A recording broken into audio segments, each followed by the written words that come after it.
Hello, everyone, and welcome to Fleet's Random Ramblings 100.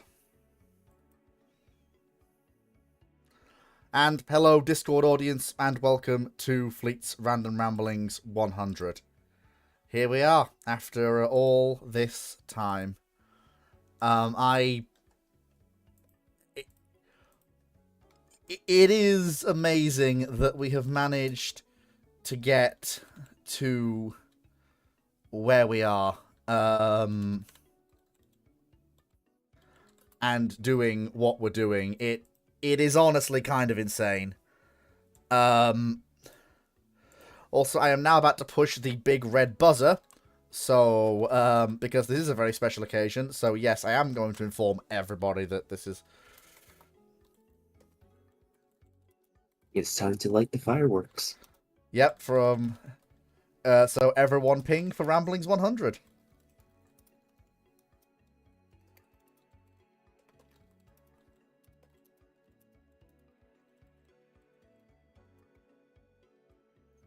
But yeah, so prepare for fireworks.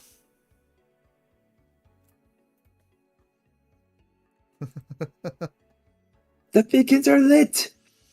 Yes, the beacons Gondor calls for aid! The beacons are in fact lit, yes. But hopefully, I think if I now do this, we should be able to do. Yep, so the questions should now be. Yep, questions are now open on the bot. Moe is here to record questions from Discord as we usually do, so it'll usually go. We'll start with the Patreon questions, then it'll be Discord, YouTube as we go down.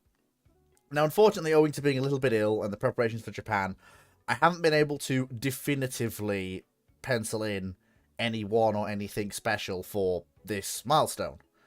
But I have asked around, and we might have some. Present's not enough for you. And we, in addition to the regular audience, in addition to the regular panel members, shall we say. But yeah, so condition red. Oh dear. But yes. Can you save my Patreon question till Dragon gets here? Yes, I absolutely can, and I absolutely will if that's what you want. So you all know the drill, you all know how this goes down. So without further ado, let's get right into it.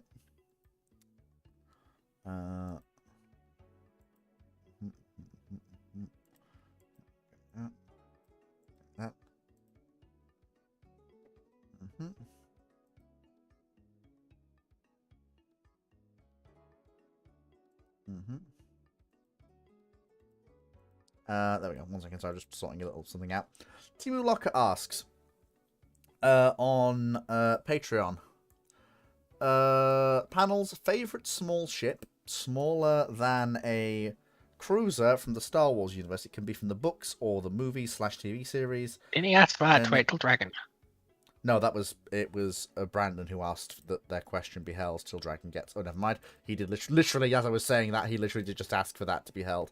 Right, okay. So we go off normal questions. So Moe, if you want to start grabbing and transferring the yellow dot questions over, and then once you've done, right. So yep, just grab one, send it over, and then have the next one ready, so that when I've put the YouTube question in after it, it goes in after that, and then we'll roll from there. Hang on. So we might have a special guest at some point, depending on whether or not they get here, but we might not. But I'm not going to say more than that.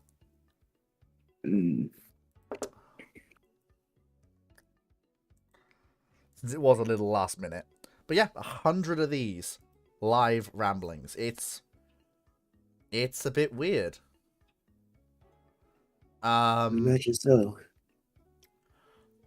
We are in the triple digits now. I'm just going to go back and have a look. We started this. We started the lives. Live ramblings. Yeah, that was. Christ, that was actually 2 years ago now, doing these lives. Yeah, 11th September 2023 was the first live ramblings. So Yeah, wow, it's nearly been 2 years to the day since the live rambling started. So wow, that's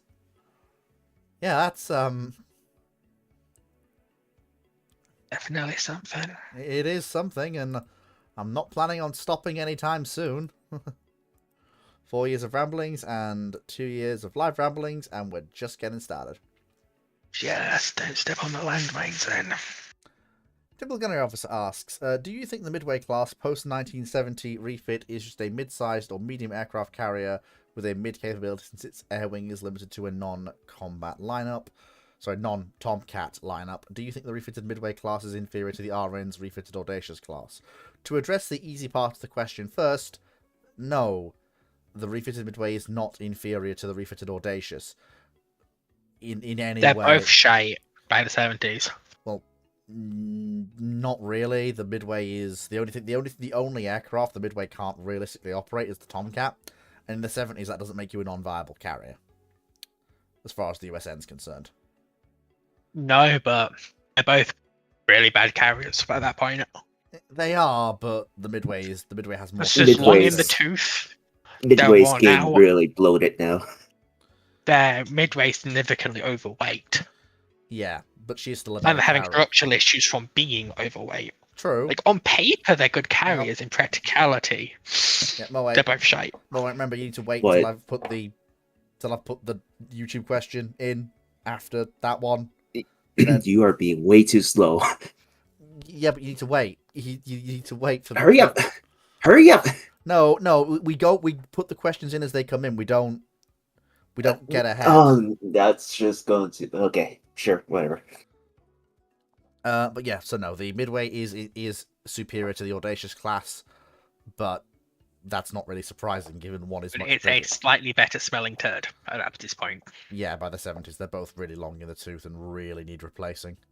Well, the Midways have already been replaced. Why they're still around, I don't quite understand. It's one of the great mysteries of the Cold War.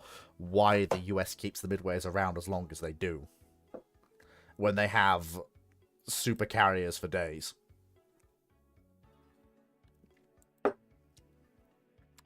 Next question. 96831. How fortunate is it that Operation Cherry Blossom at night was called off? What the heck is Operation Cherry Blossom? Oh, sorry, Operation Cherry Blossoms at night. The Japanese plan called for... Oh, here we go.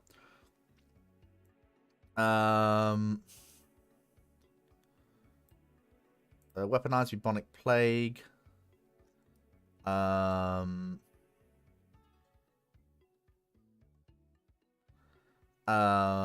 Yeah, it's a really, really,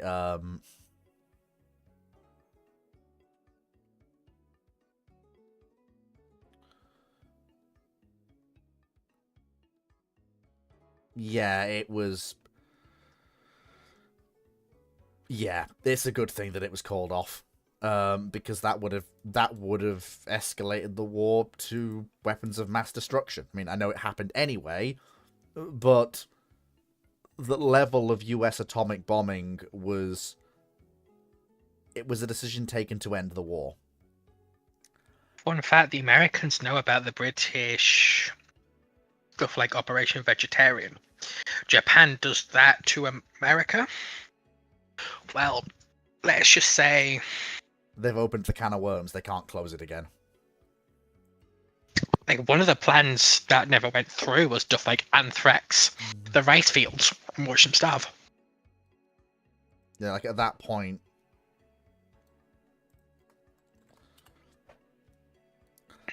yeah, it's At that point, especially, I don't know about the Americans if they had an anthrax program at this point.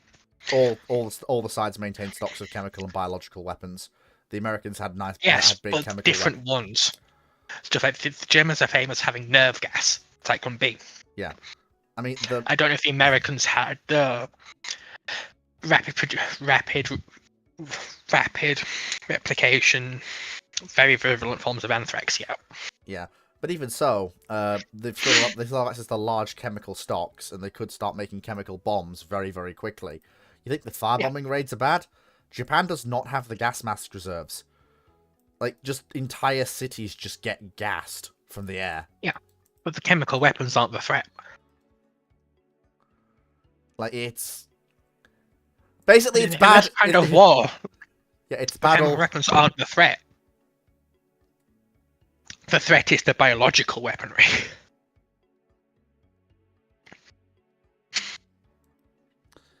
Yeah. No. The Shadow Lord, the questions that were answered last week got answered on Friday. Friday. Right, so we need to now get through the Patreon questions, so I will just put those in now that people who we asked to wait for are here. So,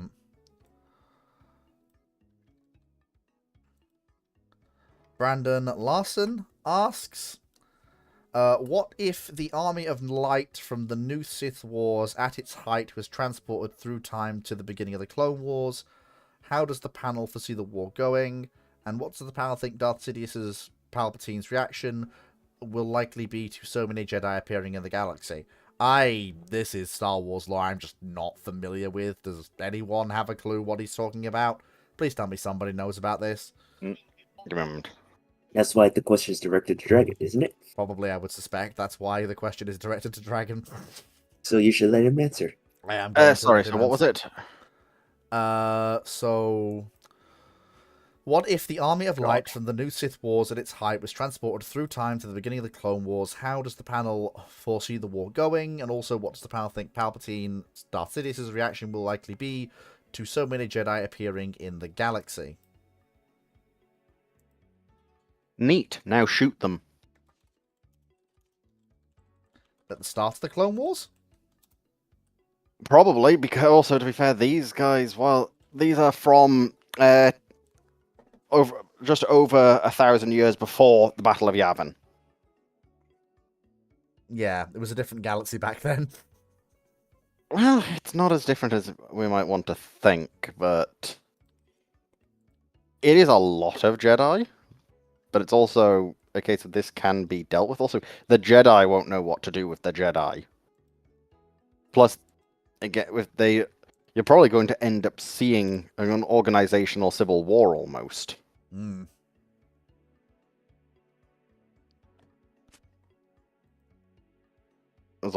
Is what would jump to mind. Yes, because these are the Jedi that have just fought major war, aren't they? Yeah. They have just fought the new Sith Wars. So, and also considering, the Jedi Temple's currently located on top of a dark side nexus, isn't necessarily a good thing for them. Mm. Yeah, probably not. Yeah, going beyond that, though, I couldn't really say much more, because we don't have that much info on them as an entity.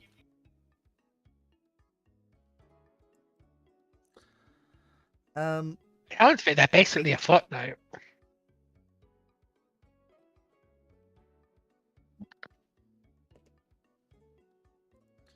Okay, next Patreon question is from Timu Locker, who asks, panel's favourite small ship, smaller than a cruiser from the Star Wars universe, and now we've got up to 4 people and up. I'm going to put the standard system into operation. Got my phone with me and my timer. From the Star Wars universe, it can be from the books or the movies/TV series and can be a civilian or military ship. Smaller than a cruiser. Also, can I just ask Dragon a question quickly? Very quickly. It's okay if you use like 2 stacks of arcane essence. Yep. So basically, this needs to be a ship no bigger than 599 meters, realistically. Mm-hmm. Okay, so I'm gonna go. So I'm just gonna very quickly go because I know the ship. Correct. It has to be no bigger than 399 by new system. Okay, that's fine. I know, like, okay,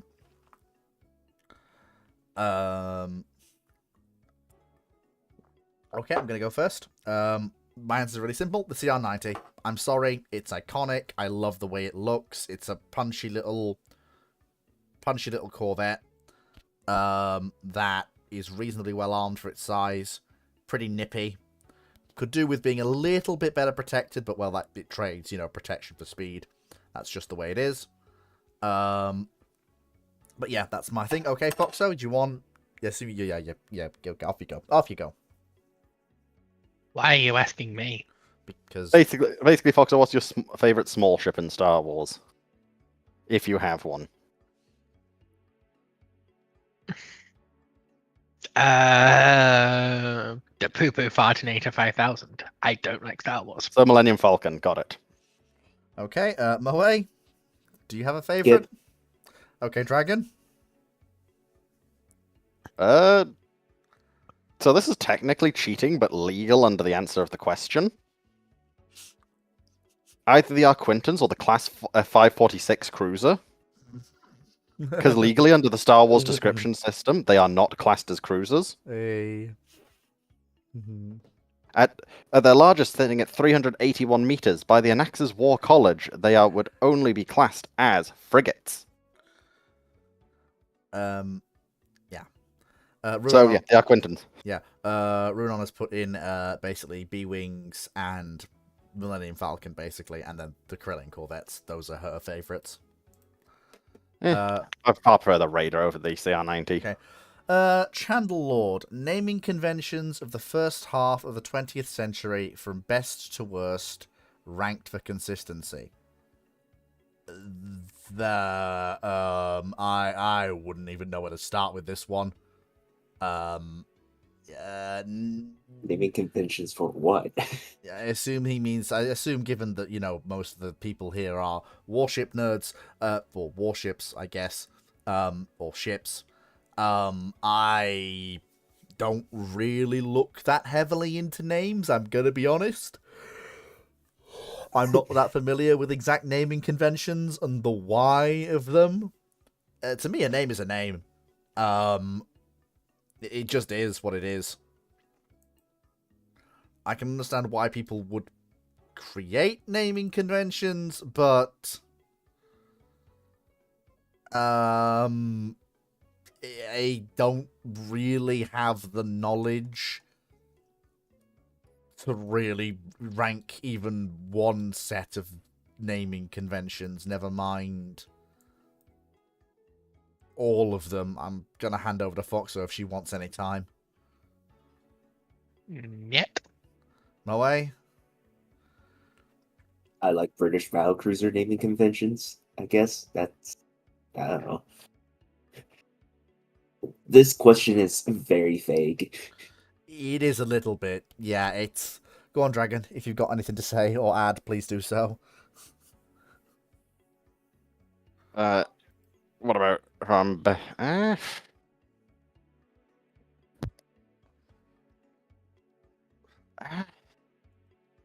British battlecruisers are always excellent. Honestly, in terms of bad ones, to a degree, I kind of look at the Americans. I don't think their naming scheme's great in a lot of regards. It's basic. That's about it. It's basic and it doesn't have any... It's got... No ship. Yeah. It's almost as if they don't That's have a- pride in their own navy. They didn't. Well, there's your problem.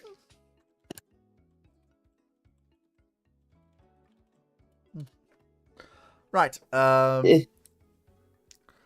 Bone Mill Boy asks, what if an intelligent civilization of reptilians had evolved 80 million years ago?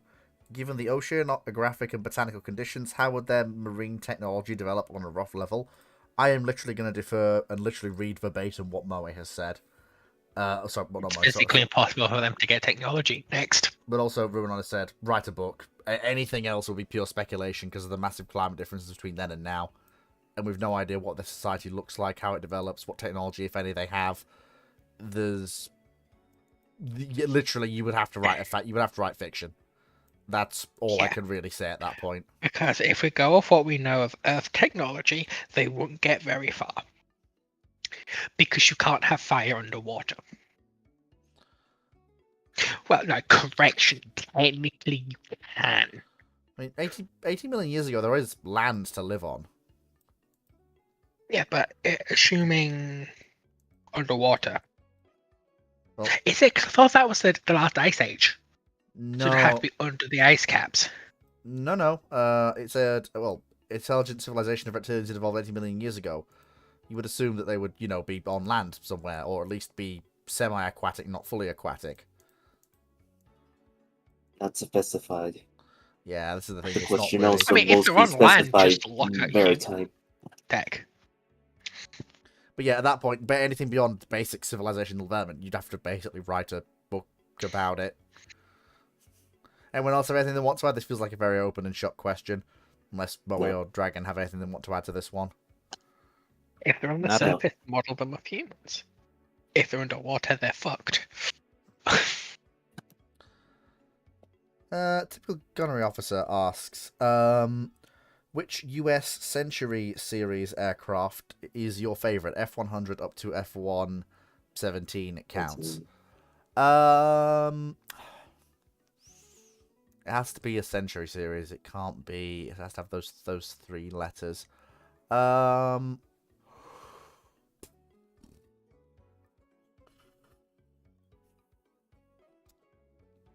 Honestly, probably F-105.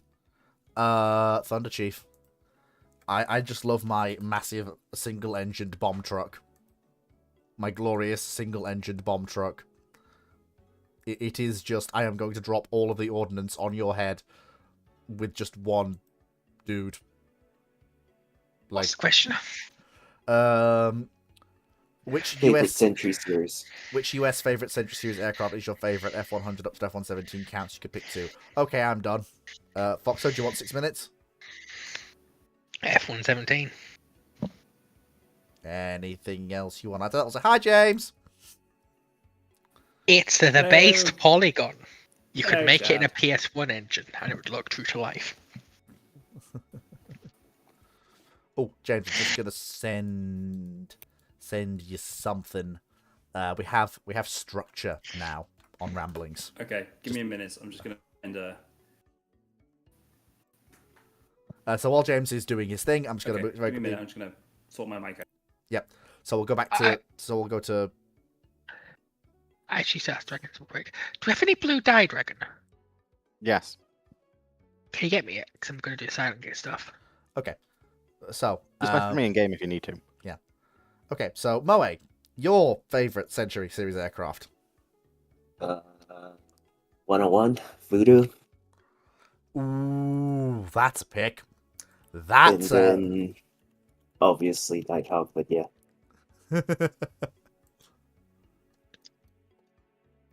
Base flying. I'm pretty sure Diamond. the Nighthawk's cheating. Technically I don't speaking, know why Century, that. I don't technically think that Century should be series only counted. involves 100 through 106. Yeah, I don't think the 117 should be counted. It Well, was that's what never it says. a It says Century F- series. It Yeah. says F-100. No, I know. No, I know. It's just it's slightly contradictory. That's all. Yeah. So, Dragon, what is your favorite?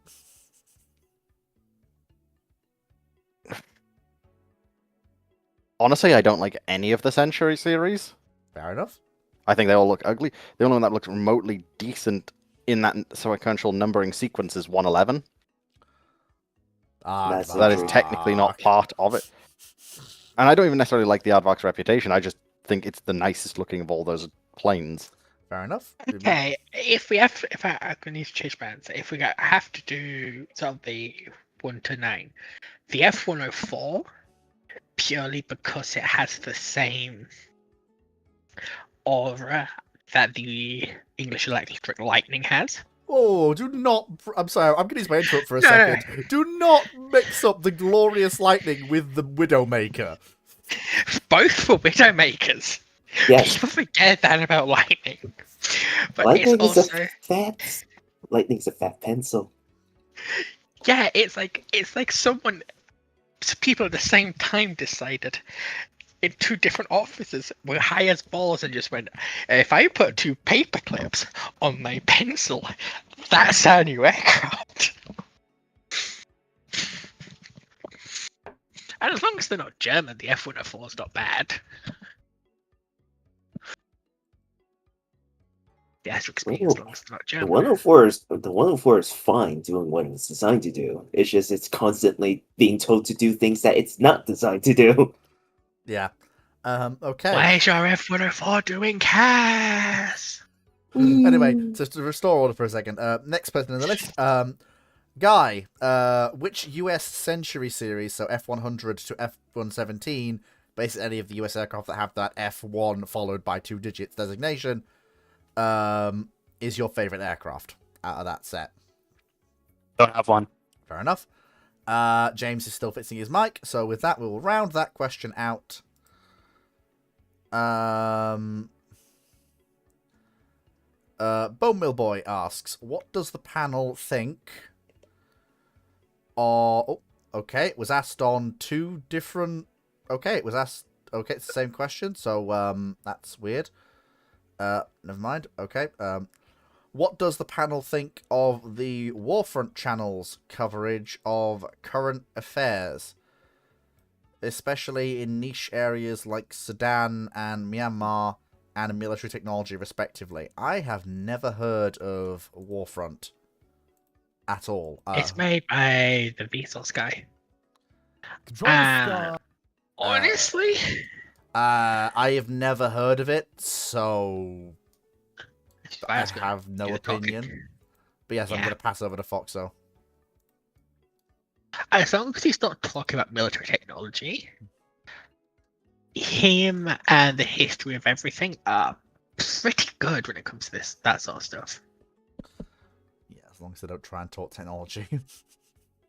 Yeah, it's because the guy in the question, I can't ever remember his name, has a habit of taking things at face value when it comes to military technology. Mm-hmm. And military of history has a real problem accepting that Russia can actually do things acceptably. His series on the Russian Navy is just... I can't watch it. He gets so much wrong. But history of everything's he's a lot more in the showing the worst of things. But hello, Dr. Clark. Thank you for coming. I may have secured one of our Happy colleagues. 100. Hey, happy 100. But it's like when it comes to the actual what do you call it? Stuff like coverage of stuff like the Sudan conflict and Burma, Myanmar. I think they're one of the best because they're one of the few people that are actually covering it. Because unfortunately, people. Oh, I just realised who this is. This is the guy who likes to get all the things wrong. Yeah. Oh, this is the guy. In the nicest way, you will know him because Shipshape. By the end of this trip, you will know him quite well, Fleet, because Shipshape have occasionally a group drinking game where certain YouTube channels get picked on their videos, and we have to take a drink of our drink every time they get something wrong. Oh, yeah. And this one's a good one for if you put on his engineering stuff, especially civil engineering stuff, his greatest projects ones, for Drac. Oh, no. You can get Drac drunk with this guy. Drac. Because, and the annoying thing is, I want to clarify this. He gets everything close to right, just not quite right. Yeah.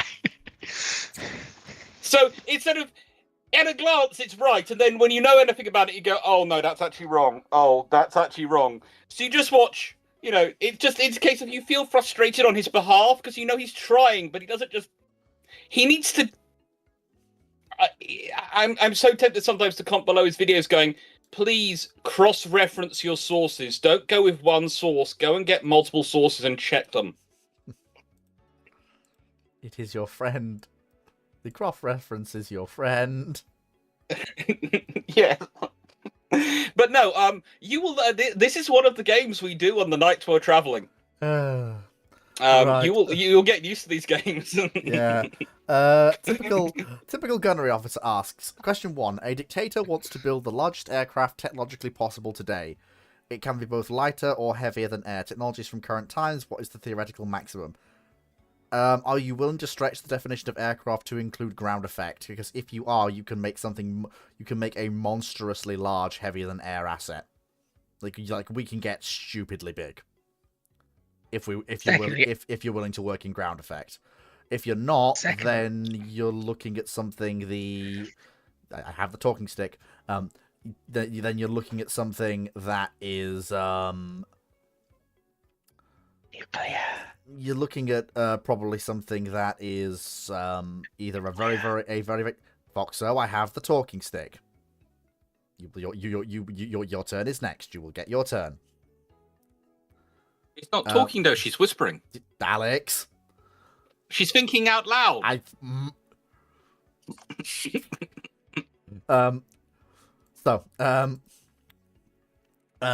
Airship is an option. You can really go quite large with wow, Ruin is really moderating today. She's on fire. You can really go quite large with you can really go. We never really hit the practical limit for how big a rigid airship can get, especially if you're willing to go towards 1.5 hull, double hull, or triple hull designs, aka you expand the width of the aerial vessel instead of just the length. We never really saw how big that could actually take a rigid airship before structural integrity failed it. That was a limit we never actually pushed technologically. So that's something we can do.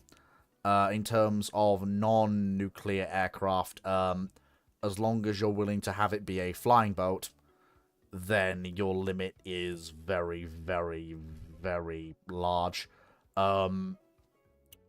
You might not fly that high, but you can probably build something physically in terms of dimensions that resembles a flying ship rather than a traditional aircraft in terms of the way it looks and how big it actually gets.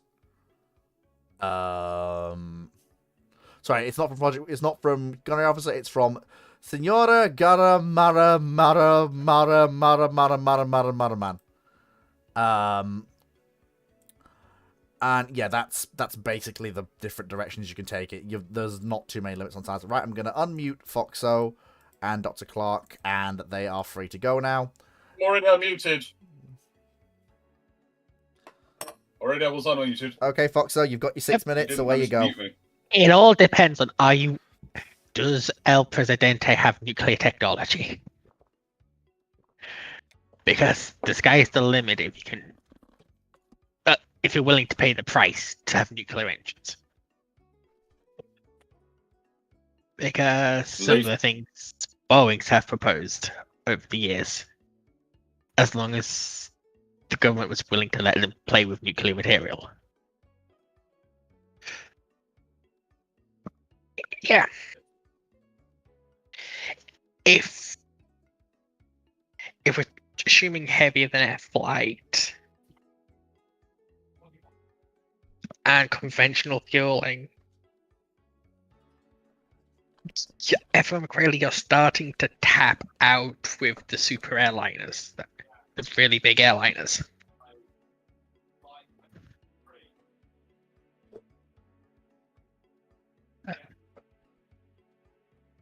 Is Clark there? Yep. Well, it's technically James next in the talking list. James. Oh, what's quiet? You are really quiet.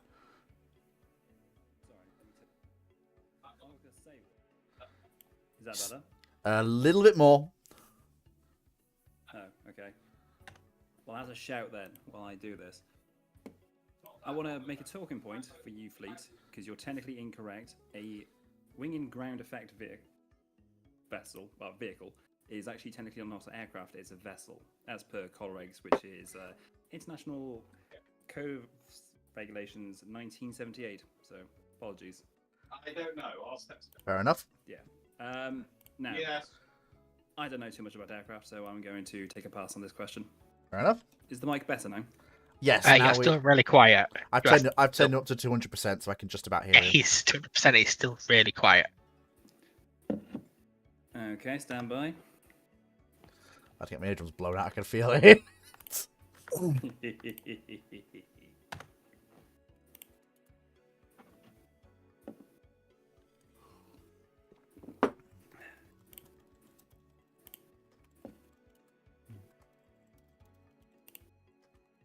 Sorry, was dealing with something quickly. Is My that brew had better? gone out of date. Yes. Yes, but you might have gone a little too much the other way, but that's fine. I can turn you down. I'll deal with it on my end. It's fine. That's fine. I'll do it on my end because new room. I don't know what the audio levels are like. Yeah. Yeah. Turn it down, man. Turn it down. You're going the other way. While we're waiting for James to just very quickly troubleshoot as we go forwards. So, Dr. Clark, your answer to the question, please. Okay, so apologies for disappearing off there for a second. My Iron Brew had gone out of date. For some reason, I managed to have Iron Brew, which was from July 2022. I'm not sure how to survive that long. Honestly, don't. No. It's really weird. Anyway, it had. Now, in terms of aircraft, the largest I could go with, ground effect would be cool, and you could build something up to 100,000 tons if you're prepared to use that, probably. Especially if you combine it with nuclear power. Realistically, though, and here's my desire, is I would want to build a space station via nuclear power, because I could just keep sending up bits and making it bigger and bigger and bigger, That's not technically... and I could dominate the world from it. And it's technically a form of aircraft, it's just very high atmospheric aircraft. So high atmospheric aircraft is slightly exo-atmospheric aircraft. In fact, technically, you probably would call it an exo-atmospheric aircraft.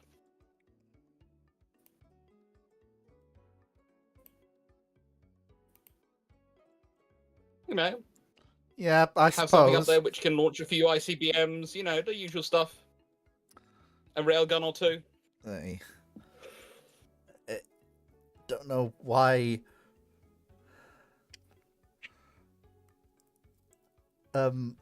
Okay, so, Moe, anything you want to add? Nope. Dragon? Not really. Guy? Be my nuclear strategic bombers. No. Okay, right, next question. Bowmill Boy asks, Phoenix and Cyclic dig really deep into the US and Force architecture shift you mentioned in the Burke helicopter question a few weeks ago. One small problem. They're not here. They're not here, so I will file that question away and get another one.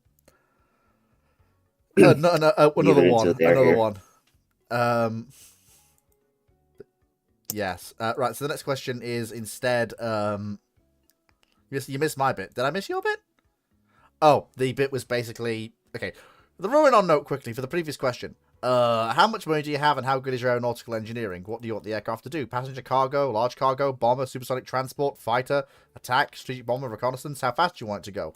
What dimension do you want it to max out? The wingspan length? The internal volume? If you want internal volume, then sending something lifting body with some hydrogen or helium buoyancy tanks. Okay, right, so Bowmill Boy asks, next question. What happens if World War II goes chemical biological from the start? How is humanity affected even more so than in our timeline? That is bad. That is bad news bears for everyone involved. The large stocks that all sides possess of those weapons and the radically different nature of the conflict compared to World War One is... You're looking at poisoning the entirety of continental Eurasia for decades to come, with the sheer amount of biological and chemical weapons that are available to be used and will likely be used. It doesn't meaningfully change the outcome of the conflict, basically down to the fact that the sides with the bigger stockpiles and the better defense against them are the British and the French, and to a lesser extent the Americans. The Germans are not going to be happy if they open that can of worms, because the British and the French will absolutely drown them in chemical and biological warfare. Foxo, as I know, has alluded to it a few times before. Some of the plans the British had. it's not pleasant. But very quickly, I can hear Alex is dying there, so I will very quickly throw him a bone before I hand over to Foxo. The question there is, it says from the start, and the Nazis in 1939 do not have a lot of chemical and biological weapons. They don't. Because of the Treaty of Versailles and the effect it's had on their industry and the things that have been kept on. So they're working up to it, but they don't have a lot. If the French and the British go chemical and biological in September 1939, Germany ceases to exist very quickly as a problem. Right, so I'm just gonna... Because that's the devastation, the sheer stockpiles, and that's the point. Alex, you are running a little bit long for a... You're running a little bit long for an interruption. Yeah, let him have my time. Let him have my time. Okay. All right, okay, that's fine. If Fox is giving you time, No, that's fine. That's me done. Okay, Foxo. Oh no, it's a case of Karen. Yeah, okay. It's a case of the British are playing with anthrax at this point. Like, Foxo, you're quite familiar with a lot of the plans that they actually had for chemical weapons usage during this period. You talk about them a lot. Would you like to go into a little bit of detail on just how screwed Germany is? Well, from what I've read, when it came from the British, even the use of chemical and biological weapons had an escalation ladder. Because, as I understand it, the British saw a difference between mixing in poison gas into, say, the Millennium raids, to dedicated raids to start dropping anthrax in reservoirs, which there were plans for, horrifically. So you probably don't see a erasure that's actually, assuming that they start just go balls to the wall, so to speak, at the start of the war, it's probably a lot more horrific on the civilian side of things. But it's not the you've turned Central Europe into a wasteland levels. Because the air power's not there yet. Because chemical and biological weapons at this point still need to be used en masse. Anyway, that's me done. Okay, Moe? No comment. Dragon?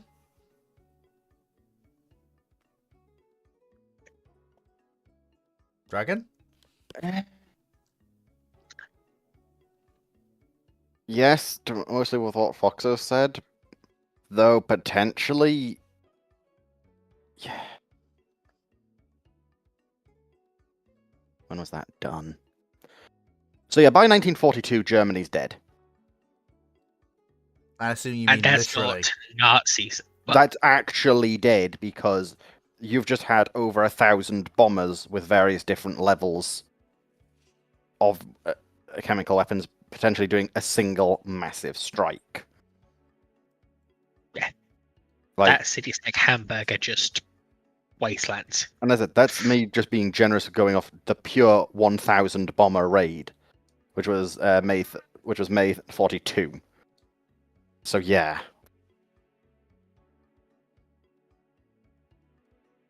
Before that, yeah, no, like, cities will die. People will die. It will be one of the worst humanitarian disasters in human history. People will die. Cities will die. It all depends. Do the British hit the water supply? If Britain hits the water supply, Germany might become uninhabitable. Not at this point. Parts of it will be, depending. Like, that's going to stay in the water for an incredibly long time. And depending on which water reserves they hit. Yeah. Yeah. And the British are very much vindictive enough to hit the water supplies.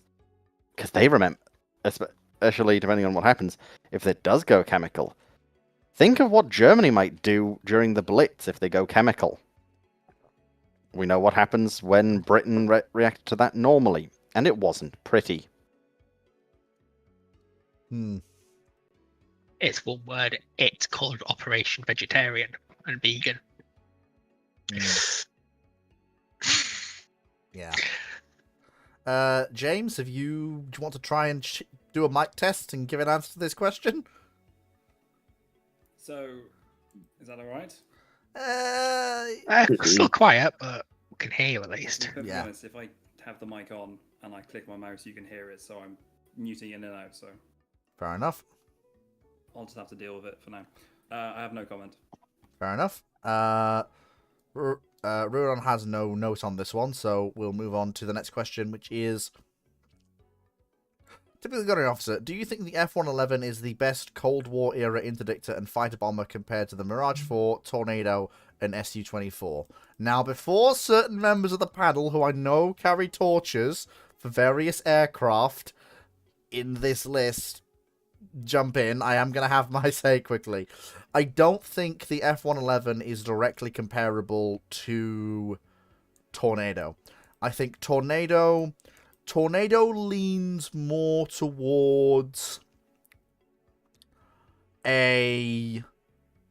Yes, it's a tactical and strategic asset, but also I don't think Tornado was ever fitted or rated for strategic nuclear strike in the way aircraft like F-111, Mirage 4 were. Also, again, I don't think you can really call the F-111 a fighter bomber, nor a lot of the aircraft on this list. I wouldn't call the Mirage 4 a fighter bomber. The Tornado can be pushed into that role if you're desperate, or if you're also the British, just flat out converted into a fighter. But Su-24, Mirage 4, F-111, they have no business getting tangled up in air-to-air combat. Heck, I don't even think some of these aircraft are rated to carry air-to-air munitions. But in terms of F-111 versus Mirage 4 versus Su-24, the only real comparisons here is 24 to 111. Mirage 4 was very much a slightly different beast. It leaned far more into its strategic role as part of France's nuclear deterrent than 24 and F-111 did. 24 and F-111 could carry and deliver nuclear ordnance, but they also had a very wide conventional strike role, which Mirage 4 just didn't to the same degree. And I'm done. I'm going to hand over to Foxo for her 6 minutes. Horses for courses. Two of those are tactical bombers. At least one of those is a strategic bomber. They're not even in the same ballpark. Like, consider just the size of Tornado versus F-111. And consider the bomb load. And the weapons armament. Just for the same... They're not comparable. The Tornado is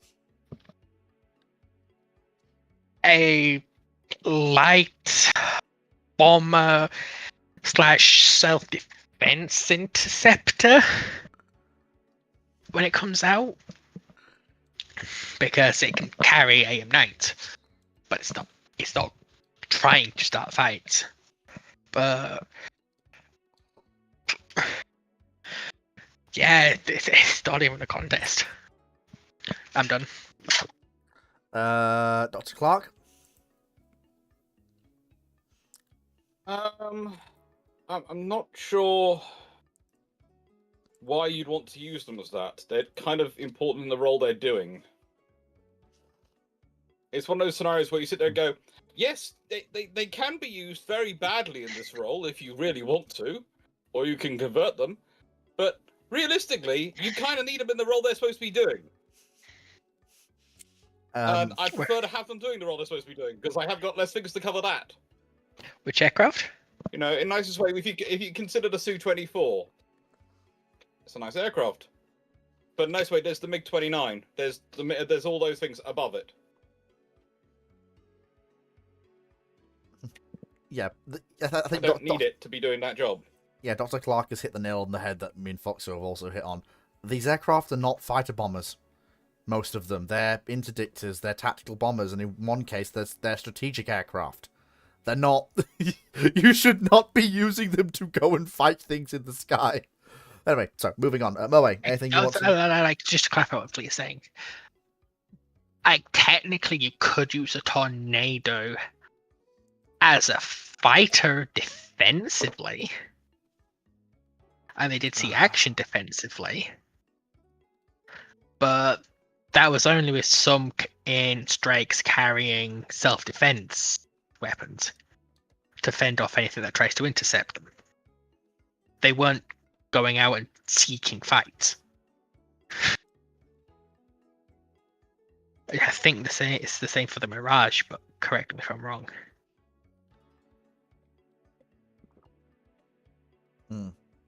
Yeah. With the Mirage 4, it's even worse. The Mirage 4 is a full-on strategic asset. It's not... It has no business getting involved with... But it can still carry missiles, if I remember correctly. Not as far as I can see. I'm looking. But as far as I'm aware, Mirage 4 had basically no self-defense capability. It was a pure thoroughbred strategic bomber through and through. Okay. So yeah, it's even worse for the Mirage.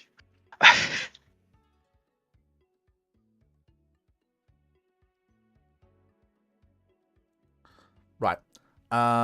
So next one is Moe. Why would I take any of these? It's just like pretty much like everybody else. Why would I take any of these to do this stuff when I could just say throw a flight of phantoms at it? It's infinitely cheaper. You have a higher chance of hitting your targets, and they actually have a chance of fighting their way back out if need be. Dragon.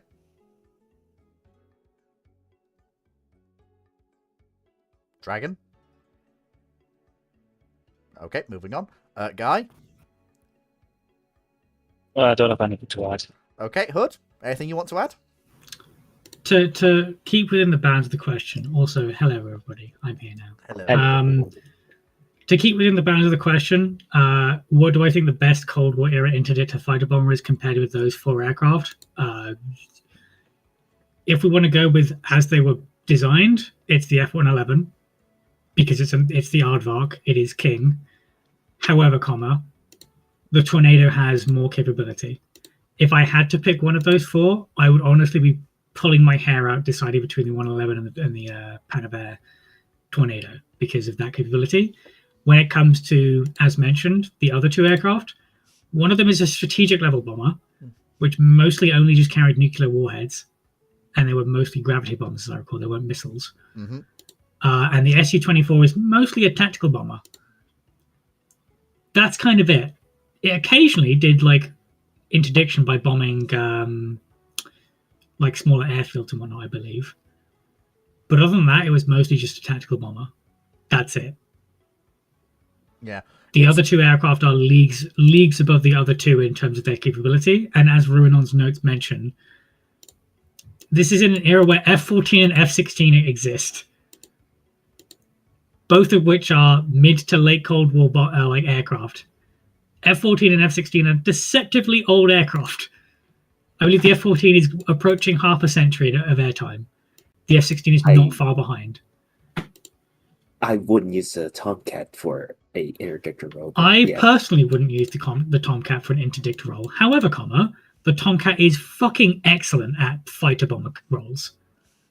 Yes. It is one of the big poster boys of fighter bombing, to be honest. Like everyone, particularly for naval aviation. Like, if I may use an interrupt for a second, Hood, just quickly. Like, it's something that is often missed about the Tomcat's history. everyone looks at Tomcat and goes, Top Gun, Phoenix missile, etc., etc.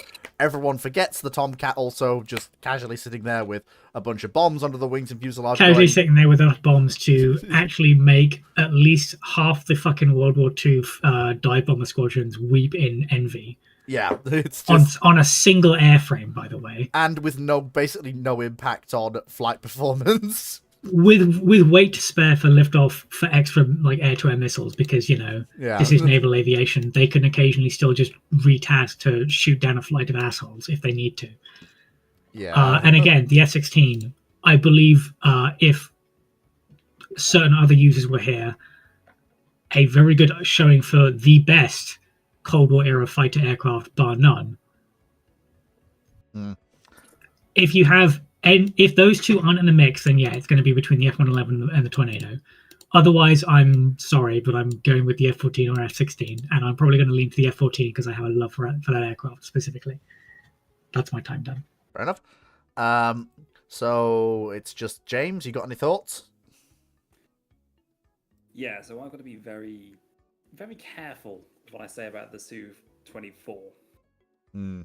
So, for what I remember open source-wise, it's a very good tactical strike aircraft. And in its role, it's not too bad. Especially with the amount of ergonometry that it can carry. Personally, I don't know much about, obviously, NATO assets because, kind of specialised in stuff that wasn't NATO. So yeah, I'm going to divulge to everyone else's opinions on that, just saying that, the fence is not bad. I wouldn't want to take it into a dogfight. But if you're not going out to kill anything in the sky. No, I would say personally, if you can fit her with the longer range missiles, she's probably a decent aircraft for a long range strike against other aircraft. That's all. Yeah. Right, so for the next question, we're going to, because of the length, we have now passed the panel length where I would usually do this. So for the next, we're going to start introducing the flipped thing. So we're going to go bottom to top and then top to bottom, alternating questions. So, You Should Minecraft Watcher asks, what is the panel's favourite ironclad? My favourite is Warrior. I wonder, what is my favourite ironclad? Wow, what a mystery that is. Come on, you all know the answer to this. It's Hosh. Hosh is... Not an ironclad. She is. She's a failure. There was only one ironclad, and that was Loire. Everything else was steel hulled, so therefore not an ironcladded ship. Yeah. Under the broad definition ironclad, as we understand I was literally doing that to Nick. get Alex to agree with me, but yeah, I would also pick Warrior because I'm a slut for Warrior. She's beautiful. I've always loved Warrior. In the nicest... No, Hang on. Hosh is not an ironclad. What? How is she not an ironclad?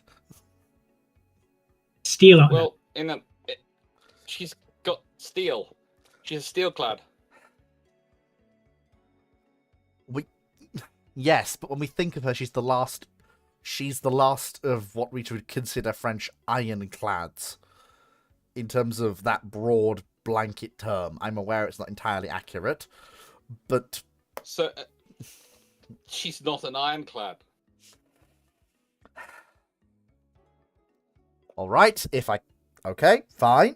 If I can't have that, then I am going to dig. I'm going to go to one of my other favorite nations of the ironclad period. Hang on.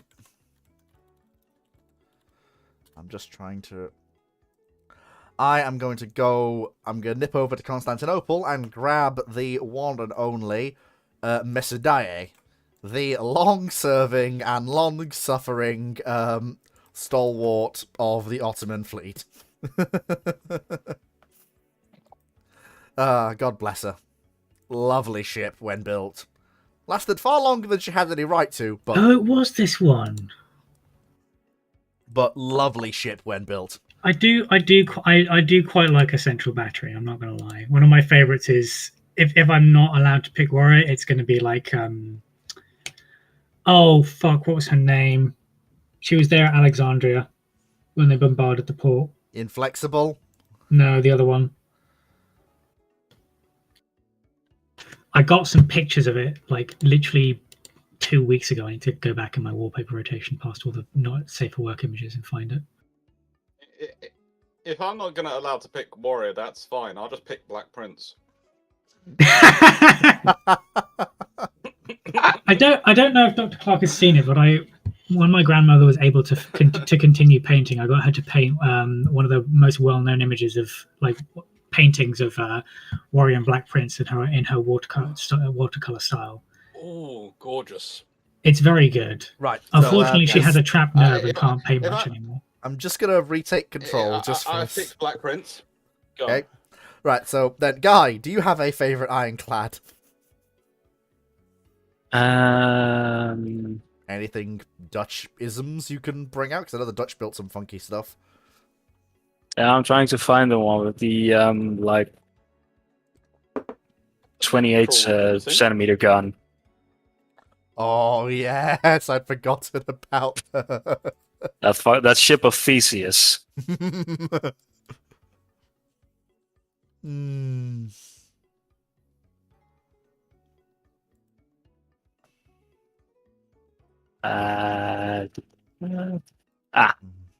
Yes, Koningin Wilhelmina de Nederland. So I'm not exactly sure if she. No, she's a protected cruiser. Okay, That's I a shame. found it. Oh, well. But it is still very funky. It turns out the one I was thinking of was literally HMS Alexandra, named for the A Princess good of name Wales, for a good rather vessel. than. We sent HMS Alexandra to Alexandria to prove which one was better. The ship won. Oh dear. Dragon, do you have a favorite ironclad?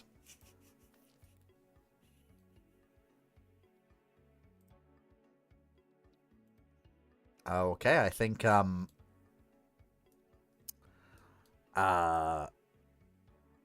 I think he's a little bit not here right now. So Moe, do you have a favorite ironclad? I like Dreadnought. That's oh yes, that is an ironclad. I had to catch myself there for a second. That is technically an ironclad because there was the one that came before. I like the fact that they built her and then immediately put her in reserve. Because Herter, thank you, HMS Captain. Dear.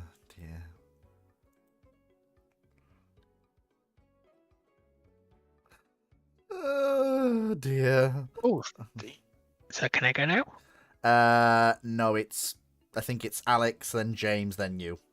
So Alex, do you have? Well, you got. Oh no, Alex is already gone. James, do you have a favorite ironclad? Of course I do.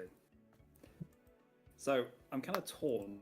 So I'm going to go with the first one first, and you can shoot me down if you want to, or in this case, ram me down. The Victoria class. Oh, that's a choice. That's a choice. The lawn dart. Which Victoria class? The one that likes to do the nosedive. Oh dear. Respectable. Okay, Foxo? Yes, I'd say so. Yeah, then that's the one I'm going for. What's your favourite ironclad, Foxo? HMS Achilles 1863. Ooh, yes. The ironclad for the armored frigate. Ooh. Who didn't have much of an illustrious career, I admit. But she did make it to 1923 somehow. Because she makes me think of the Royal Navy just made a 3-masted clipper out of iron and just went, there's a new armored frigate. I will admit, out of the early broadside ironclads, Achilles is up there for looks, I have to say. The two funnels, the nice straight deck, the bow. Honestly, you know what, Foxo? That is a 3 masts. Yeah, that is a Very really respectable choice. That is a 100%. yeah. No, I completely. She's kind of she's basically for central battery ships what I think Mesadaye is for central. Sorry, she's Achilles is for broadside ironclads. What I like to think Mesadaye is for central battery ships. They've got similar lines if you look. Very, admittedly though. Yeah. Except Achilles looks like someone like she looks like the ship equivalent of the battle hamster.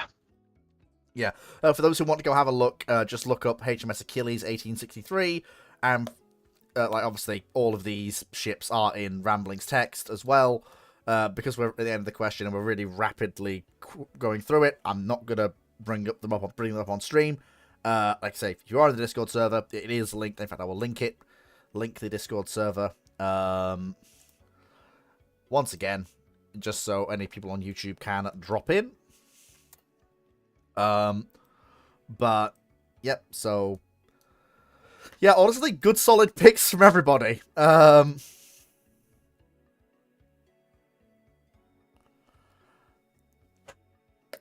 So next question is Tankax asks, what a name, Tankax. Does he axe tanks or do tanks axe him? Does he have an axe made out of tanks? The world will never know. In a world where the Washington Naval Treaty fails or doesn't occur, how would you imagine any wars or conflict occur? Which would be more interesting for you, regardless of realism? So personally, you're not gonna see a Anglo-American fight break out, despite a lot of the evidence that people do put forwards. You're looking at a qualitative race, as Alex and Drac have highlighted before. The building race will slow down, and to be fair, honestly, even the run up to Washington, it's already beginning to slow. It's kind of why Washington does gain the inertia on pretty much everyone's side as it does. Depending on if Japan runs itself into the ground or comes off the accelerator pedal, because those are the two options, either it comes off the accelerator pedal or it literally runs itself into insolvency as a nation state, that may result in them becoming a little bit unpredictable, and whether or not the alliance with Great Britain holds will be interesting to see. I think the main area for conflict you're looking at, I think it wouldn't surprise me if there was some form of Mediterranean spat between France and Italy at some point over something in the Mediterranean. Probably where I would guesstimate it would probably be where the Italians will try and make a move before the French really get going on rebuilding their fleet to the level the French want their fleet to be. Because as we know, the French begrudgingly accepted their status at Washington. Without Washington, the French will be trying to stay ahead of the Italians, although let's not forget the fact that that may not be economically viable for them at first, and the Italians are probably not going to want to push them into doing that. But the Italians will probably want to settle some scores in the Mediterranean.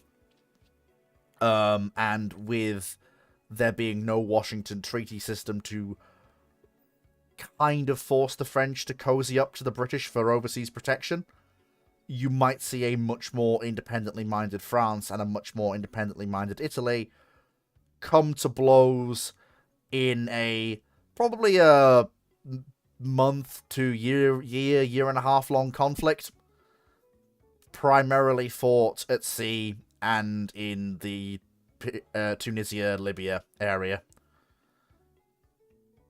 I would expect.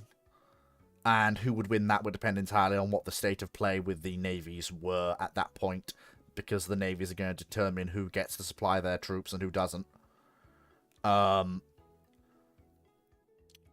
think the Germans are just going to be sat there going, we just don't fight anybody conventionally, except maybe looking at deterring the rising Soviet fleet, which will be regenerating itself, basically, probably as historically, because the Russians, again, they weren't under treaties historically, although how that development occurs is going to depend on who works with them, who doesn't.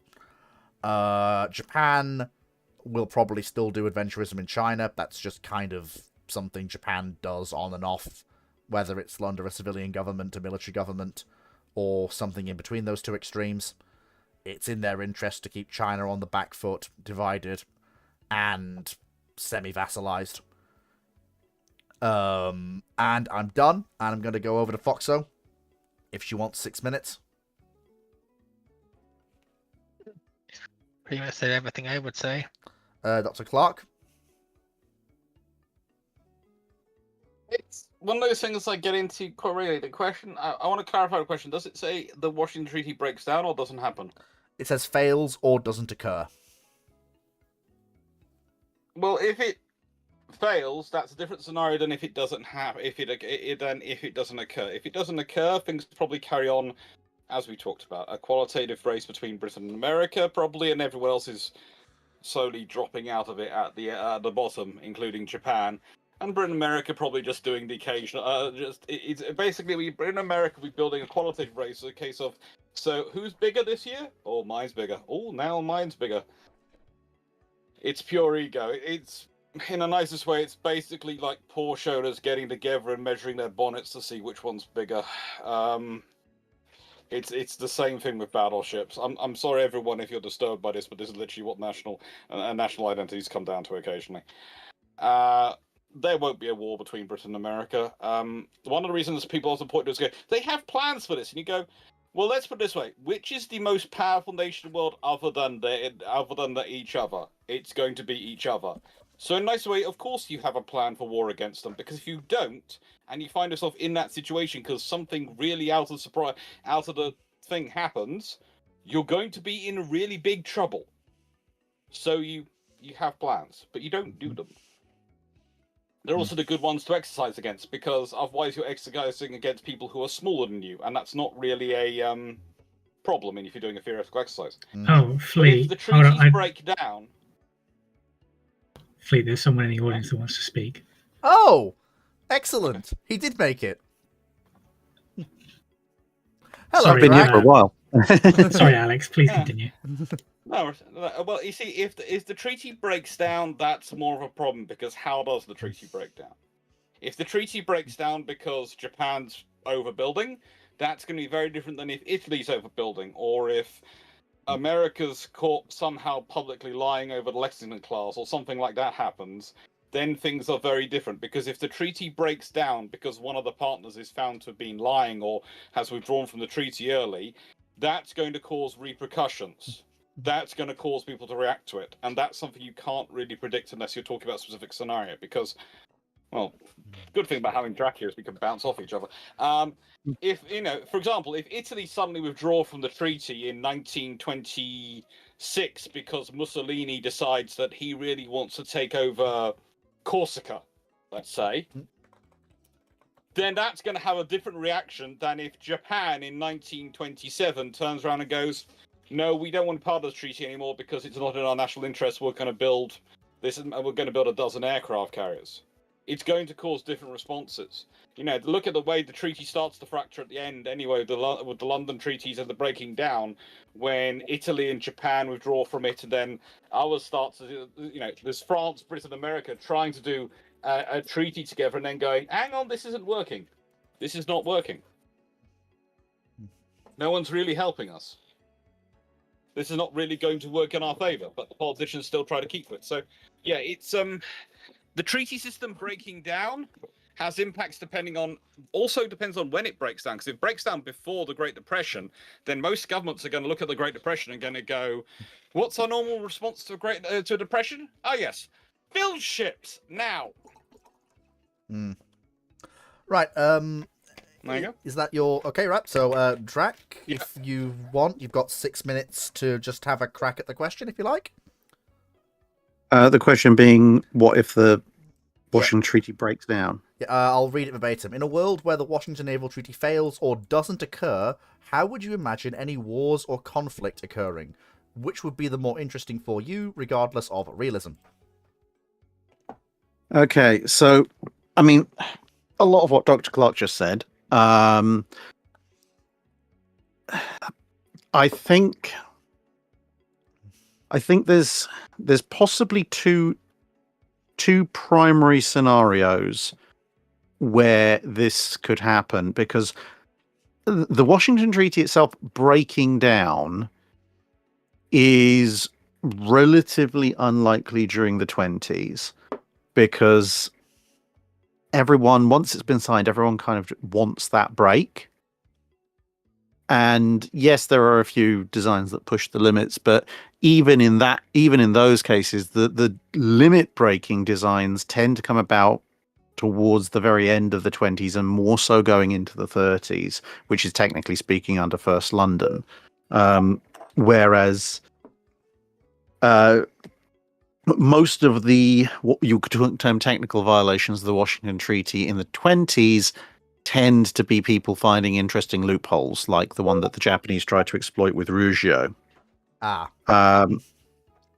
Now, with that said, the two ways I would most likely see the treaty system collapsing would either be at the end of the Washington Treaty period, so 1932, people just going, actually, we don't think this, either we don't think that it was a good idea long term, or they aren't able to come up with an agreement on the issues that they're talking about First London. So you get the Washington Treaty running to 1932, but then expiring, and everyone goes build crazy at that end.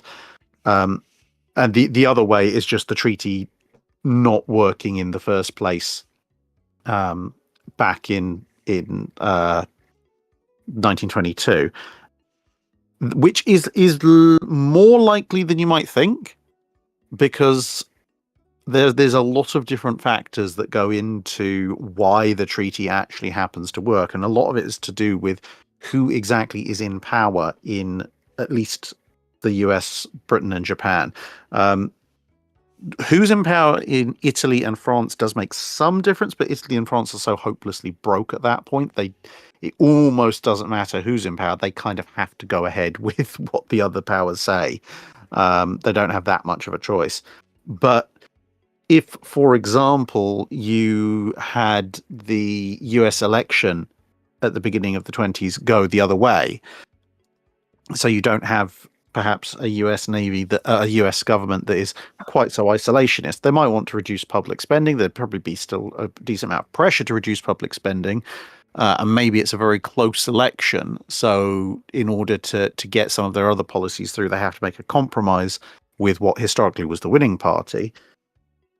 That, in turn, might lead to basically unresolvable issues. So people might be saying, oh, well, we want to complete the Lexingtons and the South Dakotas, because why shouldn't we? Because we have 12 brand new capital ships on the Stockets and none of the rest of you do.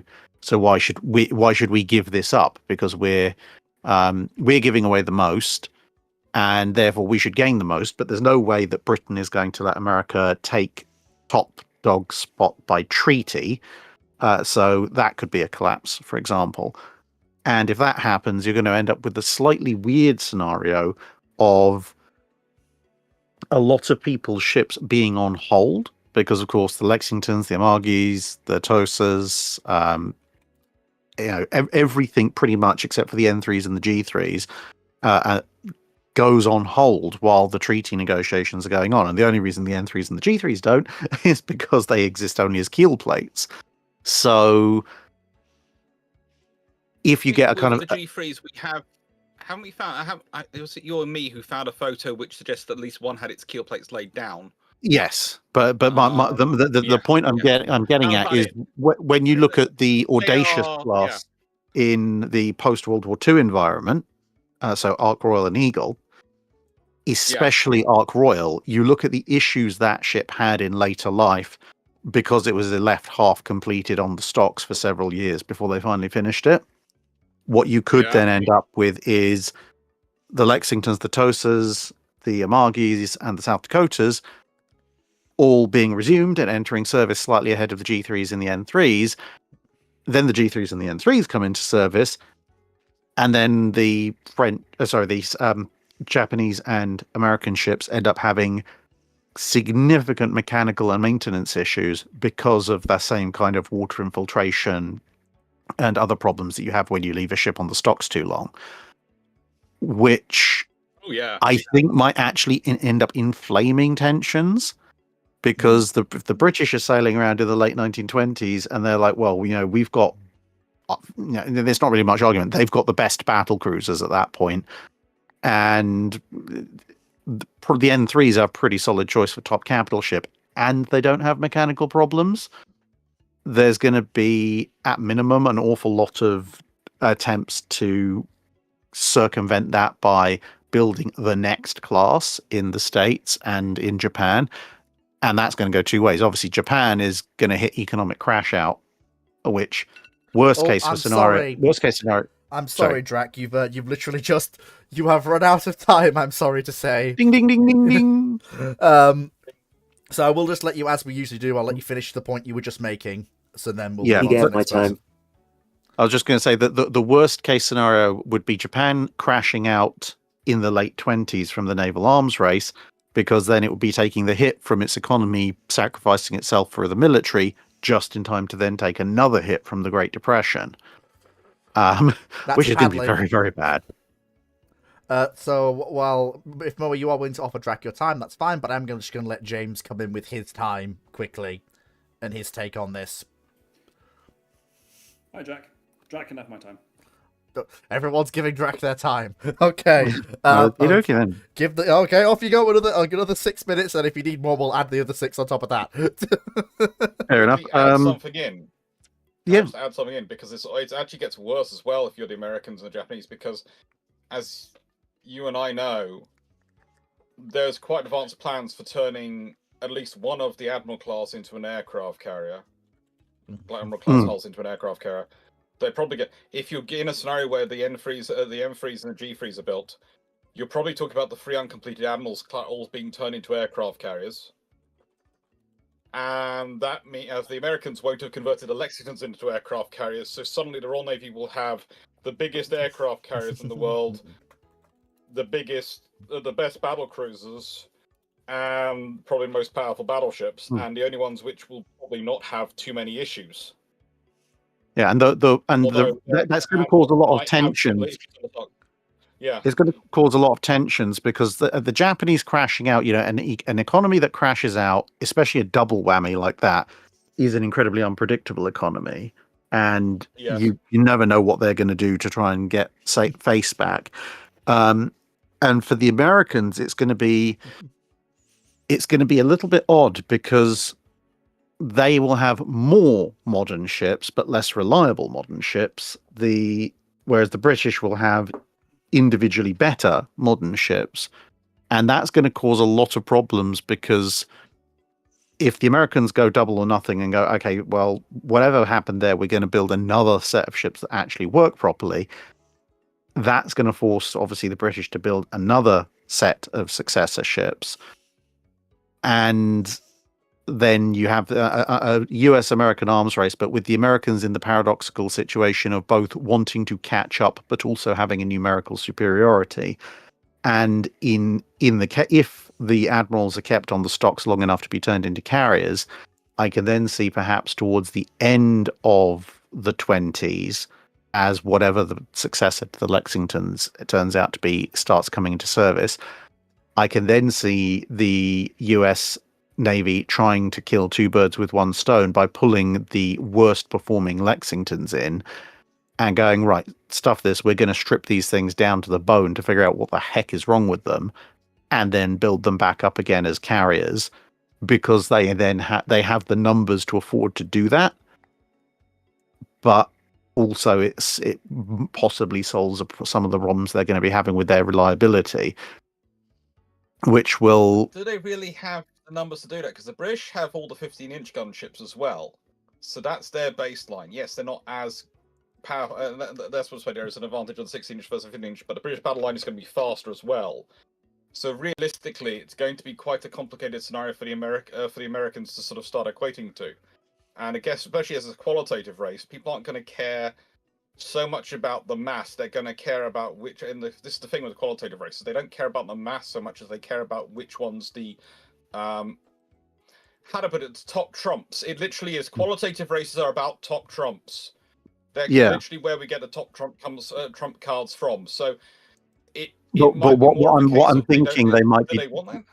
what I'm thinking the sure. argument might be is that if the British have got Renown, Repulse, and Hood, plus let's say 3 Admiral class carriers, I can see someone in the US going, let's take the 4 worst performing Lexingtons, turn them into carriers. That gives us a 1 fleet carrier advantage over the Brits. We'll then make an argument, unsound as it might be, that the other 2 Lexingtons, the ones that are actually vaguely working, are roughly equivalent to Hood, Renown, and Repulse. At which point, because they'll use some kind of firepower equation because of the 16-inch guns, and then they'll argue, okay, well, if we then build another 6 and 6, so that'll give the US 6 battle cruisers, which is 2 more than the G3s, because the G3s are a class of 4. And admittedly, that might, if the British build another class of 4 battle cruisers, leave you with a slight numerical disadvantage. But you'll also end up with 12 modern battleships, as opposed to the 4 N3s and potentially 4 of whatever successor class is, which gives you a 4 up for modern modern battleships. And if you have your 4 up in modern battleships, which are still seen as the major arbiters, it may well be that, again, because the US government in the 20s is still going to be under a certain amount of pressure to make financial savings, that they leverage that argument as a way of going, look, we can get carriers and 1 more carrier and solve some of the mechanical reliability issues, and our battle line is still going to be larger. And yes, our battle cruiser line will be slightly smaller, but that may be the sort of the financial quote-unquote saving that they need to make to argue to Congress that they should get the 6 and 6 in the first place, rather than 4 and 4 to just match the Brits' second wave of construction. To be fair, the Brits would also be in a bit of trouble when it comes to the carriers, because they probably have the 3 Admirals, the 3 Courageouses, or the 2 Courageouses, so they've got Furious, Eagle, Hermes, Argus. That's going to be quite an interesting mixture to manage and organise. Alex, while I do enjoy the back and forth that I am, that is the 4th interrupt out of the 1 you are supposed to have. So I'm not. I am allowing a special case here because you are going back and forth, but just. It's not having it, just having our chat. The only other thing I'd throw into the mix is that I think there would probably be further attempts at arms reduction treaties, especially in the late 20s, because I mean, even with the Washington Treaty in place, you have the various Geneva conferences which don't actually work. But I have a feeling that when Japan crashes out, given that the Royal Navy will be being kind of railroaded towards building another centralized battle fleet, which it doesn't really necessarily want, considering its imperial commitments, they may then reach out to the US in the late 20s, or the US might reach out to the British, depending on how the elections in the US go, and try and come up with a new treaties conference system at the very end of the 20s, probably where the US and Britain dictate to everybody else, because the Japanese no longer have the economic strength to argue the toss.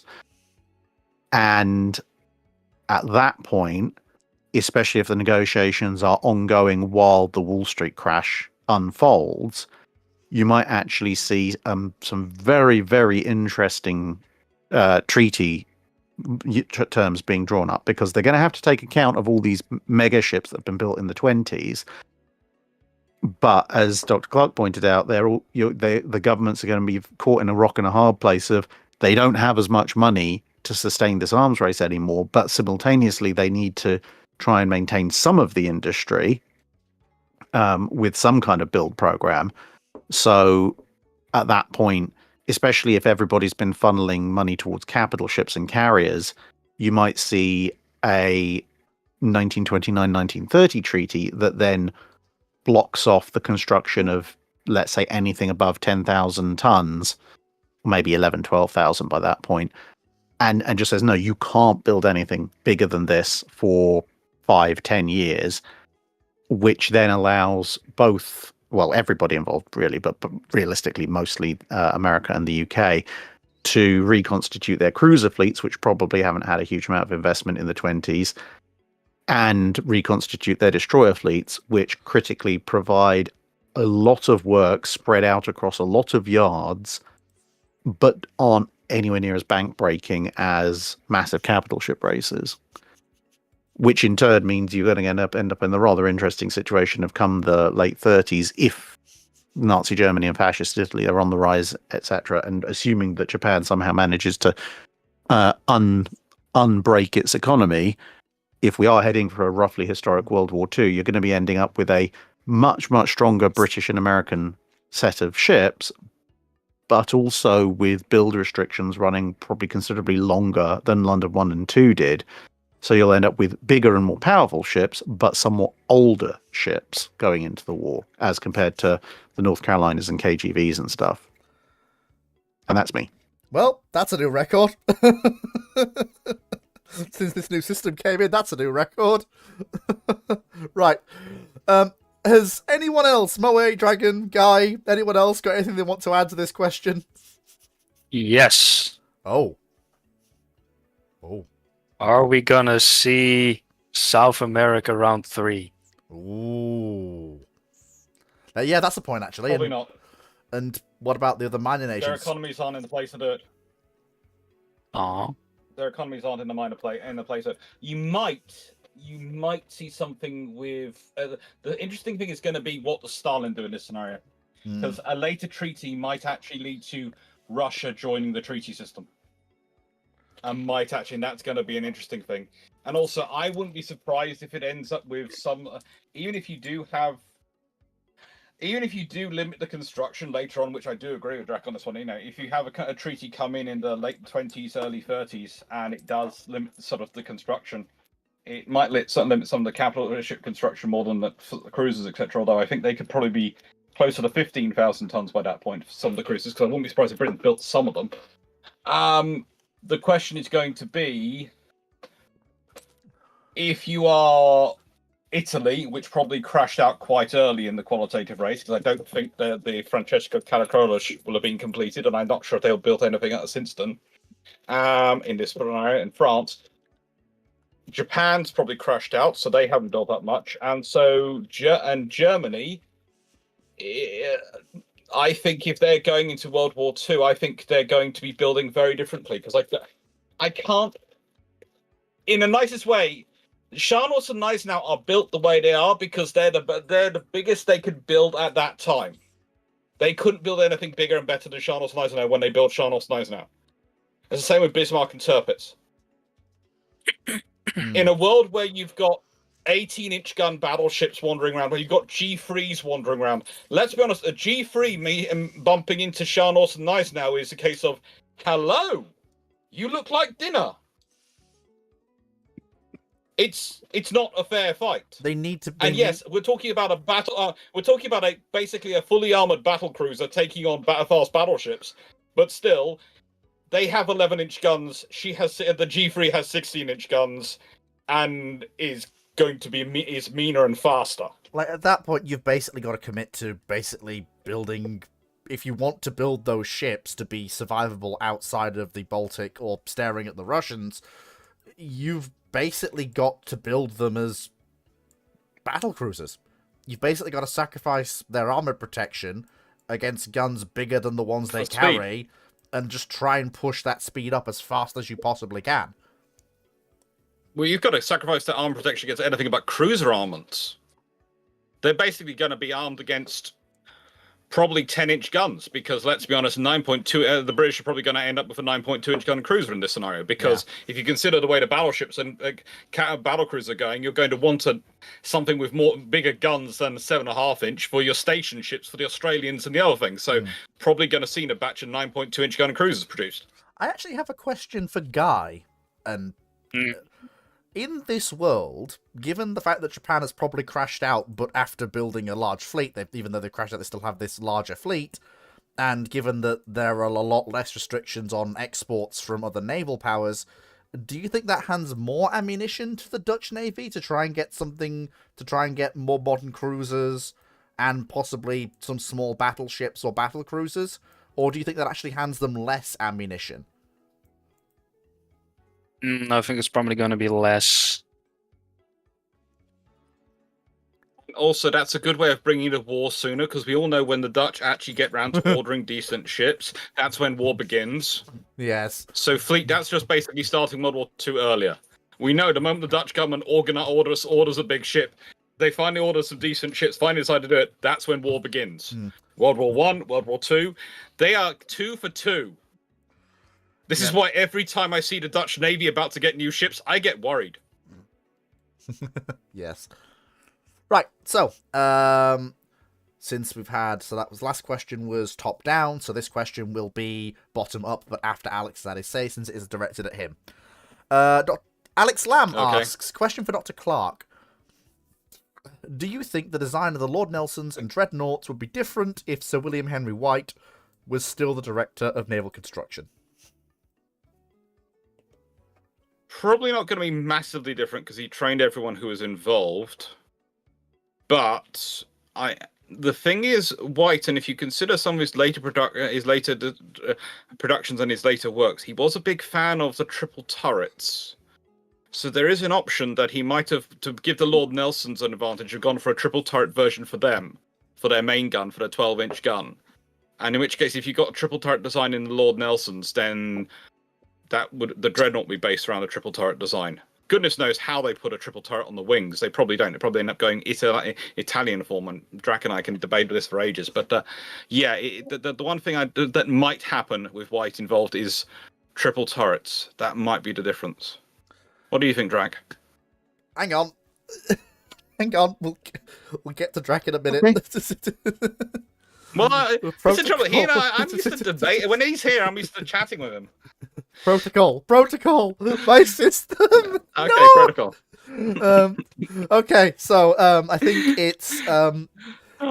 think it's me, then it's Hood, then it's Guy, then it's Ray. Okay, so for my 2 cents, I think it's going to be a toss up whether you see Dreadnought as we know her with triple turrets where her centerline mounts are and twins on the wings, whether you see 3 triples and no wings, whether you see 4 triples. I think it's going to depend entirely on how much Fisher and White collaborate, or if they whether they fight or whether they collaborate. Okay, so Hood? You might even... What was the question? Hang on, Alex, you've got an interrupt quickly. Oh, the interrupt was, you might even also, the thing is with White is, you might even see because he's quite good at keeping abreast of technology and arguing back with Fisher, so you might actually see, because Fisher actually, honestly, the reason the Dreadnought ends up with wing turrets is because Fisher doesn't believe super firing is possible, and he won't listen to the Director of Naval Construction time who's telling him it is. So that's why they end up in the form they are. Whereas White's senior enough, he might actually win that argument. So you could end up with 4 triples with 1 triple super firing over the front one forward. To get the 6 guns firing forward, which was Fisher's aim. Okay, so Hood, the question is, basically, do you think the design of the Lord Nelsons and Dreadnoughts would be different if Sir William Henry White was still the Director of Naval Construction? I don't think the Lord Nelsons would change all that much. But I do agree with Dr. Clark that Nelson or the Dreadnought herself might be quite different and might actually be the first of at least her own sort of almost in a borderline French style squadron of rejects. We might see a group of Dreadnought class ships that are slightly different when all said and done, but generally follow the same lines of now we have super firing turrets because Sir Henry White proved that it could be done and Fisher was grudgingly brought alongside. And then maybe one that has like wing turrets just so Fisher can have his cake and eat it too. But at the end of the day, we might see a very different Royal Navy of that era, with super firing turrets being from the get-go, with triple turrets being adopted far earlier, and us having that sort of design and construction knowledge. Because for a long time, part of the reason we didn't go with triples was because building good ones was something we weren't very good at doing, truth be told.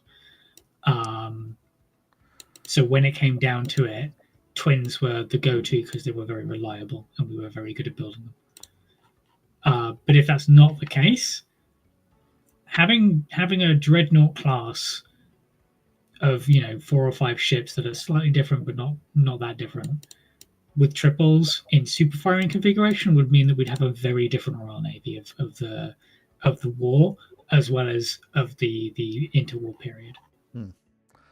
Okay, is that you? Complete. Okay.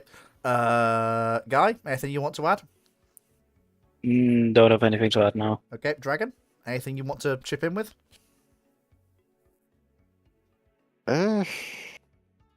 Yeah, basically it's all been said. Okay, Moe, anything for you? That's my question. I posed the question. Well, in that case then, Drac, if you have anything to add, take it away. Allow me to consult the sword of Mr. White. Oh my, I forget you have that. Yes. So, yes, I think the Lord Nelsons would be an interesting one because their whole form doesn't really, as it stands, really allow itself to easily take triple turrets. I could see perhaps there being an argument made for using them as a test bed. So have 2 triples instead of 2 twins. That would require dropping some or possibly all of the 9.2 inch to weight compensate. But perhaps, given the circumstances, perhaps you might even see Lord Nelson and Agamemnon being built as 2 different ships. So essentially the Navy going, let's do a compare and contrast where one of them has 6-inch secondaries and 2 triple 12s, and the other has the historical loadout of 2 twin 12s and a bunch of 9.2s, and then compare and contrast their performance. Now, theoretically, the 6-gun version should come out on top. Assuming that it does, and we know, as I think has already been noted, we know that Vickers can build a triple turret at this stage because they built one for the Italians. I think when it comes to Dreadnought, there may then be just enough of an argument to persuade Fisher to go with triples on Dreadnought and potentially super firing triples. Because remember, he wants his all-forward firepower, and without super firing turrets and with just twins, he's forced to accept 6 guns on a relatively limited arc firing ahead. When you look through all the various Dreadnought design sketches, almost all of them revolve around somehow getting 6 guns in the forward arc, including the infamous triple stack twins. So Fisher's not entirely opposed to super firing turrets. And I think if someone pointed out to him, well, hang on a minute, if you put a pair of superimposed triples, then you get your 6 guns firing forward without the need for wing turrets, with a much greater arc of fire, at which point where you want to put the rest of the guns is entirely up to you. Now, being Fisher, he may want 12 guns, it's basically do symmetrical 2 super firing 4, 2 super firing aft.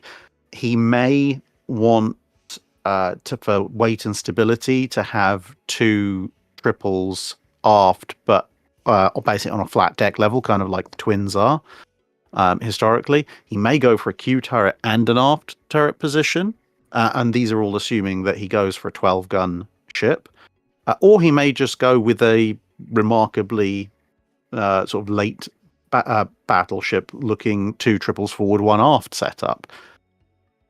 I think it depends on what exactly you can sell him on. Because bear in mind this ship has only 12 pounders as a secondary battery. I think if you could sell him on, if he goes, no, we want a ship for the battle line, you'll probably see 4 triples in some sort of setup.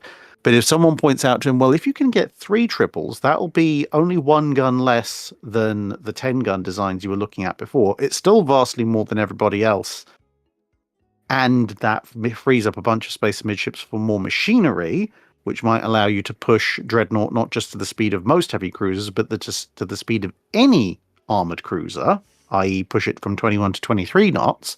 Given Fisher's love of speed, you might actually see him go for that. That'd be scary. Of course, the other option is he goes for the maximum, which is the 15 gun arrangement. Yeah, that would require him Yeah. finding somebody in the treasury and holding them down and beating them senseless till they forget everything about what it is to be a treasury minion. Which I'm not opposed to this. And also, I don't think that's not. This is also the thing is Fisher is very good at the politics game, and this is one of the interesting things you deal with, and one problem the Royal Navy does. The Royal Navy's used to having people who are good at the politics game in either the first or third Sea Lord post to make the case for the Navy, and that's what they sort of rely on. And when they lose that and they don't have those anymore, that's when the Royal Navy gets into trouble defunding. Fisher's quite good at the politics game. If he could, let's put it this way, he'd probably explain to the politicians, well, you see, if you go for a 15 gun thing, that's basically got the same firepower as any 4 enemy battleships. Yeah, the only other argument I can see where Fisher might be able to shove that through is at that point you're talking about such an insane increase in firepower, plus the use of triple turrets, plus the use of turbines, plus the fact that this thing's going to be faster than most armored cruisers. At that point, it's so radical, he may be able to persuade them on the basis of, look, it's radical in every other respect. We might as well go that little bit extra mile. This will be a warrior moment. This will buy us a few years of peace.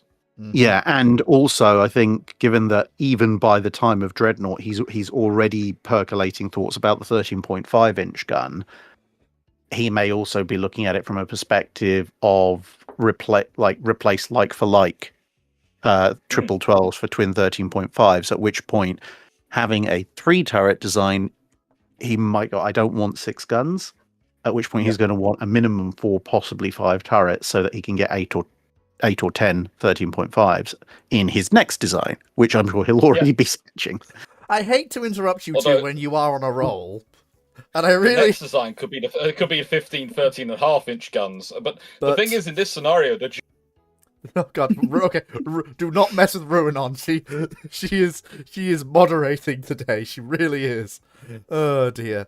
Yeah, the thing is, for the Germans, it's going to be a real problem with the whole finances issue versus the army, because they're such expensive ships. Yeah, they're just going to be crying. I do. It could end the naval race before it even begins because the cost is just so great. Yeah, the jump would just be too much for the army to countenance at that moment. So, you have technically run out of time, Drac. Is there anything else you did want to add? No, that's fine. I'm just going to go and return the sword to its case. Good. Right, so the last person to have a say is James, and Foxo, if she has anything to add after all is said and done. But James, if you want some time, you have time if you want it. Unfortunately, in the past few years, I've negated era, so I have no further comments. So it is just Foxo then, who, if she wants to have a few words in edgewise ways.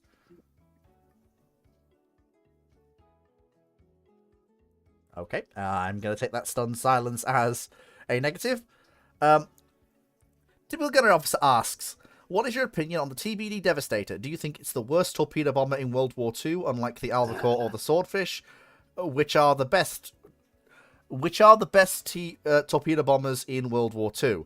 All right, okay, for cracks knuckles. All right, there's a lot to unpack here, and I am going to take my time and my prerogative as having first crack at this. Right, okie dokie. So, the thing you have to bear in mind is that Devastator is contemporary with something like Swordfish. That is the one thing that people do tend to miss. And I would argue, honestly, that Devastator is a better torpedo platform than Swordfish is. The problem it's got is that it's dealing with about the highest threat environment for a torpedo aircraft that a torpedo carrying aircraft operating in an anti-ship role in a carrier fleet action has to deal with, that actually sees combat of the era it's from, aka Swordfish, Devastator, etc. And as you would expect, it doesn't do very well. Just as you would expect Swordfish conducting an attack on the Kinabutai in broad daylight to not do very well. That's not a fault of Devastator, that's just the battle that it flew into. Drac, do you have something you want to add? You are coming up, lighting up there. Okay, sorry. What was the question? I just got back from sword dropping. Oh, fair enough. That's why. Sorry, I thought I had to interrupt. That's all. The question was, what is your opinion on the TBD Devastator? Do you think it's the worst torpedo bomber in World War II, unlike the Albacore or the Swordfish, which are the best torpedo bombers in World War II? And I was just going, I was just going through my bit of. First of all, just to very quickly rehash, so Drac can hear it again. Yeah, no, I heard that bit. I just didn't hear the question. Yeah.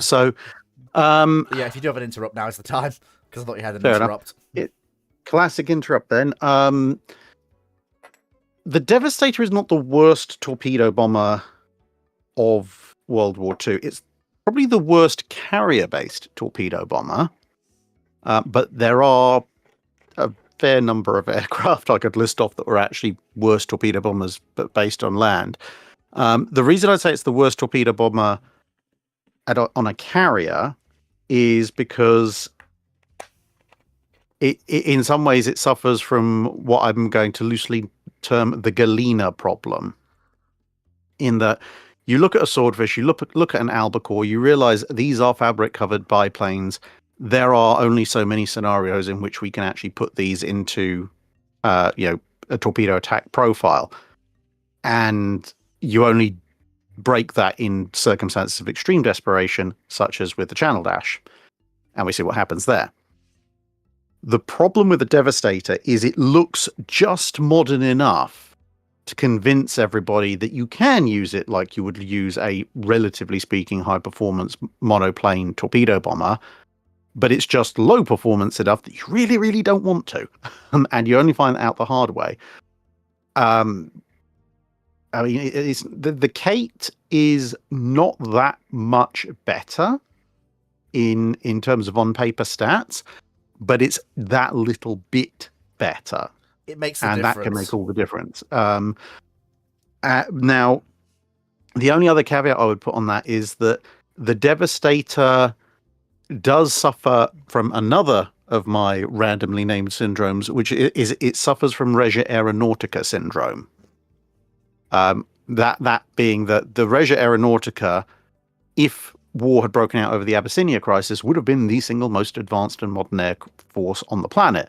The problem was, war didn't break out with the Abyssinia crisis, and when it did break out and Italy did get involved, they had pretty much the same air force they'd had in the Abyssinian crisis, which now, 2 or 3 years down the line, was a little bit behind the curve.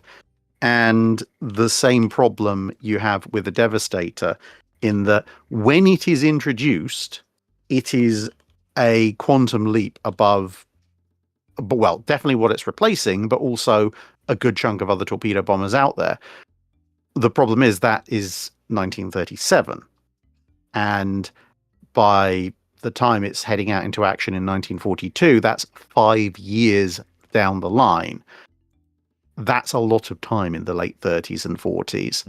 And it doesn't seem like much necessarily, but when you look at the Kate torpedo bomber, it's opposite number, if you like. The Kate only starts flying as a prototype the same time that the Devastator is actually entering active service. That gives you an idea of the time spans involved there. Yeah.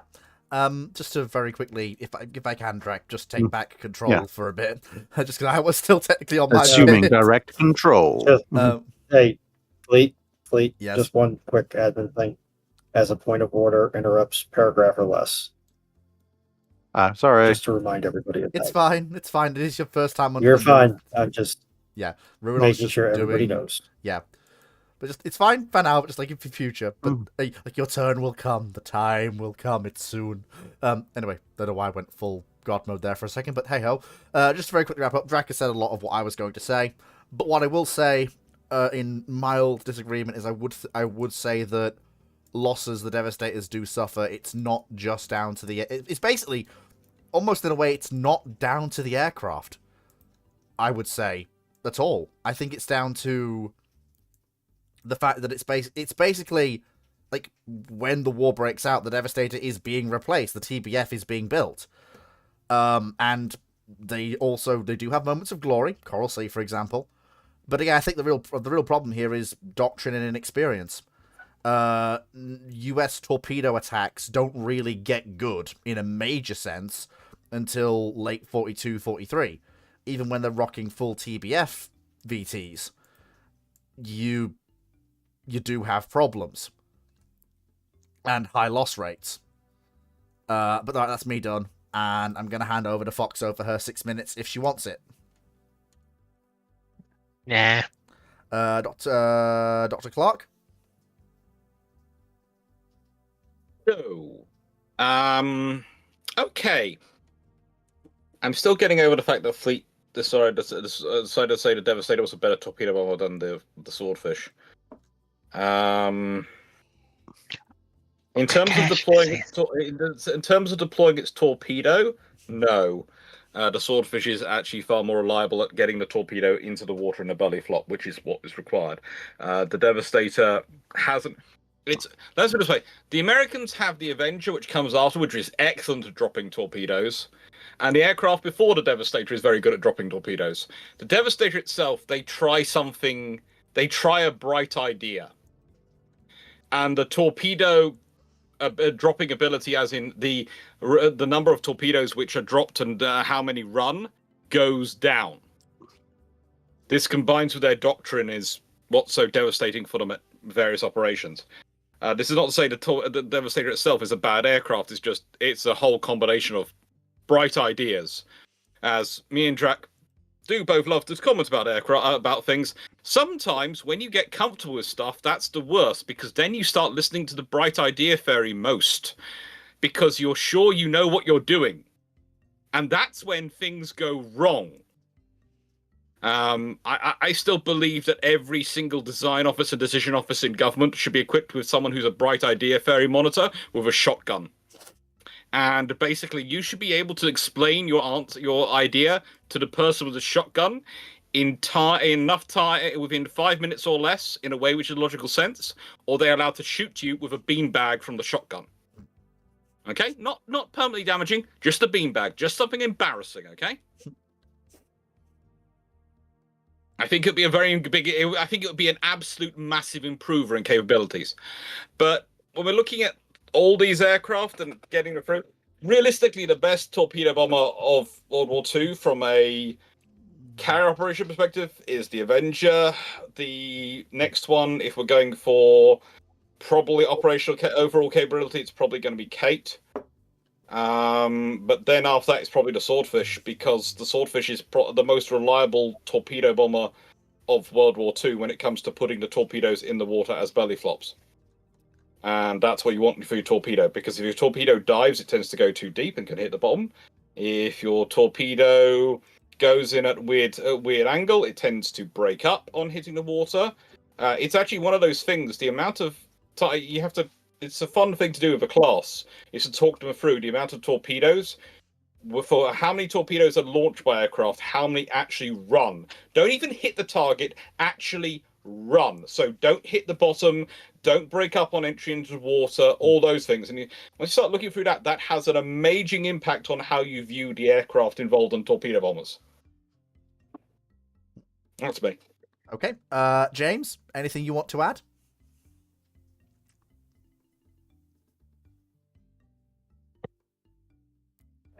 I guess not. But Yes. no, never mind. Okay. Drac, it's your turn again. Okay, well, the other qualifications I would put onto the Devastator issue, as it were, is that it's not helped by the fact that the Mark 13 is at that stage in the war a roll the dice and hope you hit a natural 6 for the thing actually working torpedo. It's a natural. I think it's a natural 20, not a natural 6. It's actually no, to be fair, yeah. The Mark 13 is pretty terrible at that stage. It makes the fact that Shoho took as many hits as she did something of a remarkable feat. But nonetheless, well, there was one other point I wanted to make about the Devastator. I'm just trying to remember it.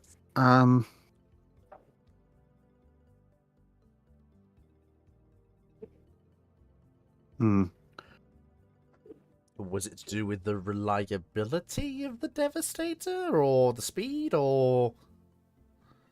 No, that was it. The other thing, the Devastator taking such ridiculous losses at Midway is in part actually due to, and I was actually discussing this with someone at We Have Ways Fest this past weekend. It's actually due in small part to a last-minute change in US carrier doctrine, which sort of screws them over. I don't think it would have necessarily saved them, but I shall explain, which is that pre-war carrier doctrine, the Wildcats should escort the Devastators, the torpedo bombers, because it was held that the Dauntlesses, being somewhat higher performance and somewhat more agile, would probably be able to look after themselves. Now, this was a cause of some debate, because others maintained that if the Wildcats were up with the Dauntlesses and something went wrong with the Devastators, the Wildcats could dive down to help the Devastators, whereas if they were with the Devastators, they weren't going to be able to climb up to help the Dauntlesses in any kind of good time. So opinions did differ somewhat in various carrier air groups. However, when the big strikes went in at Midway, there was a last-minute discussion, and based on their previous record, because bear in mind, by the time of Midway, Enterprise had, and Yorktown for that matter, had done a series of carrier air raids against various Japanese targets. And in those raids, the Dauntlesses had been the ones that had been chewed up the most, particularly for Enterprise VS6, the scouting squadron. The Devastator squadrons had hardly been touched at all. And so it was decided that, well, the Dauntlesses keep taking lots and lots of losses, therefore we're going to switch our escort profile to the Wildcats escorting the Dauntlesses. And the safety for the Devastators will, in theory, come from the fact that, as I said, the Wildcats can dive down to help them. But what this works out at Midway is, of course, because everybody gets detached and wandering off on their own, it means the Devastators show up unescorted. There is no escort to come and help them. And shockingly, a bunch of heavily laden slow torpedo bombers get blown out of the sky by a mixture of Zeros and Japanese anti-aircraft fire. And to be honest, I mean, that's part of why their losses are so bad. But to be perfectly honest, I think given the circumstances, even if they had Wildcats as escorts, it still would have been a pretty crushing blow, because the Wildcats would either have had to fly in close escort, which would have meant they'd have no altitude to trade for speed, which is what the one advantage the Wildcat has over the Zero. So a low altitude dogfight against a Zero, you're just going to end up losing Wildcats as well. Or they ride at a medium altitude where they can keep an eye on the Devastators, but at that point the Zeros, when they go in, are going to get 1 or 2 free passes and probably take out a bunch of Devastators before the Wildcats can do anything to help. So I don't think it would have stopped the ripping apart of the Devastator squadrons, but it might have reduced their losses a little bit, because, as I pointed out in one of my Enterprise episodes, by the time Midway was done and dusted, the total frontline strength of Devastators in the entire US Navy could be summed up by 4 rather sad aircraft sitting at Pearl Harbor. Okay. That is honestly that is what a way to end off on, Drac. That's just that image sits in your mind. It's just the 4 sad Devastators. So Moe? Weirdly enough, 3 of them are the tail number 7. Wow. Ooh. Moe, anything you want to add? No? Dragon? Hey, give me a moment. Yeah, mostly similar to what's been said of. Yeah, no, I very much I agree with that. Yeah, Swordfish is actually superior to Devastator in this regard. Because again, torpedoes on target is good. Voxer? I'm just curious about how they said the Albacore was a good torpedo bomber. Tried to skip over that. I tried to skip over that one. It was just... To be fair on position on the Albacore is the Albacore is a dream. The Albacore cannot hurt you. All praise to the Swordfish. All right. Albacore, don't you mean the radar picket aircraft? The Albacore, in the nicest way, the trouble for the poor Albacore is it comes in after the Swordfish has done most of the work, and its Taurus engine keeps causing trouble. And by the time it gets another chance to do any work, the Avengers arrived. And everyone looking at the Avenger and the Albacore goes, I know which one I'd rather be in. And then the Albacore goes, okay, so I'll take over the second line role. And the Swordfish just goes, okay, nope, okay. that's mine. Bye-bye, you're gone. Right, okay, so anyway, so humorous a bit on the Albacore side. Go on, Dragon, you were saying about the Swordfish. Beyond that, yeah, in my opinion, the Devastator is not a very good aircraft overall, and I do personally think its doctrine might have let it down a bit. Guy? But it's what they had.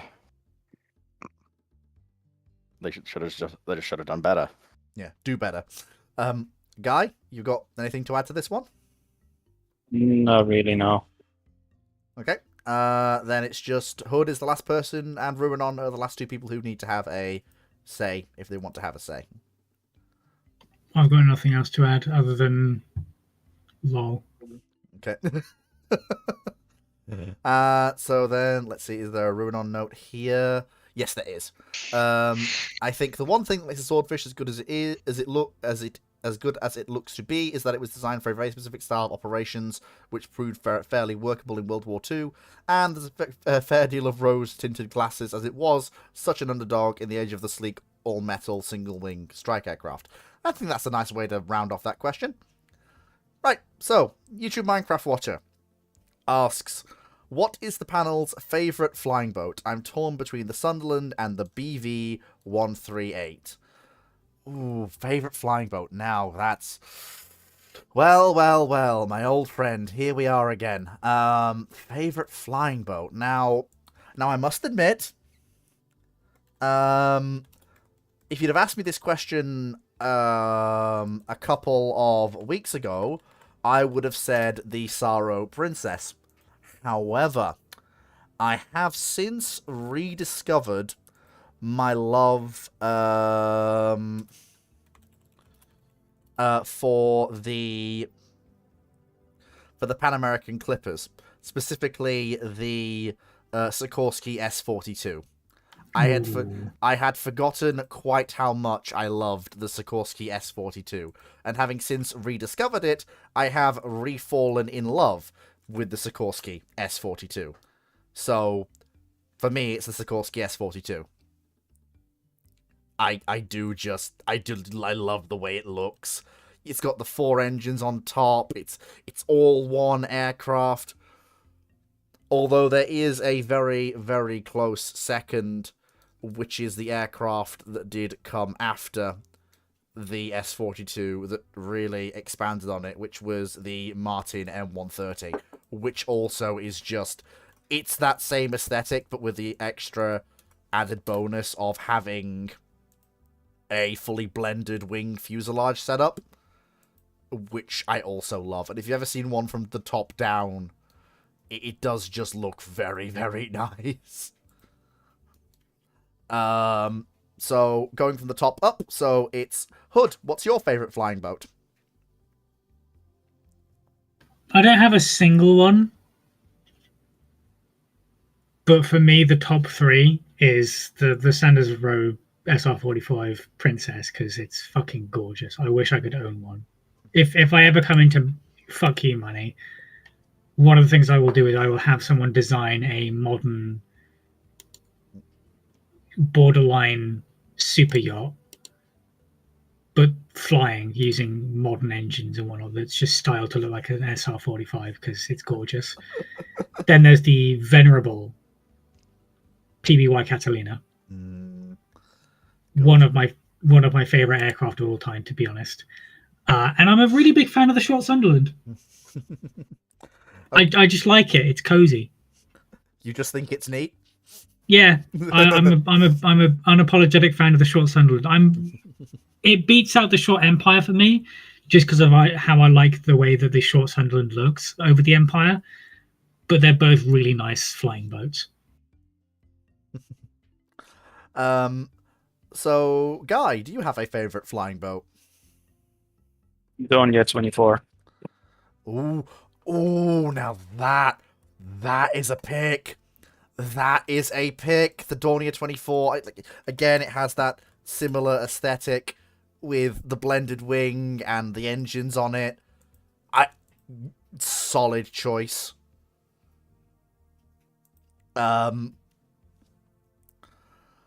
Okay, Dragon, do you have a favorite? Not that I have many, but I'll go with the weird option just because it's one that's unlikely to come up. Mm-hmm. BV-238. Ooh, good choice. Good choice. Because why have 4 engines when you can have, then, 6? And how many 20 mils and 13? Oh god, why are we developing this again? Oh, it is this thing. Problem. I was going to say, is this the flying wall? Yeah. Then they have the idea, the bright idea of, well, could we convert this to a land-based bomber? Let's not. You do have... Sorry, I just found some artwork that makes it look like it's doing a fucking angle of attack strafing on like a fucking AC-130, but no, it's not. It's just part of the pylons for the gangways.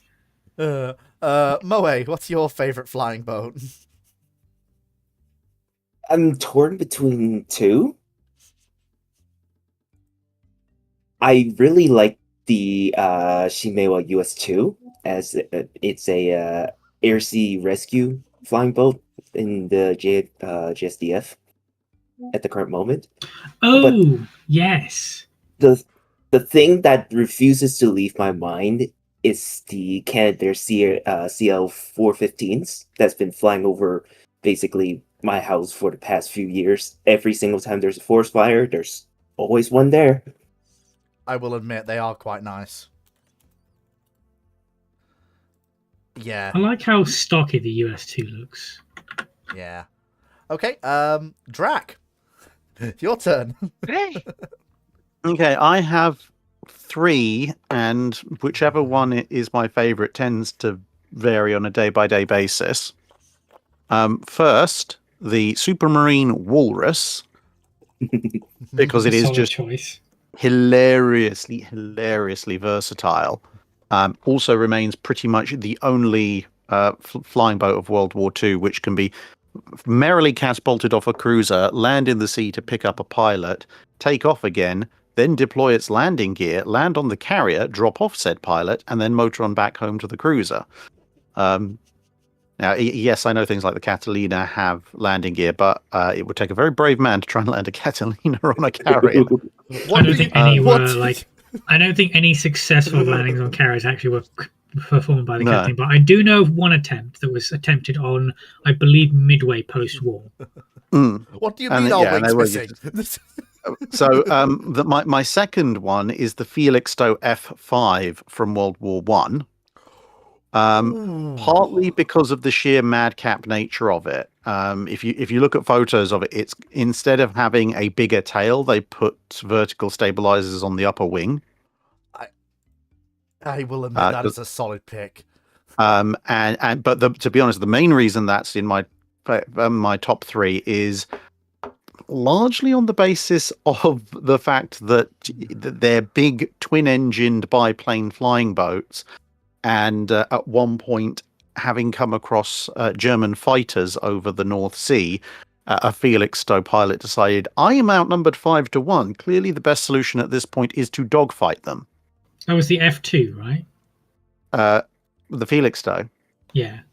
F5. The F5. Sorry, I was trying to find the actual aircraft in question because I don't remember seeing a picture of it. And It's gorgeous. Just the sheer ridiculous bravery of someone going, I'm going to take my gigantic wallowing flying boat into the attack run on a bunch of fighters, and then somehow actually coming out the other side vaguely intact, if somewhat calendarized. I'm not gonna lie. Looking at the picture I posted in the chat, I'm just thinking, yeah, I'm the kind of idiot that would take that into a dogfight and somehow win. Look at it. I get what you like it though. And option 3, Drac? Option 3 is the Martin P6M Seamaster. Ooh, yes. Glory to the jet-powered swept-wing flying boat. Also, glory to the nuclear-armed jet-wing swing-powered flying boat. But also, then I don't know who they had in charge at the time, but whoever was in charge of coming up with the 1950s color scheme for that thing deserves an aesthetic award. It is one of the prettiest paint jobs I've ever seen.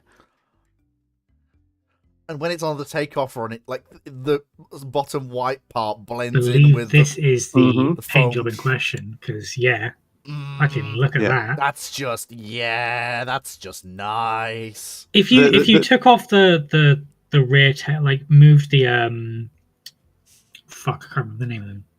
Stabilizers. The stabilizers that are on the rudder. There is a special name for them, and I can't remember it. But if you remove those, this is straight up a fucking Thunderbird or Star Trek aircraft, hands down. Yeah. It's so cool.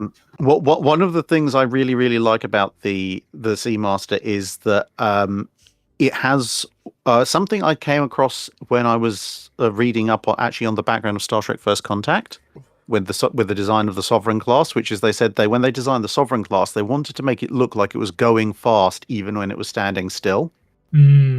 Because you think about it, if you had model aircraft suspended from your ceiling, the Seamaster is one of the few that would look like it's genuinely going fast, even if it was hanging off a piece of fishing line. Yes. Hold on. Due to the political situation at the Pentagon and the weapon systems choices made amid budgetary constraints, the Navy promoted the P6M, which at that time, I will point out, only 16 aircraft were ever built. They reclassified it as a high-speed mine layer. It wasn't exactly going to be a slow mine layer. I love shenanigans. Anyway, Dr. Clark, your favourite flying boat.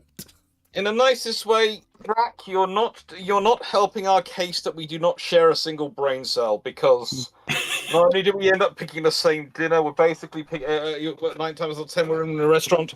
We're also now picked 2 out of 3 of my flying boat options. The only one which is different from me, and you can guess which 2 out of 3 were also my choices, is I liked the Supermarine Strenair. Now, for those who don't know what it is, it's the last flying boat design built prior to in the 1930s for the Royal Air Force for Coastal Command. And it's developed from the whole sort of line which goes back to the Felixstowe F5. It's a really good aircraft, really capable, and yet they only build 57 because, to be honest, it's a victim of the Air Ministry's internal arguments. And it would have been a really useful aircraft to have. But, yeah. The Strenair, they don't build enough of, and if they had built more of them, I could have seen it being really useful during World War II, because the Royal Canadian Air Force really loved the thing for their operations, and the Royal Air Force, who actually had it, really liked it as well. Nice.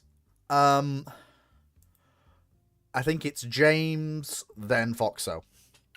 Also, just quickly, there should be a picture of it in the text, because it looks mean as anything when it's coming into land. This is the Strenair. Oh, yes, the Strenair, yes.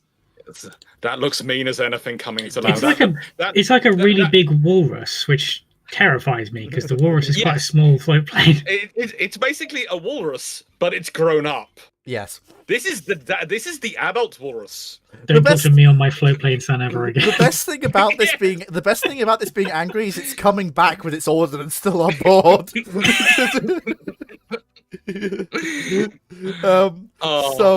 Okay. So James, what's your favourite flying boat? So, like Drac and Alex, I have 3. Oh my. Whether they're not the same 3. Oh, that's So, good. We're not sharing a first brain cell between 3 people. That does make things a little bit easier. So, my first is obviously the Hughes H4 Hercules, the Spruce Goose, Sprucey goosey. because she's a beautiful plane. Now, second I'd go for is the Beriev BE 200.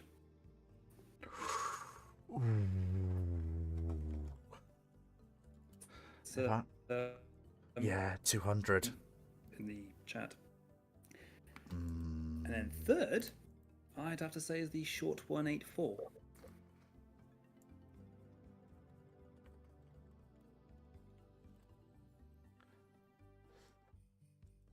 You know what? It's such an iconic aircraft. I'll allow it because even though it's not technically a flying boat, I will allow the Short 184 because it is such an iconic aircraft.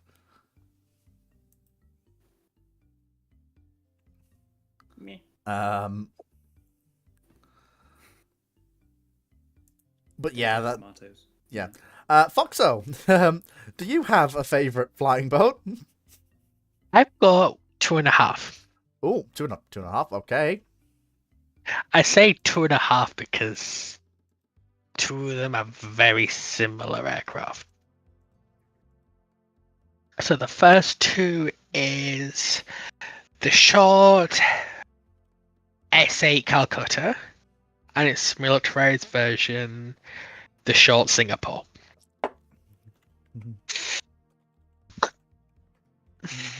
Sorry, other way around. The short Singapore, the Calcutta was derived from the Singapore. The Calcutta, because A, they're biplanes, they're big biplanes. They were just sort of, I don't know why, but the Calcutta to me has always had, with it being a tri-motor that suspends all 3 engines just above the fuselage I will admit, between the wings. it puts out a vibe. It puts out a vibe. It's almost like a peacock when they're fluffed out their feathers. So Yeah. this plane has just tried to make itself tall.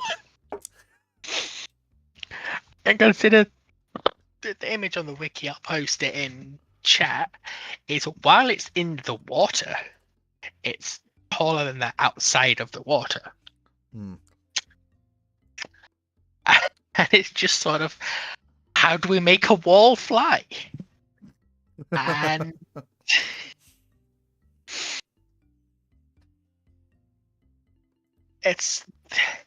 they didn't really see a lot of military service in Singapore's from what I've read. Given there's only 37 of them and they're retired in 42. Hmm. But because by the time war starts, they're being replaced by the Sunderland. Hmm.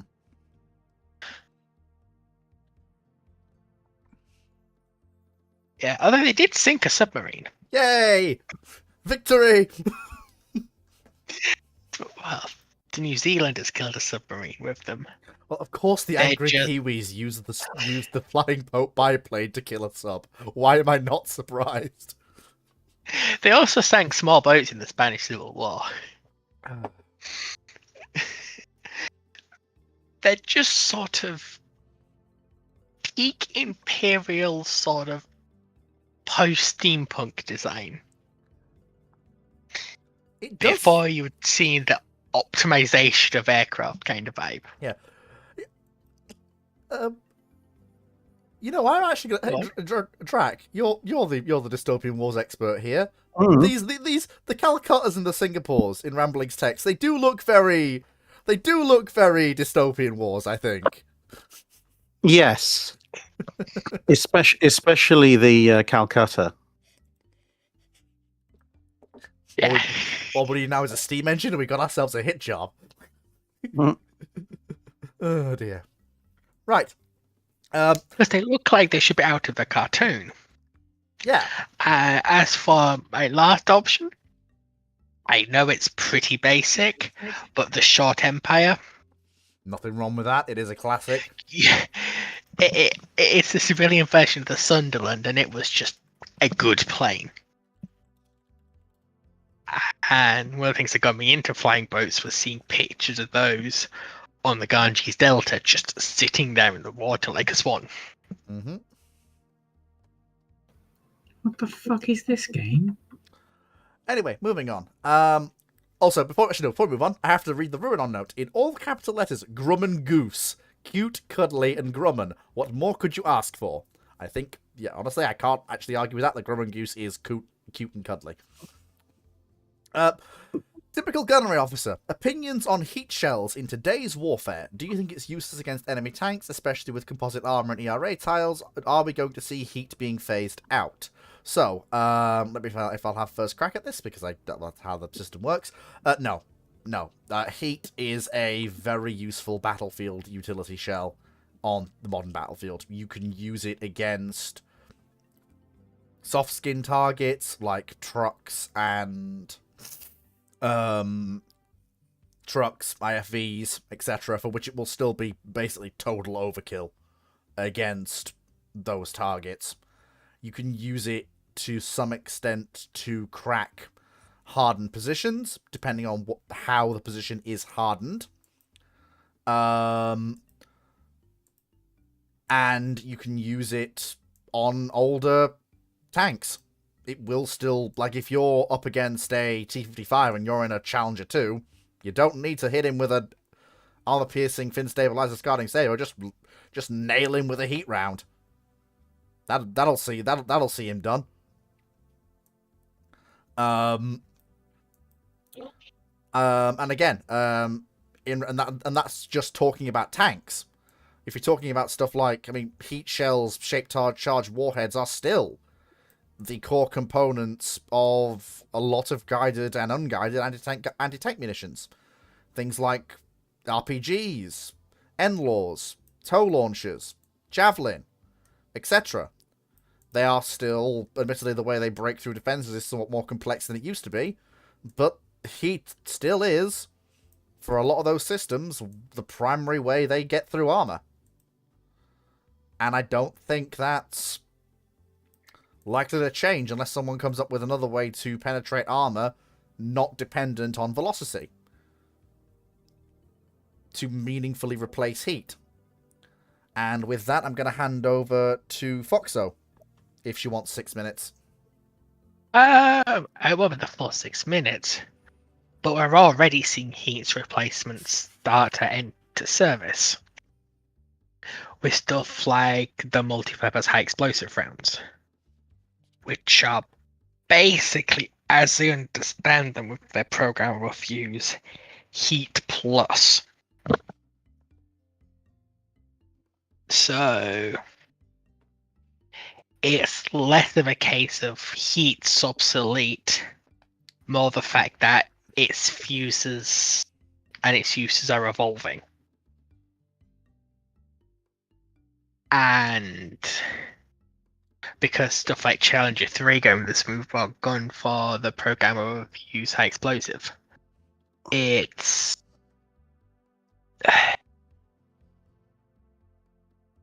one of those cases of, you could argue that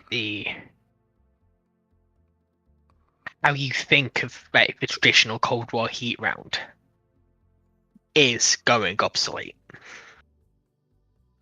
because its replacement, the programmable high explosive round, will do its job, but better in theory with the programmable fuse, because that's basically heat plus.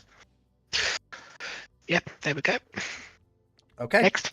Next is James, because when he's unmuted, he's between Dr. Clark and Foxo, I think. So, James, anything you want to come in? Not really. I don't know much about our little friends, the little pongos that like to not shower. So.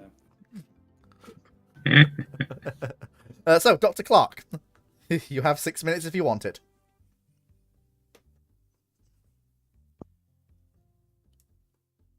Dr. Clark, are you there? Can you repeat the question quickly for me? Just to, I want to clarify something, whether I'm remembering it correctly or not. Okay. Opinions on heat shells in today's warfare. Do you think its uses against enemy tanks, especially with composite armor and ERA tiles? Are we going to see heat being phased out? Yes and no. Modern tanks against modern tanks, there are better things coming in, but the thing is, heat has kind of diversified into something which is very useful as a cost-effective means of engaging softer targets than main battle tanks. So IFVs, APCs, those sort of things. So the thing is, heat is sort of moving down as even the softer targets are getting better protected to an extent. So it's sort of moving down to the next level down, where plain high explosive might not give you to get the same kill it used to. So whilst yes, I could see it going, I don't think it's going to be any time quickly, and it's still quite useful right now. Okay. Well, I guess, Drac, if you want any time on this, you've got it. Sure. So, similar to what's been said already, I think there is still a space for heat, at least until they come up with something similar but better, and that gets widespread deployment. The big advantages for heat at the moment are that it allows you to have a relatively powerful anti-tank or anti-armor generally capability on surprisingly small platforms. With the existence of heat charges, anything can threaten armor. And that in turn means that there is you must be at least this protected or have this form of active protection system to play in modern warfare. If you take heat out of the equation, then yeah, you've got things like, sabot rounds and so forth. But you're not going to find anyone with a shoulder launched, depleted uranium sabot launcher. That's very true. Which Yet. So in some ways it forces a certain level of protection on anything that wants to consider itself at least vaguely armored. And also, I think, from looking at it from an engineering perspective, because you have lots of different potential ways of cracking armor, you've ended up with things like Dorchester and on Challenger 3 Epsom armor and the equivalents that the composite armor that you find on things like the Abrams, which have to be designed to be able to defend against all possible forms of attack, whether that be the traditional, here's a big lump of tungsten I'm flinging at you, or a heat round, or a Hesh round, or a sabot round, etc., etc. And those composite armors are quite expensive, and obviously they do involve some level of compromise, whether that be in terms of protection or in terms of weight or whatever, in order to defend against all those different kinds of attack. If heat goes away, and by heat going away, I mean the form of attack that heat takes, if that goes away, then that makes the life of people developing composite armors much simpler, because it removes a particular vector that they have to guard against. And once that happens, that hands the advantage to armored vehicles, even against other threats that aren't heat, because you can devote more of the weight of your composite armor to, say, getting rid of a sabot round. So I think heat or the directed jet of something is going to be around in some way, shape, or form for quite a long time, if for no other reason than just to ensure there's a certain modicum of lightweight anti-armor and stopping the armor from running away with with the game. Yeah. Moe? Yeah, pretty much basically what they've said before. Unless there's some new method of creating a man-portable weapon that could kill a tank, heat isn't going anywhere. I could see it phasing out in vehicle-based weaponry, mostly because the vehicles are big enough to, carry whatever they need to. But infantry, heat rounds the most weight saving or weight efficient, I would say, type of warhead to punch through armor. Yeah. So yeah. Dragon? Dragon? Give me a moment. I can't handle multiple questions at the moment. It's alright. Do you need a reread? Right. In terms of heat, I mostly tend to agree with Foxo. Heat's not going to be it's more a case of it's not obsolete, but heat as we know it is not going to be around as long. Heat will be different. Basically what it ends up coming down to. Mm-hmm. Yeah. Beyond that, it's basically in the realm of this is also highly classified. Good luck finding any info on it. Mm-hmm. Because it's literally like today's weapons. Not even a case of 5-10 years. It is what is being developed now and in future. You can always look at the sales brochures. Yes, and would you trust say Vickers sale brochures perfectly? I would trust that it's notionally capable of the method of action that they are describing, not that it is capable of that method of action to the degree at which they are promising. Does that make sense? I think I understand that.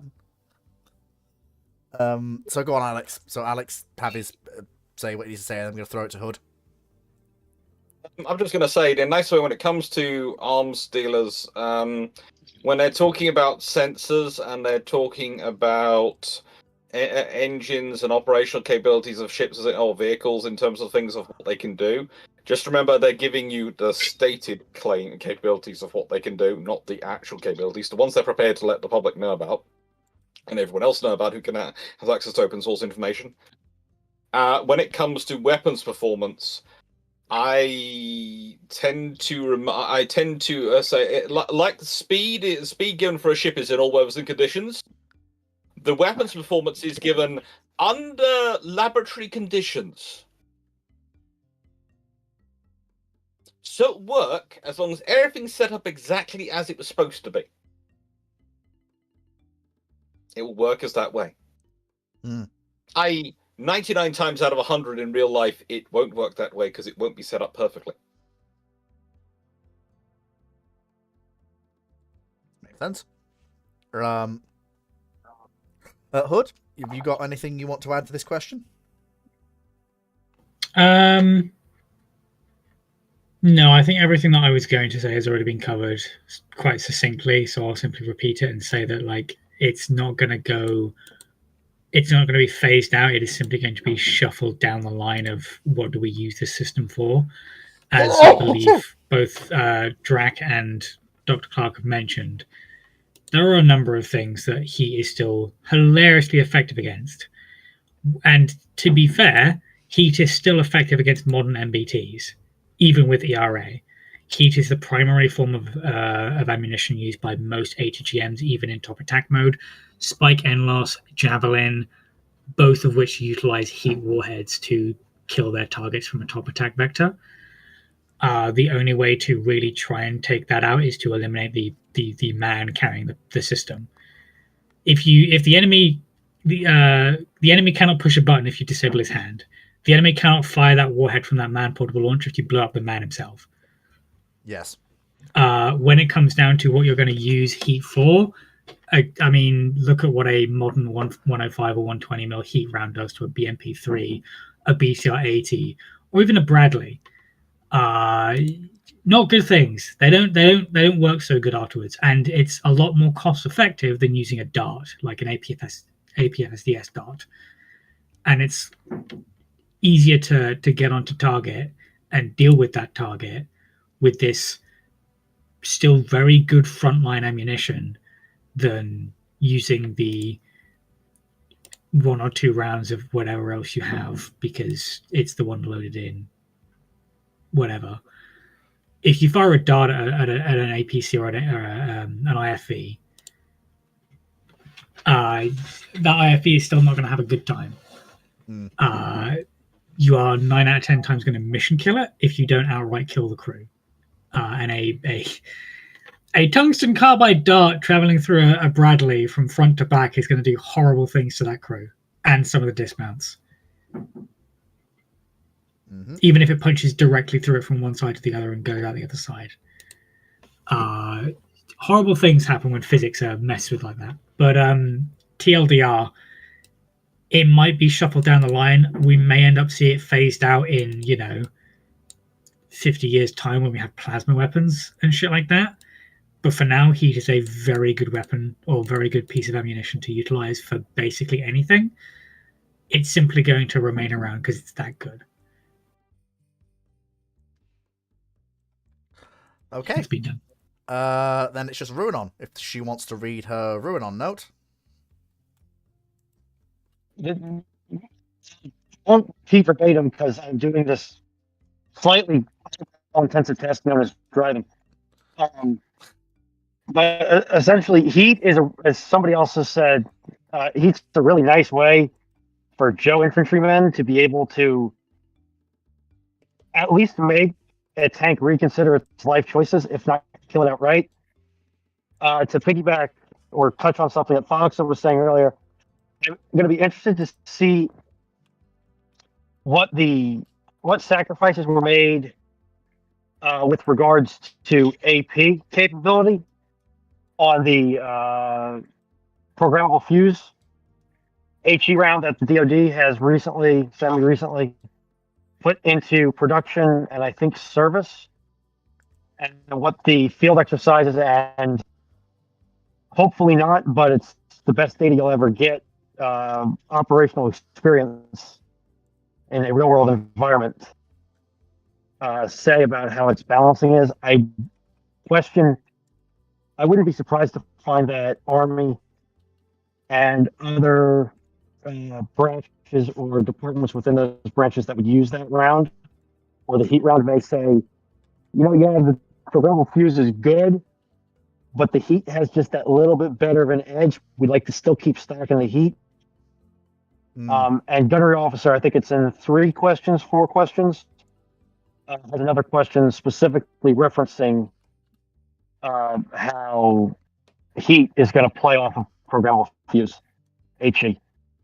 And that's pretty much all I've got to input on the target. Right.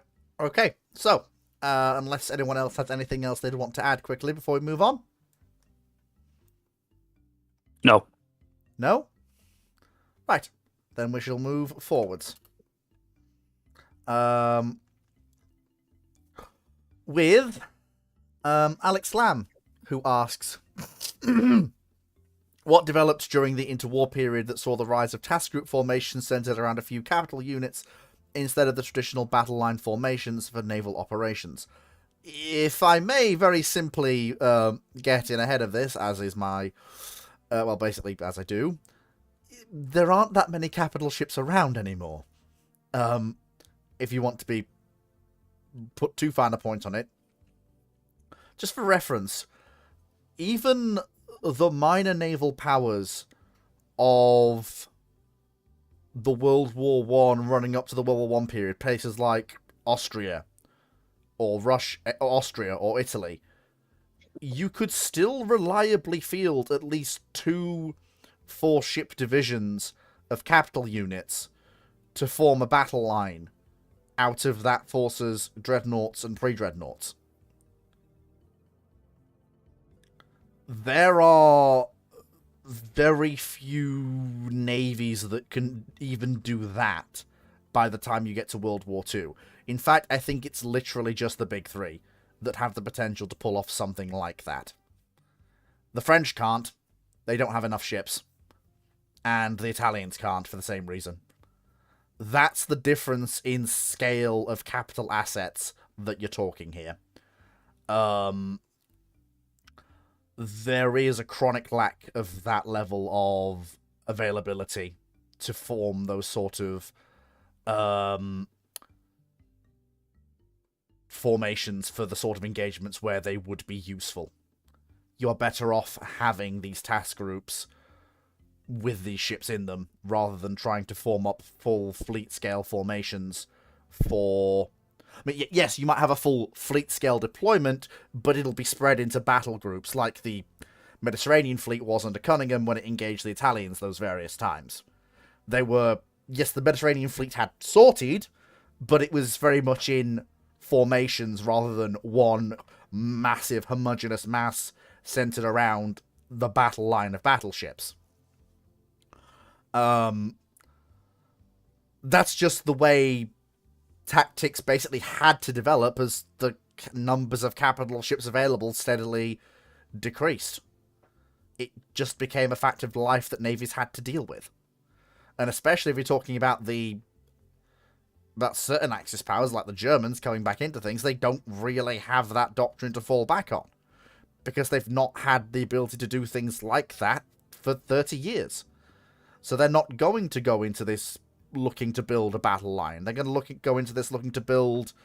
Yes, they're going to build up their capital ships, but they're not... You don't see them looking to build up High Seas Fleet Mark II. Even Plan Z is not meant to do that.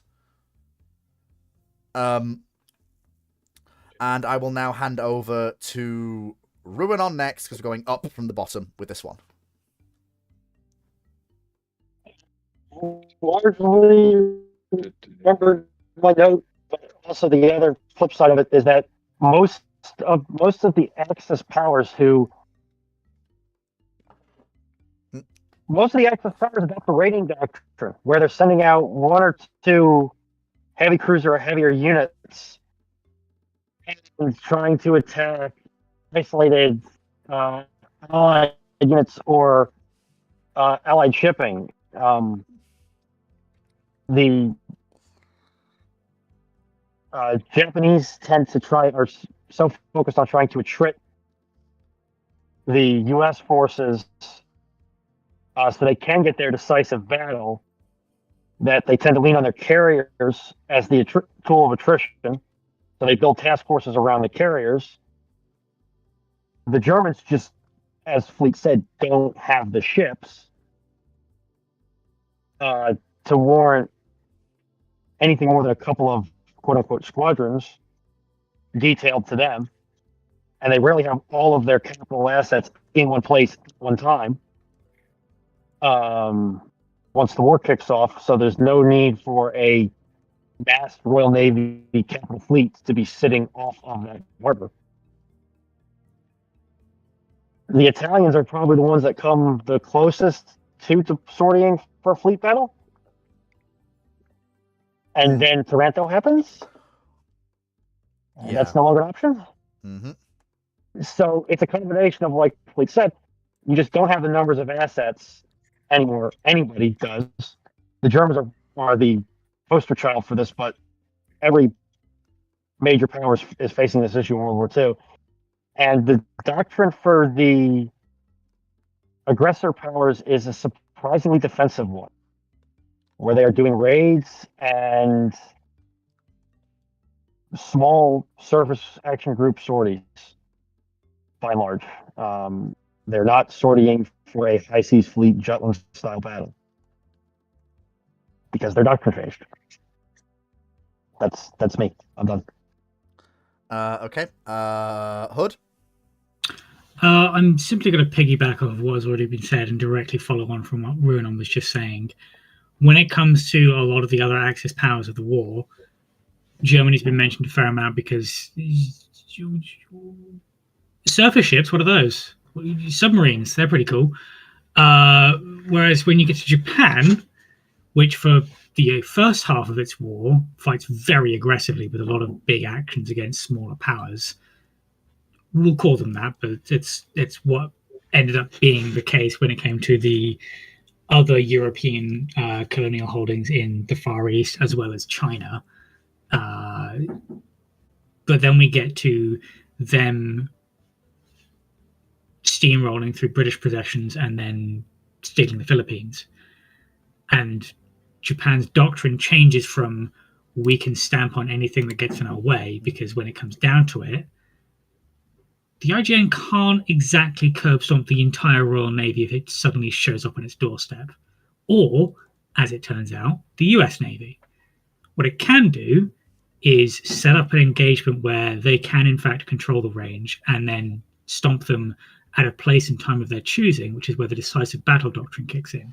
So for the rest of the war, when it comes to them fighting most of those actions against the Royal Navy, such as it is in the Far East, and the US Navy primarily, is we want to attrit them as hard as we can for as long as we can, so we can set up the killing blow of the war and knock them out in one fell swoop, which doesn't really come down to it the way they wanted it to, or go their way when it actually comes down to it. Because, correct me if I'm wrong, their only real show for decisive battle is Surigao Strait. No, the decisive battle happened. It's Philippine Sea. The Japanese actually... No, I mixed those two actions up. My bad. But when it comes down to it, that's where it comes down to it. And they've been spending most of the war trying to set this up and losing a lot of things in the process. When it comes to the core of the question of why smaller action groups, first and foremost, you don't need to commit an entire line of battle of capital ships to fight a squadron of cruisers or destroyers. You typically also will find that it's actually much easier to evade detection and therefore action as a small group of maybe a fast heavy cruiser with a pair of destroyers or a pair of light cruisers and some destroyers than it is 7 or 8 capital ships of any type with their own escorts as well. One of the things that has been very interesting to me as I work my way through the Honorverse again is just how easy it is. Bearing in mind this is also in space, but a lot of how David Weber has set everything up is based on the First and Second World Wars, especially as well the pre-Dreadnought era. When it comes to how they fight their wars is based a lot on how we have fought our wars in this timeline, in that smaller task groups are very easy to avoid action because they're quite small and there's a lot of ocean to hide in. And even with the Kido Butai, there's only so much ground you can cover. All it takes is we shot down 2 observer aircraft that got too close. 2 aircraft ranging over a square mile area of maybe 1,000 square miles each. That's a lot of sea to hide in. And you're already on your way out of it, which means the enemy's like, okay, these 2 aircraft have gone down over here. We need to go and send someone to follow up. Suddenly you're not there. You're 600 miles away. Ish. I'm paraphrasing for time here, but when it comes down to it, there is the mix of there's not that many ships to fight in these larger engagements. The engagements you do have end up being quite one-sided and not in the way that either side ultimately wanted it to go, with the exception of the US Navy. And when it comes down to it, it's a lot easier. Task Force 38, or 34, sorry. It's the Fast Carrier Task Force. How often was that split up into individual squadrons or divisions so that they could have a carrier or 2 range off to go and knock out some poor Japanese bastard in the middle of the ocean? It's quite frequent. And even then, a lot of those battleships also then were broken off to do other stuff whilst they were holding position or taking on supplies or conducting replenishments or rotating ships and aircraft out, because that happened quite a lot. So when it came down to it, operating smaller task groups or action groups ended up setting up how post-war USN and post-war NATO forces would ultimately end up operating. because it's a lot easier to coordinate those those units in those smaller groups, and you can cover a lot more ocean in multiple different action groups than you can in one big battle line. Plus, at this stage, the nature of warfare has changed quite dramatically from World War One to World War Two, because the carrier is now king. The battleship plays lockstep to the carrier, or does something that different ships did in the past, And which is you've had your 6 minutes, I'm afraid. Fortunately, that is the end of what I was coming to. I was starting to waffle there. A little bit. So next is Guy. If you've got anything you want to add.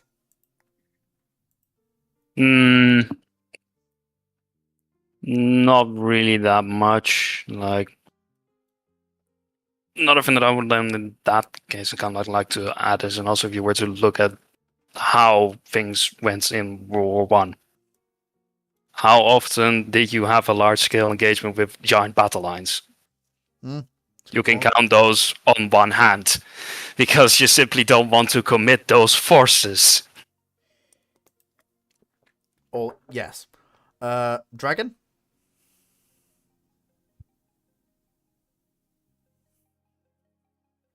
Okay. Right. Drac. Yep, it's Drac's turn. I think.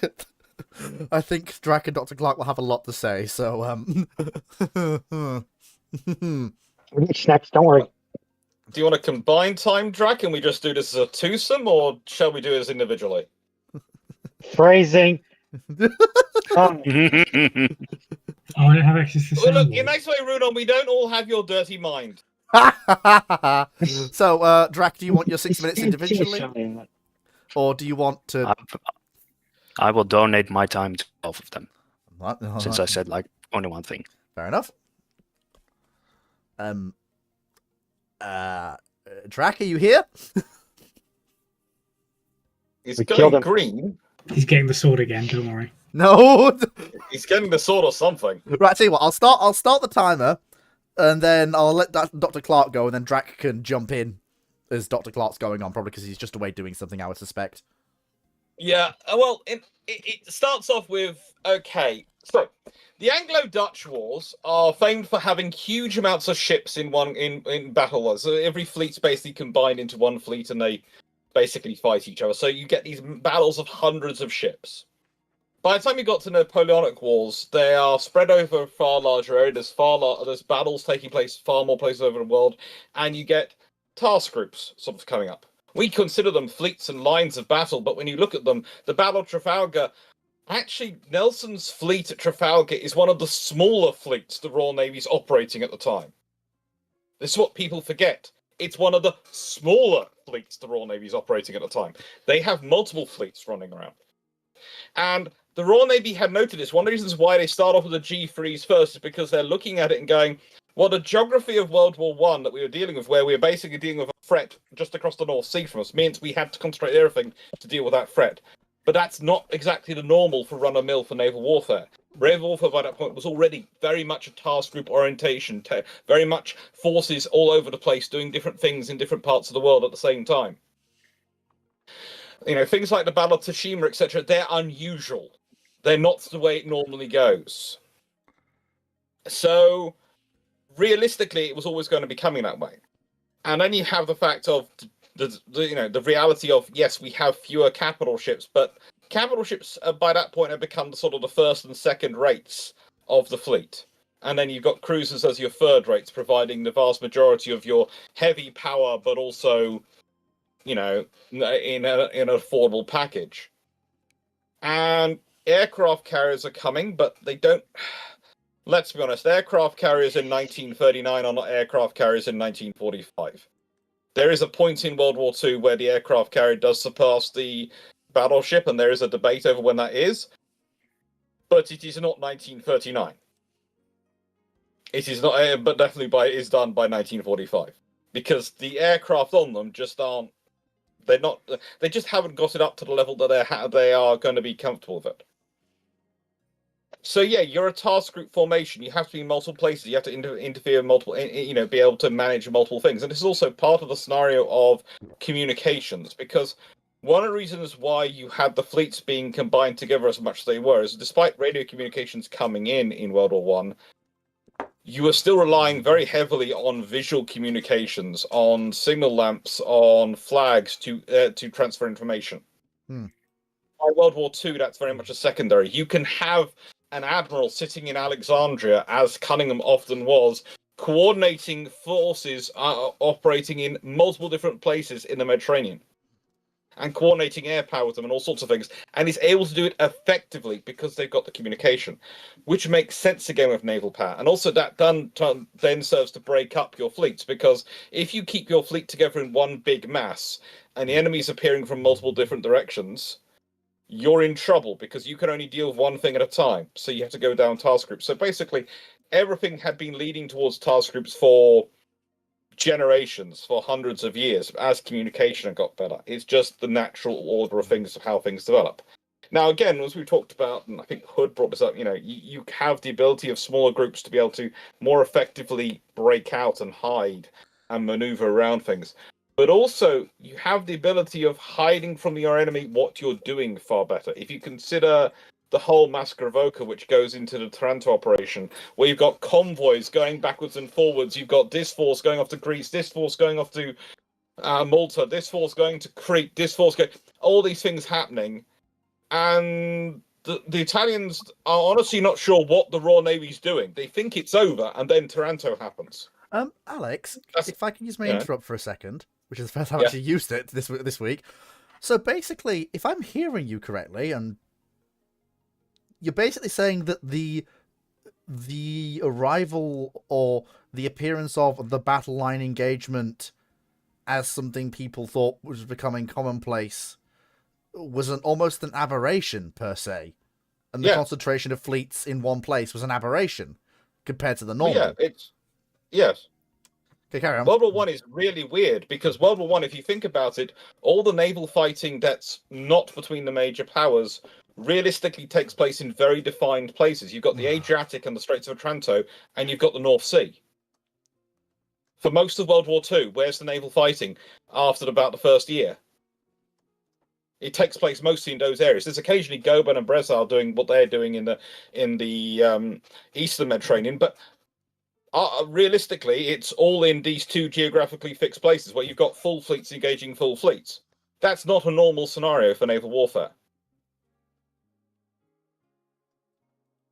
If you consider, again, if you go back to Napoleonic era, the Royal Navy would have squadrons in the Caribbean dealing with the French and the Spanish, and squadrons in the Atlantic dealing with the French and the Spanish, and squadrons in the Mediterranean dealing with the French and the Spanish. And they'd be all over the place. And even they couldn't concentrate the whole fleet. And even things like Trafalgar, that wasn't even a full fleet engagement for either side. It was a significant action, don't get me wrong, but it wasn't a... No, as I said, it was the largest fleet the Spanish and the French had actually operating at that point, but it was one of the smaller fleets the Royal Navy has operating. This is the point. People sort of say Trafalgar. If Nelson had lost Trafalgar, there's a problem, and you sort of go, no, there isn't, because if he loses it, then the next squadron the French will hit is the Western Squadron, followed by the Channel Fleet, and each of those are bigger than Nelson's force at Trafalgar. And that's the problem. They win Trafalgar. Oh, great. They've won. They've been beaten up. What's your next one? Well, there's this group called the Western Squadron, which has about 50% more ships than Nelson's fleet did at Trafalgar. Oh. Oh. Hello? Oh. I think we've been joined by the princess. I think we have, yes. Yes. In the presence of Her Royal Highness. Hello.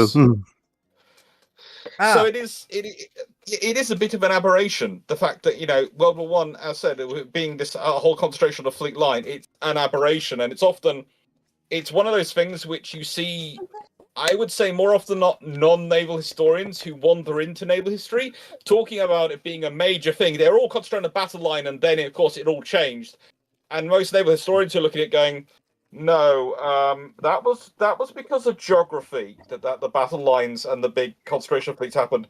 Previously, it was task groups, and post that, it's back to task groups. Basically, task groups is the normal run of things, and that's, as I started off with, that's why the G3s are the first thing that the British are building after. Well, they're building the admirals, and then they're building the G3s. They're building battle cruisers because battle cruisers are actually more of a fit for task group operations than battleships are.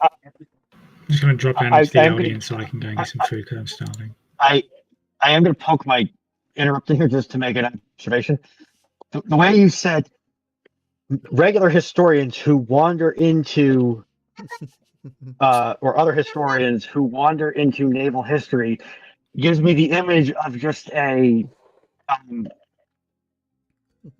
disorganized and undirected group of academics and semi-academics who walk between halls and lecture halls in universities and occasionally get captured by certain departments at random intervals. Basically that. It's something which, as someone who works in it quite a lot and deals with military history quite a lot, there is a perception by some of my academic colleagues, and please don't I'm saying some of my academic colleagues, that because quite a lot of military history and naval history is done by people who are not academics, you don't need to study it that hard to be knowledgeable on it. You can read a single book and you can go in and you don't need to read more because it's just military history or naval history. And so they read a book which is about their specific period. Let's say they're an economic historian and they're talking about World War II, or a social historian talking about World War II. They read one book on Navy, that covers all their naval research, and every time they put a reference to naval history, it's their reading of that. And as far as they're concerned, therefore, that was what the navies were building towards. And they don't have the overall wider context. And I end up having debates with these people. I look, most of my colleagues are really, really great, but I do have to say that, run into quite regularly the whole thing of military history and naval history, because we have so many people who, and I like this because I like people coming into history who might not be from an academic background. I like the variety it brings. As long as people do the research and do it to a good standard and quality of research, I love them being involved in history because I think that gets you better history because you have more studying of it. But the amount of people who look down of my colleagues who go, well, no, they're not an academic, they haven't got a PhD, so therefore military history can't be that tough to do or that difficult or that complicated because you don't need a PhD to do it. I'm sitting there going, no, that's wrong. That's wrong. That's wrong. Right, Alex, I am going to very quickly. Drac, are you here? No, he's not. There is no more Drac. He's been abducted by the princess. Understandable. There's only the Flopatron and the princess. Right, okay, so I'll hand over to Foxo to finish off this question. Drac can come in on the next one when he gets back. You think he'll get back? I don't know. Anything you want to add, Foxo? Yep. Okay. Right. Next question. Take a break from bringing questions over. In a world where Fleet is selecting the next question. Oh my god! This scares the living. He still has a knack for this, even now, after all this time. Oh, Fleet just peed himself. That's not. Oh. Anyway, I feel like the reason that Drac joined us last night over on Bruce Ships was because he heard Dr. Clark say, "I can't get my colleagues to show up on the screen, so I know who's talking." Yes, I'm fairly certain he did. Right. Okay. Brandon Larson. Sorry, Fleet, but while I have the attention of both of you two, if you do want to use anything with StreamerBot for the ship shape, build a battleship stream, which we probably will do because it makes it easier to keep it up. Yeah. Okay, so go and build it out. We'll be able to put the designs on in it. The designs will be all nicely stored away from the chat, so we won't lose them in the chat. I'm looking forward to listening to that as Okay. I'm going around the country. Apologies, Fleet. I just had the two of them in a room together, and I needed an answer. It's all right. It's fine. Yeah. It's like, when else are you going to get this opportunity? Brandon Larson asks, we've got a nice non-naval history question, but something all the panel will still enjoy. Brandon Larson, he has updated this, by the way, to make it more manageable. Brandon Larson, you and the panel are in command of an Imperial fleet consisting of 1 Executor-class Star Dreadnought, 1 Praetor Mark II battlecruiser, 5 Allegiance-class battlecruisers, 5 Tector-class Star Destroyers, 10 Imperial 1-star destroyers, 35 Imperial 2-star destroyers, and scores of smaller escort ships. How do you go about subjugating 2 Imperial Outer Rim sectors from the treasonous rebels? Right.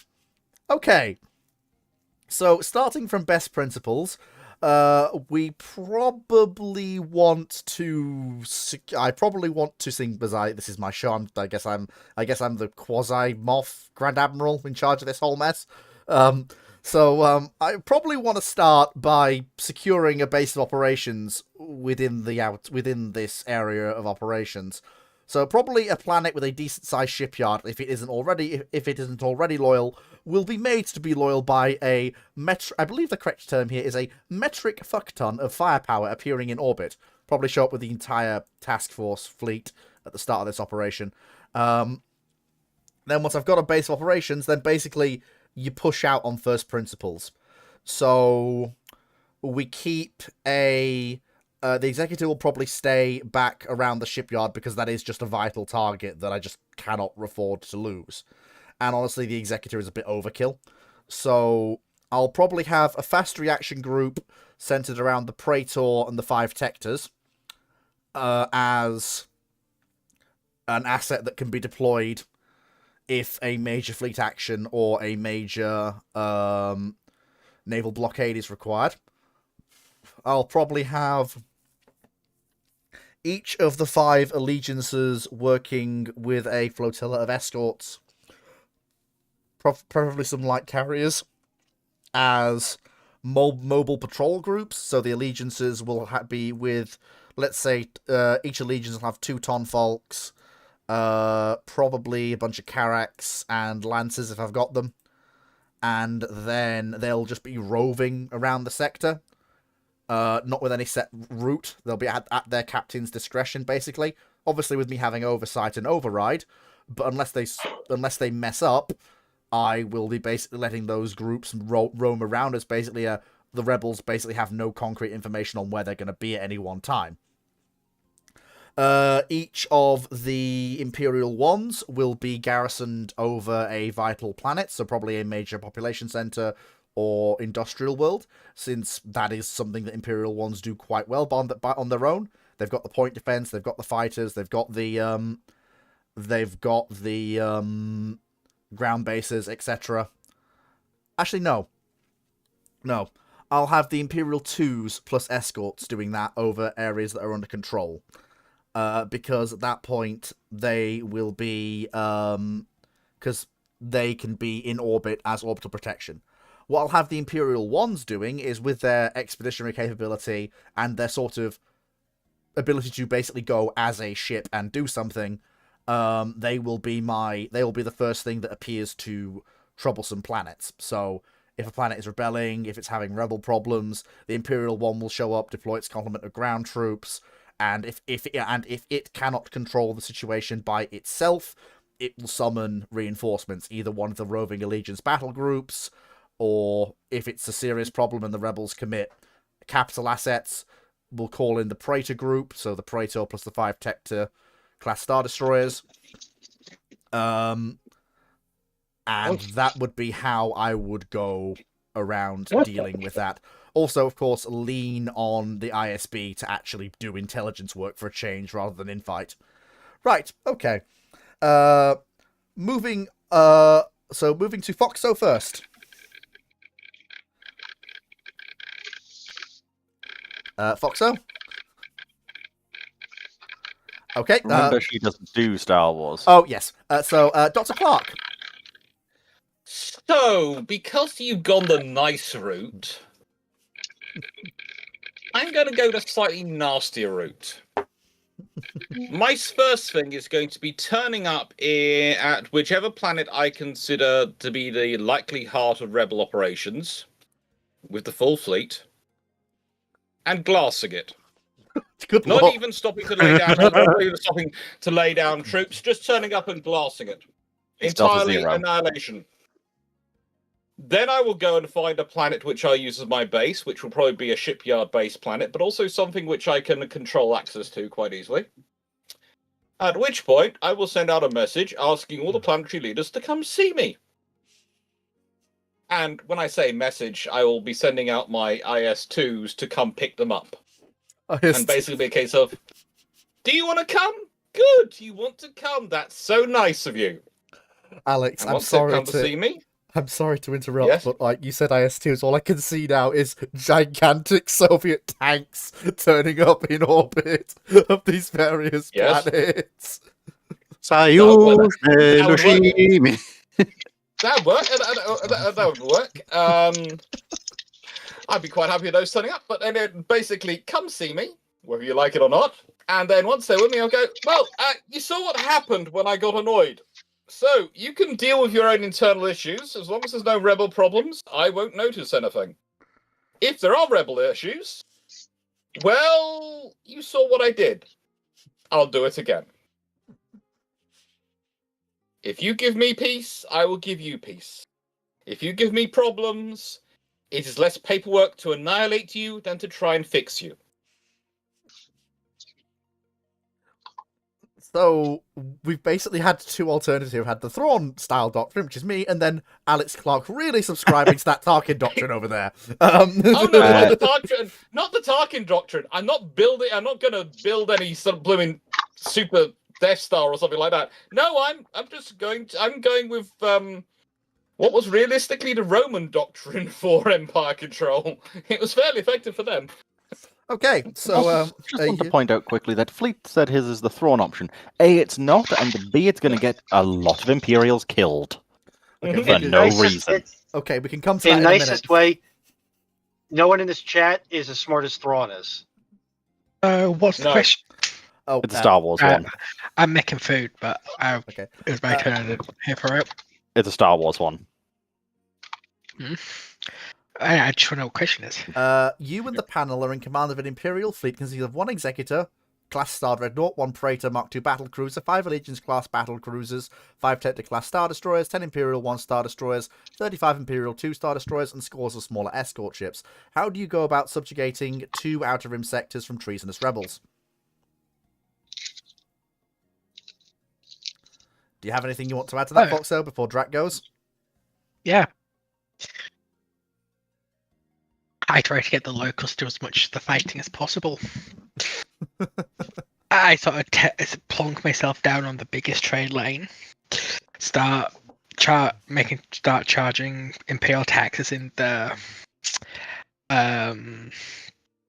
primary on the major economic planets, probably through Executor.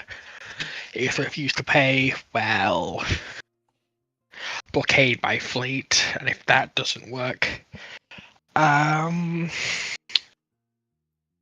should we say this? Go Olympus has fallen on them.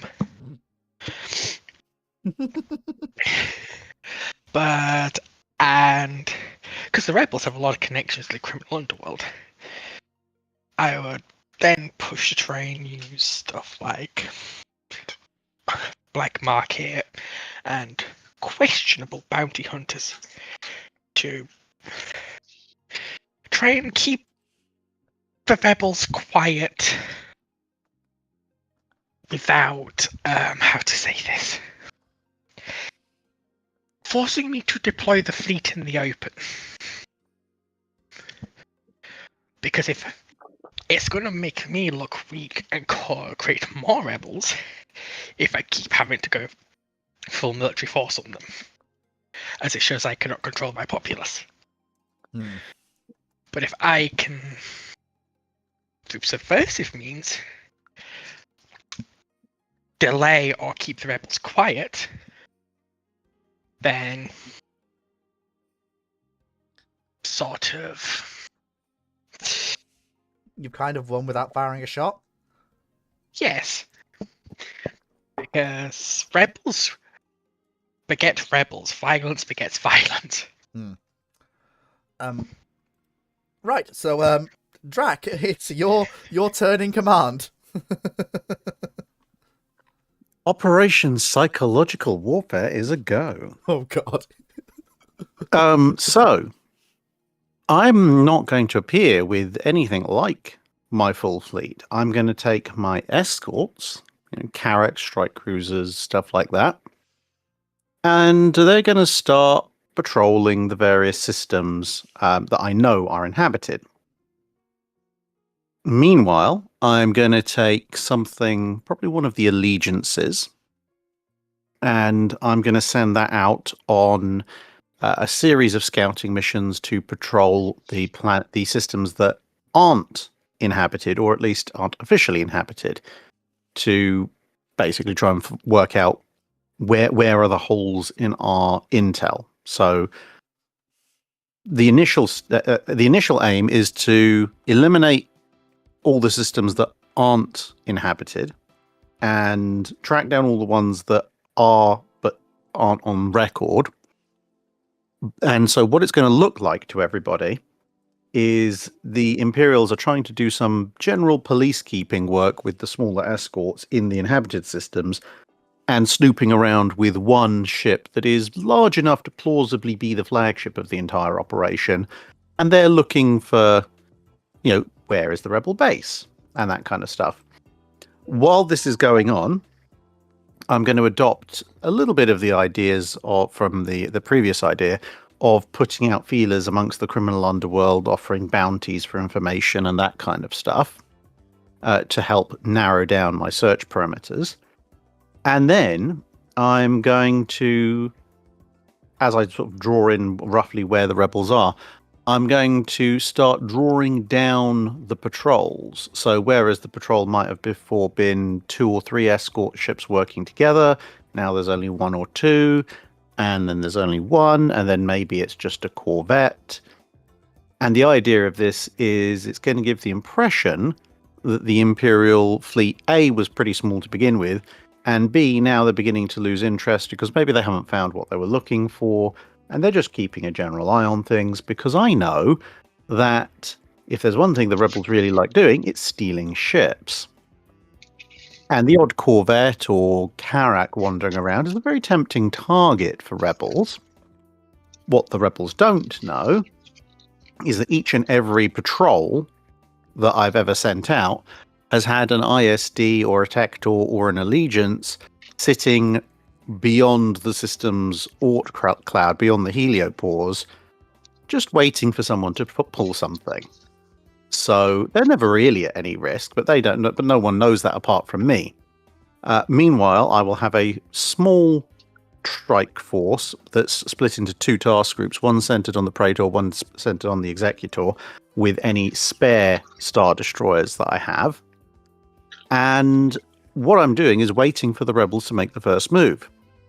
If they try and nab one of my small escort ships, then they will be jumped by a full-scale capital ship and find out why this is a very, very bad idea.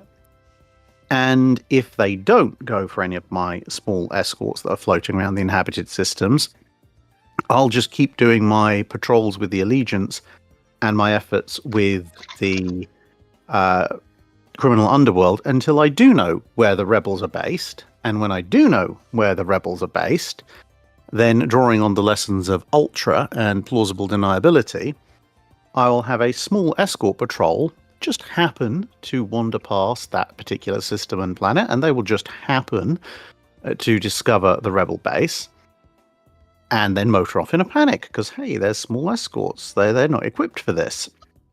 What won't be immediately obvious is that there will be a fairly large ship, again, probably an Allegiance, hiding under extremely low power mode and in cover of any nearby stellar phenomena, keeping an eye on what happens when the escort ships leave.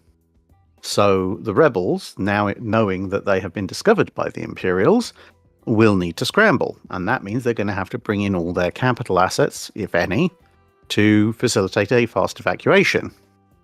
When that happens, that's when I jump in the Executor and all of its friends right on top of them, kind of like Darth Vader did at the end of Rogue One with the Devastator. And whatever their most likely escape vector from that horrific mauling they're about to suffer is going to be, that's going to be covered by the Praetor and its friends.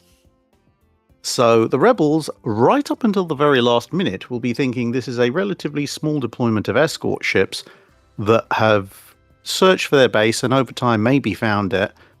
And they're thinking, we've got time before reinforcements come in. And then the wrath of every deity in the galaxy drops on them at the very last minute and obliterates them completely. That is so... You were thinking about that for a while, weren't you? No, that's actually my standard profile for hunting down and killing things. Right, so... At some point, not on a ramblings, maybe while we're in Japan, remind me to tell you the story of me with several dozen flashbang grenades and an MG42 in an airsoft game, having enlisted a couple of my friends with Scorpions to basically pull off this exact tactic against a bunch of camping enemy airsofters. I will definitely take you up on that. What chapter do you prefer, Drake, again? Either Raven Guard or Salamanders. Oh, that explains so much. Okay, good. And also, there are dozens of us who like the Raven Guard. Yeah. Okay, there's dozens of us. No, right. We're just very well hidden. Runon, you went from like 5 people to 6. Well done. Also, we now come to the... Fractional dozens and still dozens. In the nicest way, but the people who are not the Emperor's executioners, please just be quiet, or we might execute you. We now come to the we now come to the panel's the regular panel's resident Star Wars expert. Dragon, take it away. So Fleet's got massive amounts of Imperial populace killed, and has Why? wasted Imperial assets, and has probably been removed from command of a waste of assets. Why? What have I done? I've been sent in to You kill left him. ISDs over a planet. You left front line warships to sit over planets. Only the Executor and the Reserve Praetor and its Tectors. The Imperial ones only show up if something goes wrong. Overpowered task force. So, most people might not actually realize there are over 1,000 sectors in Star Wars. We have been told to take 2. Usually an executor is used for a over sector. We effectively have 10? Try hundreds. Okay. Thank you for helping me establish scale. Yeah. Because that means my answer is about to change. There's like 17 over radically. sectors and something like 1,048. Find 2 over sectors. There, that's more reasonable. We still didn't technically would need 2 executors, but hey. So first of all, I'm more narrowing down on something that no one else has mentioned yet, but it is legal. We have scores of escorts. The Immobilizer 418 Cruiser is one of my personal favorites in Star Wars, because it interdicts hyperspace. Ain't no pesky rebels running away today. Official interrupt time? Mhm. Weren't they rare and finicky as fuck? Nope. Not in Legends. And that's only because in canon, you've now got the Interdictor Star Destroyer, which is not an Interdictor Star Destroyer, it's a different Interdictor Star Destroyer. Yes. No, they were pretty common back in Legends. You'd see them semi-frequent. Thought it was the mobile. Sure, it's 418. Maybe 416, I thought, but their only problem was they were a little bit fragile. Immobilizer 418, yep. And yes, they are. That's because they're based off a cruiser hull that had to have most of its firepower and shielding stripped out. But they're still excellent. We've got tons and tons of fighter escort groups, which as well as ton Falks. So we have fighter superiority versus the rebels due to sheer quantity of ships, because TIE fighters are actually pretty good. I think Fox's idea of underworld connections is excellent, and it would definitely work, and it is something the Empire is more than willing to do. So get out some rather large bounties on them, depending on which rebel cell we're actually fighting, might actually make it easier, because a number of rebel cells aren't popular with locals. Looking at you, bloody hand. Gotcha. Execute has a full complement of maximum fighter. Well then, yes, this is going to be kind of nuts, because we've got literally hundreds of thousands of fighters capable of deploying. In particular, you don't stick the Executor over a planet. Don't even stick the Executor necessarily in a trade lane, because they are a command and control vessel. You keep them in the middle of deep space where they can send transmissions to others, but no one else can get to it easily. You then have 2 Praetor class, which are slow. I love the Praetor, but they are then task group command ships. Only one, Praetor. Have they been dropped down to 1? I thought, yeah, even then, 1's enough, because you've now got another command ship that's capable of being used. It's notable that Praetors are not great against rebels a lot of the time, unless they bring out some big forces. They're good for command, not great for hunting down. Terrorizing populace might help, but overall it'll just likely result in more people wanting to naturally sympathize with the rebels. As much as I want to go with Clark's idea of base Delta Zero, that's a very quick way to get people to join the rebels. We'll also get others to go, okay, let's not do that. Depends But on no, how you handle the meetings afterwards. That's We the very much point. want to paint the rebels as the bad guys, who are disrupting democracy. As after all, the Empire is the legally appointed power to the galaxy. I have an interrupt, if I may. Hmm?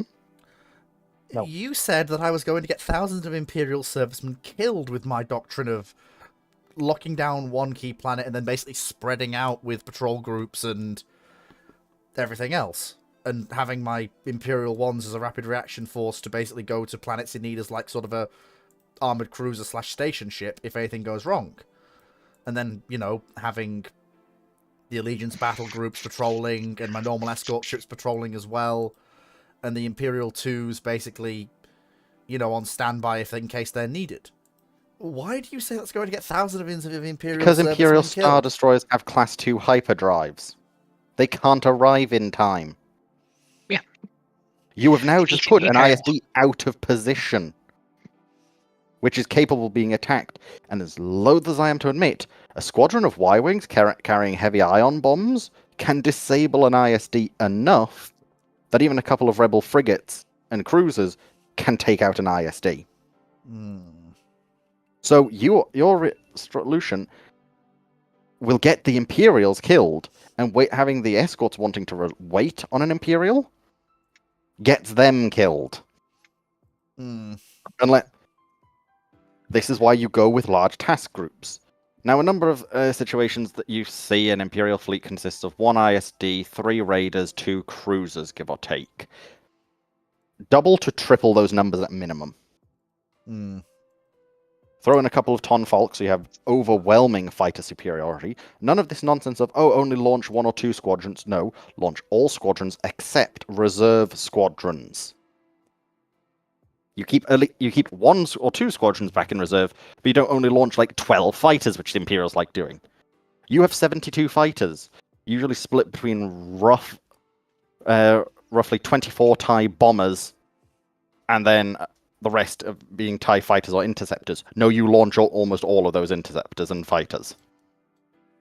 The Rebels' advantage is being able to be mobile. Interdictors will stop this. We don't even have to necessarily use just the Immobilizer 418s. You also have the CC-2200 detainers as the older vessels, which we can probably relatively easily go, yes, we have this power, give us those vessels, please. In particular, one thing I'd like to request, because this would be something we would actually have to request, is give me back the clone commando teams that are still in service to the Empire. Are there One- still any around after Yavin? 180 was? Yes. In particular, Delta Squad. They were then renamed to Imperial Commandos at the time. They know how to fight at this point. They know the territory, they know the capability. Also try and get actual locals involved. As if rebels keep blowing up their stuff and attempt to take out the Imperial forces, once again, you're not going to want to support the rebels. You are down to your last 10 seconds. That's basically good enough then. Right. Guy, anything you want to add?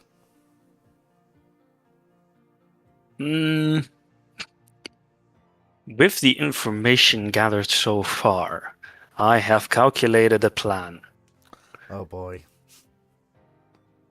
I will stage false flag operations to get the rebels to seem like absolute brutes, so that the population will hand them over willingly. Or at the very least rat them out, so I can just blow them up myself. The worst idea. Oh yeah, so I think we've had. I think it's I completely forgot James. I completely forgot to do James between Foxo and Alex. That's on me. I was wondering if you were going to forget about Sorry, fleet moment. Shocking. Right. Okay. So I had two ideas, and obviously, Guy's basically taken one of them. So I'll go with the second option. It's called refined calcite. Claim that calcite is on said planet, and get the mining guild to come along and start mining it. But then tell the entire galaxy there's this very rare mineral, and if you can sell it to the government, we'll give you a hefty wage payment. That's the one. So obviously all the mining guilds and everyone starts to come to these planets, and they start mining, and then obviously the rebels are like, oh no, so the rebels start gunning these people down. So this is where the Empire comes in. We come as saviors. We come as we're going to protect our population from these terrorists, because we are the government. We are strong, and we look after our people and other alien races. So what we then do is deploy this escort fleet. We're not sending in any ISDs because we want to look like we're not being overly overt, shall we say. Obviously keeping some ships to protect the battle fleet, the main battle fleet. Have some interdictors that actually goes into the system, hiding behind some moons. That way, from the ground, it doesn't look like we've deployed anything that's scary. But it also means that the rebels can't escape. So then we deploy the forces of the stormtroopers, and in theory, if the Imperial army is still knocking around at this point. Can you hear me? Yeah, I can hear. Just we're all keeping quiet while you're speaking. I cannot hear him. You need to turn him up. I can hear everybody else crystal clear. I have James at 200%. Yeah, I can't hear James. I can just about hear him. Sorry. Shall I hold it like this instead? That's a bit better. Oh, this room's awful. Okay, so once we go in and basically to protect everyone, we'll basically just cause a mass genocide and kill all the rebels. Well, that's one Imperial way to do it. Yeah. Sorted. Right. Okay. This next question is a little bit macabre, but I suppose I will technically. There's only Moe who needs to be. Oh, okay, Ruinon. Yes, and Ruinon. Ruinon has. You're in command now. So, this question has changed drastically since I put my note in there, because initially it was the entire Outer Rim, which, as I'll share some of my time with Dragon here, I think I know because he's currently my walking Wikipedia. The Outer Rim, the last maps I saw covered roughly half of the outer perimeter of the known galaxy in Star Wars, which made the Force just kind of vanish into the black. However, even shrinking it down to 2 oversectors, I'm going to pretty much do what Dragon said, because I now actually have enough assets that I can aggressively patrol, interdict, and intercept traffic and develop a map where the flow goods, and help narrow down where the rebel assets are based out of. If I find a planet like Yavin that is rebels and rebels only, I might do some terrestrial scale landscaping. I love that I am term. probably not going to be doing that if it's a planet which is of a mixed population, because that seems like a great way to make a lot of markers.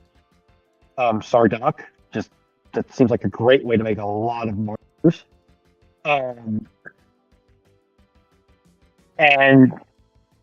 yeah, then take notes out of the Drax book and work with ISB and ONI assets until I can narrow down into a system, and then just hammerfall on that system until I make them squeal and pop. Because a big issue is that even after Yavin, the Alliance is largely deploying hit and run tactics. They don't want to get in a stand-up fight, so I need to corner them against something either they don't want to abandon or really want to kill.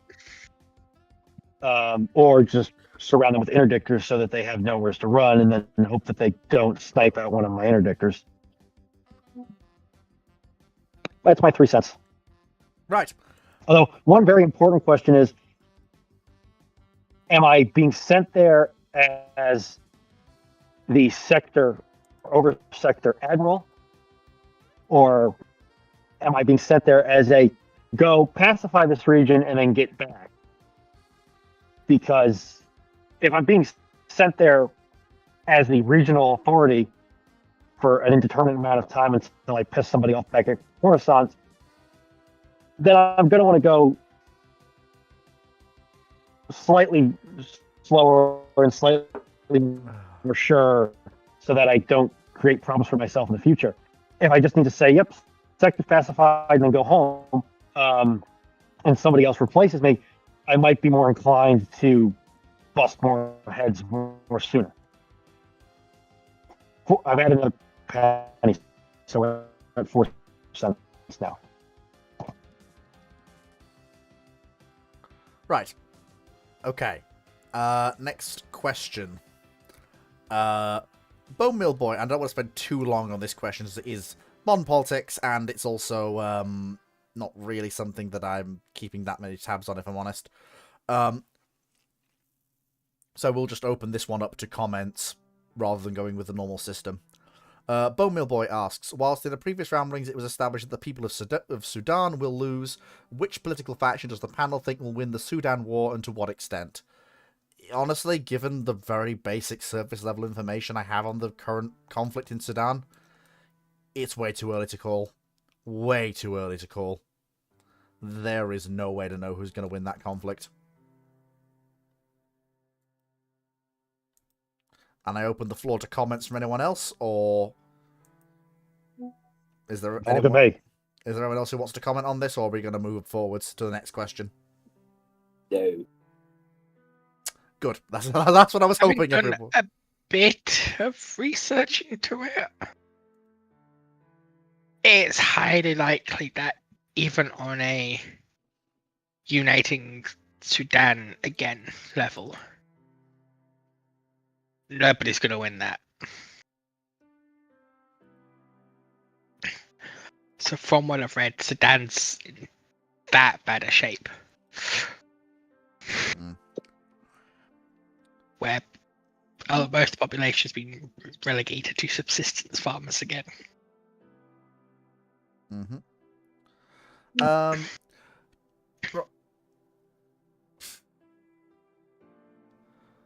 Right, so back to our regularly scheduled historical programming, mostly, or military procurement programming, rather than modern politics.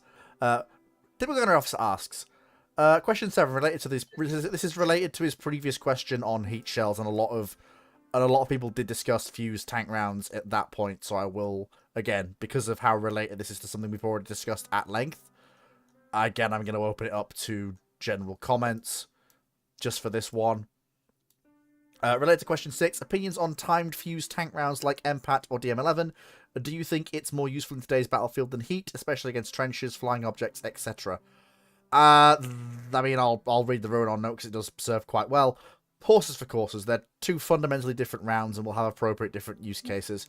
You'll take what you need to kill the threats that you, or more accurately, the top brass, think you'll be facing for that operation. And I think that's fundamentally the shape of it.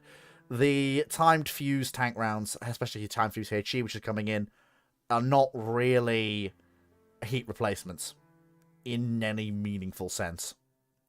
Well, okay, they kind of are because they're basically heat rounds with dual fuses. So they can be set to either a timed fuse or the contact heat fuse. They're both.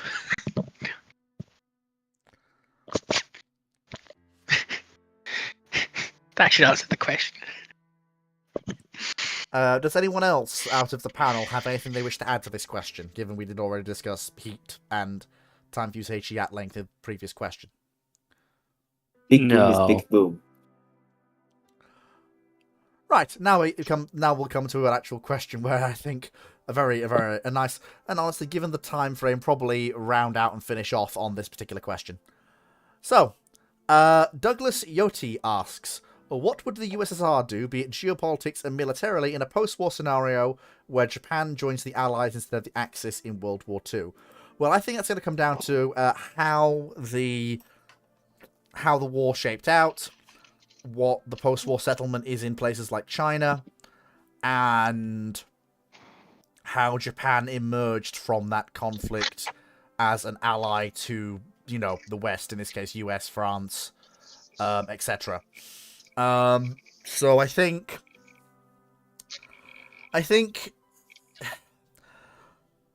I'm going to say that is the Japanese will basically be spinning off into their own. They'll be kind of like France, so like they will be part of the West. I suspect they will be somewhat annoyed by that large communist gentleman over there and his large swathe of communist puppets he's just got. But they will also be looking at the US and the new post-war. Are you all right, Foxo? You all right, Foxo? It just over to Minecraft. I think she's lost it. Oh, I heard I something. think a uranium tip on your spear gives it the poison effect. I think, yeah, she's lost it. She has officially lost it.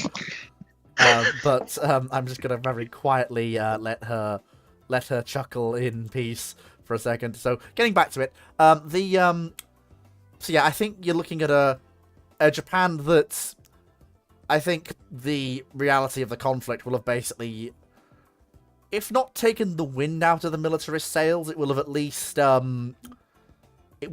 made them aware of just what they're dealing with, because they will have seen, because the US will still have gone absolutely ham for the conflict, regardless of whether or not it's fighting Japan or not. There's still a German-shaped problem that needs to be dealt with. And of course, the US will still be doing the Two Ocean Navy Act anyway, Japanese ally or not, because the US isn't going to trust them as far as it can throw them. And it's one thing for the Japanese to look at the post-treaty world and go, okay, this is a fight we can pick. There's a chance. There's a small chance. Hail Mary, we can win this. And then looking at a world in the aftermath of World War II, looking at the British, looking at the Americans, and then going, yeah, there's one thing to launch a Hail Mary, which might, on an off chance, maybe, if we're lucky, work. To, yeah, this is no longer just this. This would just be regime and national suicide. There isn't even a sliver of a possibility of a hope that if we pick that fight, we just walk away. Especially given that Germany may have been atomically hit. It may not have been. Depends entirely on how that war, or how the war in Europe goes. And America has its mini bosses. But at that point, you've basically got Japan as a very much an anti-Soviet power in the post-war world, but also as sort of a small third wheel in the Cold War. Not very much like, if it comes down to a shooting war, the Japanese are probably going to throw in with the West if the Russians are shooting at people, because if the Russians win against the West, the Russians will probably come for their holdings in China and support the Chinese communists to do that, since they probably will still be around in some form. But you're looking at a world where that's going to be that way. So with that in mind, given that this question was about the USSR doing things, you've basically got the USSR trying its level best to shunt the Japanese into a position to force the Japanese to do something that completely ostracizes them from the West and enables the Russians to drop a hammer on their heads, conventionally. And whether or not they actually get a chance to do that. In particular, they're going to be looking to try and force the Japanese out of China. And it's a matter of whether or not Japan can hold on to China, with the USSR constantly making it boil over every 5 years with a massive communist uprising. Well, against Japan and the Japanese client states within China. You probably have I would say a lot more militarized border, but then again, even when the communist Chinese were around, the border was still fairly heavily militarized, owing to the fact that the Russians, despite everything, even prior to the Sino-Soviet split, still didn't trust them. Whether or not you'd have a heavier fleet build-up, I'm not sure, because you've not significantly changed the fleet threat in the Pacific. Because let's not forget that you've just replaced the NATO powers, the Western powers that appeared for Korea and the massive fleets they brought with them, with a full-strength post-war Imperial Japanese Navy. So that's not really changed. So I don't think you've really seen too much change here apart from that. But I've had more than my fair share. So I'm going to hand over to Foxo for her time. What's the actual full question? What would the USSR do, be it geopolitically and militarily, in a post-war scenario where Japan joins the Allies instead of the Axis in World War II? Oh, they're doing China what they did in Africa. And that's funnel a lot of money and a lot of equipment into insurrection groups.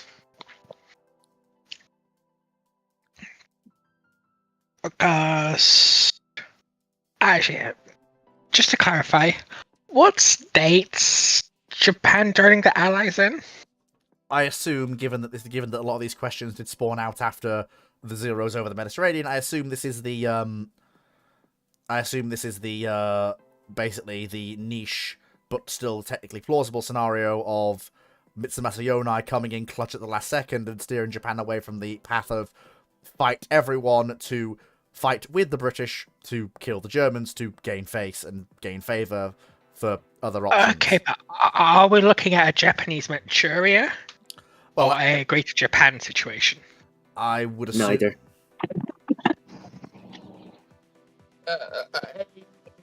Something in between the two. Probably Japan has been rewarded with certain concessions in China. The Allies will look the other way for China, because frankly, in a nicest way, if you've got Japan on your side, that's more useful. The Americans have probably joined the war because frankly they won't want an Anglo-Japanese alliance coming out of World War II. With all that stuff working together, and then possibly being a problem for them, because whilst the Two Ocean Navy Act is great, taking on the combined might of the British Empire and the Japanese, the Two Ocean Navy Act would have to be a lot bigger. It would have to be a lot bigger. It's good, but it's not. That's a level of force structure which they're not prepared. That the Two Ocean Navy Act is not envisaged for.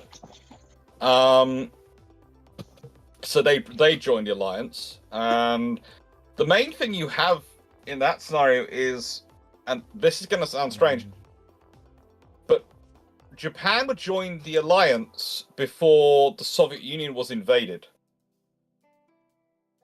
And there might well be a problem for the Soviet Union in that scenario, in that they are now one of the four powers, and they've been very much the power which has been on the receiving end of a lot of the support from everyone. And they're going to feel weak. So they could end up doing something stupid in a post-war scenario, because they feel they look weak. Because my thought was that Japan doesn't. Like, they have limited control over Manchuria with the Manchurian bandit problems. And a lack of support from the local population. So, depending on what situation China's in, if it's, say, the Republic's collapse and it's full Tierno-style warlords to. It's just the Republic of China without the coastline. Or you've got some form of reorganized government. Yes, but even that's going to have the massive banditry issues. True. Because if Japan's space is stuck in the quagmire that is pre-industrialized China, and the Soviets just start going a case for everybody, if you're a Manchurian who doesn't like the Chinese, suddenly you've put Japan in a very bad position. And it's not like they can close the Manchurian-Soviet border. Well, they can close it officially, but that's a lot of border to patrol without local support. Makes sense. So you probably see the Japanese being slowly but surely driven off the mainland.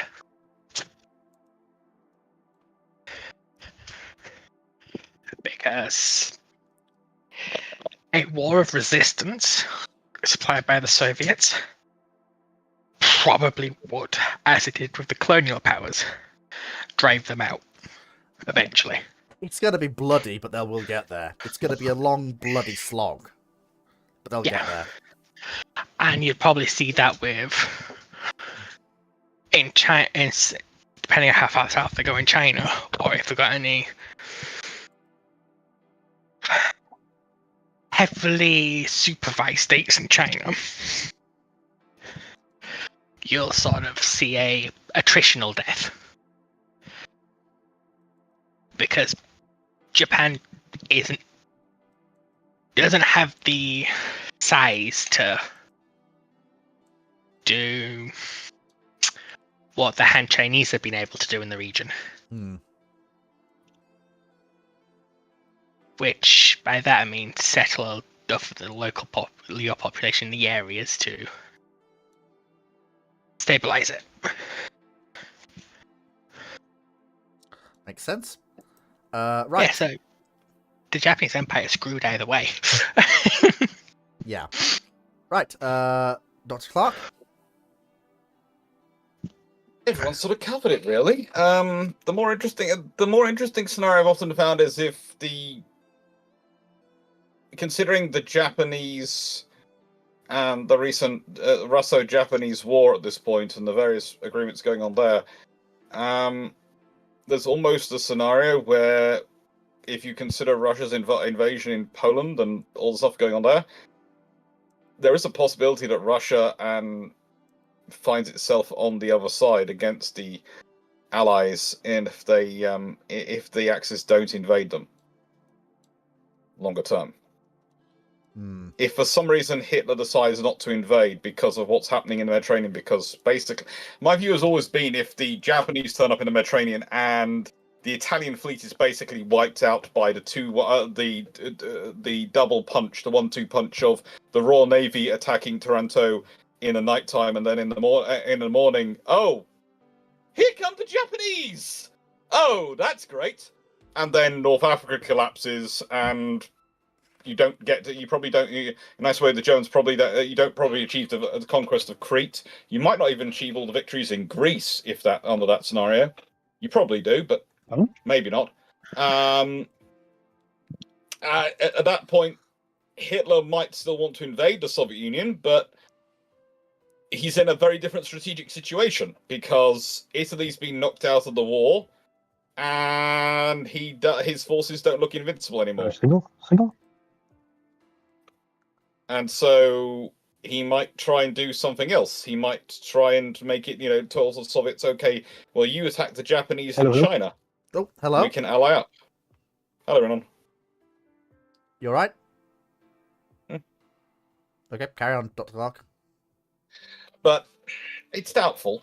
It's doubtful, but it's a possibility. And it's a case of, in which case you end up with a war where you have America, Britain, and Japan on one side fighting against the Soviet Union and Germany. Which is an interesting conflict to war game out. Mm-hmm.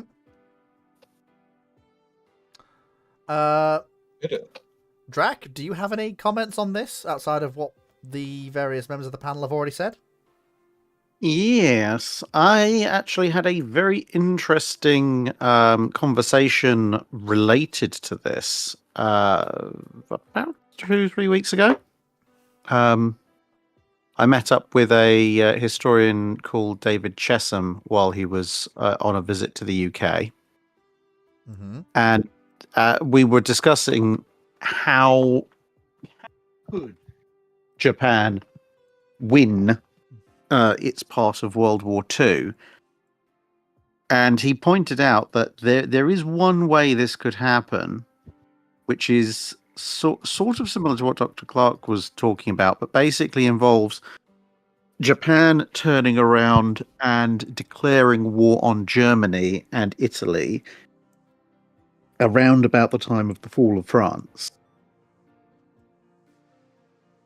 Because what is the big problem that Japan has? Japan isn't that interested in going to war with the United States. Japan wants to occupy large amounts of China. The reason Japan ends up at war with the United States is primarily because the United States puts an oil embargo on Japan. By the time the Germans are wrapping up the invasion of France, they've already occupied the Netherlands. The Dutch government is therefore the Dutch government in exile in the UK. If the UK is facing a situation where France has fallen, Norway's gone, you've got various free governments setting up shop in the UK, America's not involved in the war yet, and Italy's kicking off in the Mediterranean.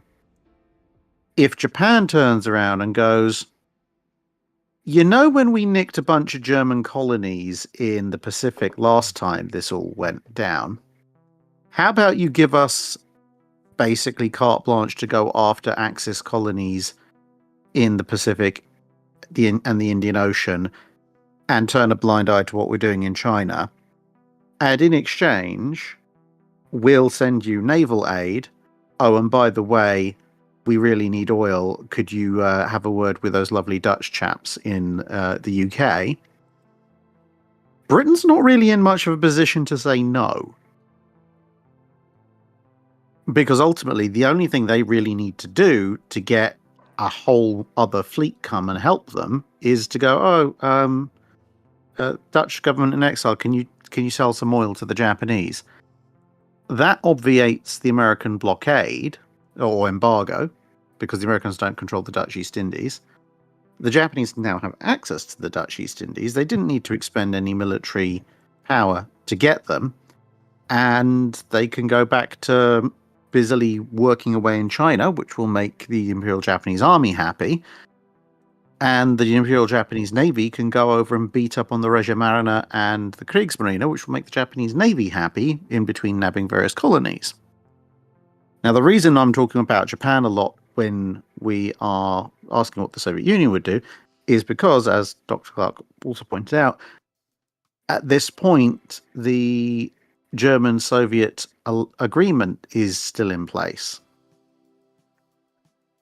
And again, it kind of loops back to what Dr. Clark was saying. If Italy gets any expeditionary forces it has basically get kicked in by a combined Anglo-Japanese force, and the Germans get boxed into their little holdings in Europe by the Anglo-Japanese efforts, you end up with a very different World War II, because the Americans now don't actually need to get involved in Europe, and they would need to invent something to.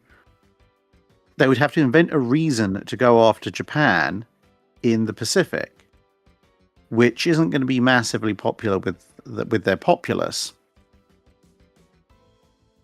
So at that point, World War II essentially devolves down to the Soviet Union and Germany looking around while Britain and Japan blockade Germany into non-existence.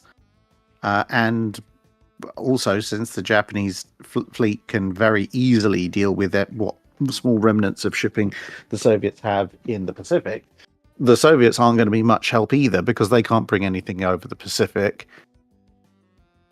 And essentially devolves into a semi-cold war, I would imagine, where the new Soviet German Axis can't actually do all that much other than sit tight and hope everything goes away. But Japan and the UK on their own don't have the manpower to reoccupy Europe. And we know Japan doesn't do particularly well in mass-scale land war with the Soviets. At which point, the Americans are probably going to look at it and go, we can technically win without firing a shot, because all they have to do at that point is keep trading with the UK and maybe trade a little with Japan. And as historically, they get all the money with very little risk. And that means that their two great oceanic rivals basically wear themselves out, very slowly grinding down the German-Soviet axis. And the big threat of communism, it gets starved out or self-destructs and implodes. And Germany's Nazi regime probably also self-destructs and implodes, because both of those regimes were very predatory, and especially the Nazis very consuming of resources. So they physically can't sustain themselves long term without a big crash out. So you'll probably end up with a lukewarm war that might go on for a decade or two, with the US just raking in all the money and selling stuff left, right, and center. About the only problem is going to be that come maybe the mid-50s, when the Axis completely implodes, you're going to end up with a good chunk of Europe and all the various states that were formerly known as the USSR descending into a massive anarchic civil war, accompanied by mass starvation, amongst whichever groups are still left after the various extermination camps run by those two sides. And unfortunately, Drake, if I can just add an addendum here, the British and the Japanese at either end of that, the Japanese in Asia and the British in Europe, are not going to be in any position to do anything. They will be, if we think the British were worn out from the historical Second World War, the British nation will basically be on its last legs at this point, financially. Actually, I don't necessarily think so, because they still have access to the global trade network. They don't have to fight a war on three fronts, because Italy gets knocked out pretty quickly. They're not fighting Japan. They basically just have to concentrate in the North Sea and the Atlantic, which is a much easier job for the Royal Navy. Once you've cleared up Africa, you don't need to be fighting much of a land war. It's basically going to be almost a classic Napoleonic blockade and starvation, but with the additional element of air warfare. So there's actually going to be a huge amount of saving. There's not going to be as much expenditure navally, because you're not fighting a global naval war. There's not going to be anywhere near as much expenditure in terms of land troops, because there's no point in trying to invade Europe. You just can't without America getting involved. So And you don't have essentially, Stalin keep arguing for it either. yeah. Because So he's not one of your allies. So your armed forces are basically what do we need to defend the UK and our overseas territories, plus maybe do commando raids and stuff. So the vast majority of our expenditure is going to be in the air, which we know what that looks like already with the strategic bombing campaign and everything. What about a British atomic bomb program? I was just coming to that. So Yeah. the Tube Alloys program, the vast majority of the resources necessary to construct an atomic bomb can be found in either British controlled territory or territory they have access to. The two things are going to be, one, some of the key scientists to the final atom bomb project are in the States. Now, they're not necessarily irreplaceable, but not having them on team is going to slow things down somewhat. And the other thing is the cost. Now, the Manhattan Project does sometimes get overblown in terms of cost. It was a very expensive thing to do. But in terms of large-scale wartime expenditures, there are quite a few other programs that various nations did that either cost as much or more. And in the event that we're not running a massive global naval war and we're not running massive global land wars, it's not outside the realm of possibility that the British could develop an atomic weapon. The two main issues are going to be, one, it's probably not going to be developed until the late 40s, maybe pushing towards 1950, most likely. And there isn't going to be what you would call the safe-ish delivery system that you have with the atomic bomb program against Japan. Because against Japan, a single B-29, it's a relatively safe bet it could get into position. Against German air defenses, without a B-29 alike bomber, if you're still using Lancasters and stuff like that, a lone bomber stands a decent chance of getting shot down. And if you hide it in a formation of other regular bombers, there's still, a random happenstance chance of it getting shot down. So if they did develop an atomic weapon, the next thing would be having to wait until something like the Canberra comes along.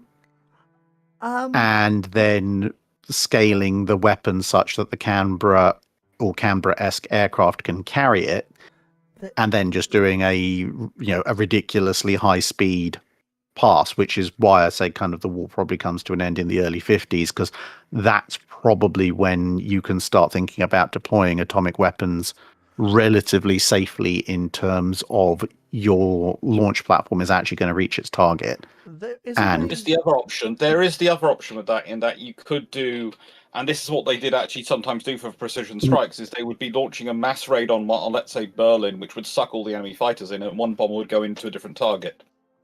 Or there is on the third mutant hand for the gene stealer cultists among you, there is, of course, the Helmover torpedo. True. They, in the late 40s, they legitimately considered sticking an atomic weapon in there. And now it does obviously limit your targets to coastal, but I wouldn't necessarily put it past the British to evaporate Kiel or somewhere like that, and then just go, you don't know how we did it, because they legitimately won't, because as far as they're aware, there weren't any aircraft, there weren't any ships, just all of a sudden Kiel blew up. And then the British can send a message and go, well, do you want our mysterious city destroyer to visit somewhere else next? There is also the fourth, incredibly more mutated hand. The Patriarch hand. Which is an even earlier option. Now, when Barnes-Wallis was coming up with the earthquake bomb and its larger derivative, he was concerned that the heights it would have to be dropped from were such that no British bomber, even the Lancaster, could do it. And obviously, as it turns out, he was grossly overestimating the height the thing would have to fall from to be effective. However, he did design an aircraft to climb to, operate at, and drop a large single bomb from that altitude. Yeah, the 6-engined Victory bomber. Indeed.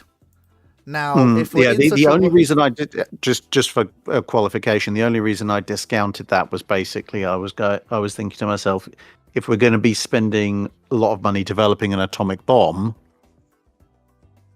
it would probably sound a little bit egregious to say also we're funding this gigantic high altitude 6-engine bomber. Although possibly if they develop that as just a general long range bombardment weapon in the mid 40s, it might already be there.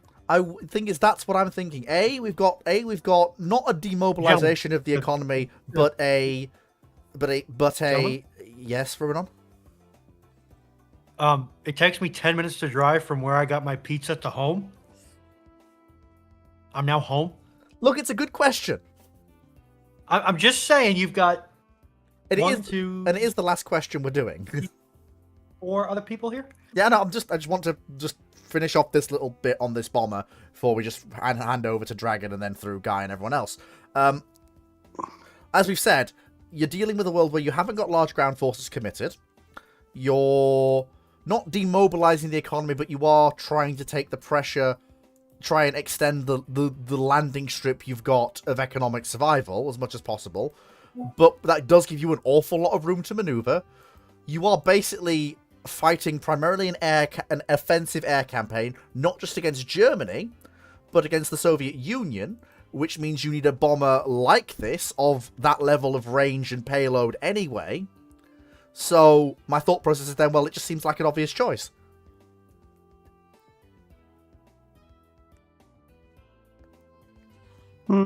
Possible. On that note, actually, I have to make tracks because I'm being demanded by Mini Drac. Farewell, Drac. I'll probably I don't know if I'll speak to you before we both end up in Japan, but if not, I'll see you in Japan. See you in Japan. Bye, Drac. Right, so Dragon, anything you want to weigh in on this question? I'm sure there is. You have a Dragon? Yeah, I've kind of been busy fighting a different dragon. He died of old age. He's No, not like that's me. you. He can't live forever. Yes, I'm afraid, Runon, I haven't existed for 4 eons. Existed through all the ages. Yeah, Riven, you've really got to stop drinking children blood. I know it rejuvenates you, but it's wrong, man. No, that's unicorn blood. No, she needs that adrenochrome. Or so I've heard.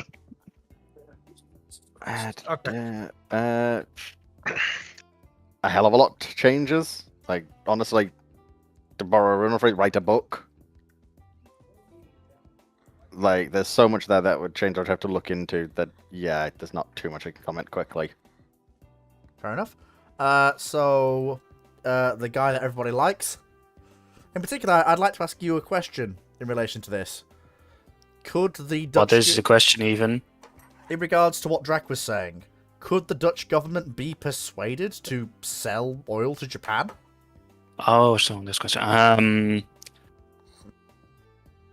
mean, it would prevent the Japanese from outright attacking us, so...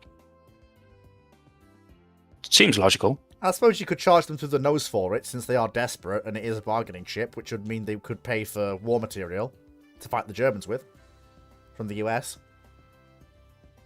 Indeed. That's adorable. Ruin on? Fleet. Quick thing. We don't get interrupted. Got a You paragraph. assuming that the Dutch have any sort of bargaining power in this situation after the fall of the Netherlands is adorable. Like, they'll be lucky to get that oil at market price. Or not just taken. Okay, Ruin on. Okay. I tend to caucus with Drac. However, I think any U.S. involvement is going to be much blunted because you don't have the galvanizing and unifying effect that Pearl Harbor does.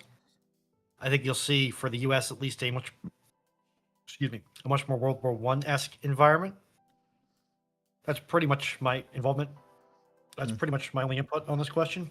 However, I do want to say that much like the Dutch building first-rank assets, if you want to know when Drac has to leave a panel Q&A that I am a part of, just look for my question in the queue. And without fail, that man will leave within 3 questions of my question.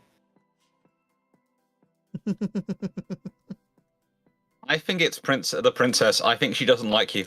I think you haven't sent her enough. You haven't sent her enough treats. Well, the problem is I don't know Drac's address, nor do I know what she likes. So that's kind of a that's a you problem. That's not a her problem. That's a you problem. Okay. Yeah, I know. So, James, I know, James. What do you think about this? This whole World War II, where the Russians and the Germans are aligned, or alternatively, the original flavor of the question: how does Russia deal with a intact Imperial Japan on its border post-war?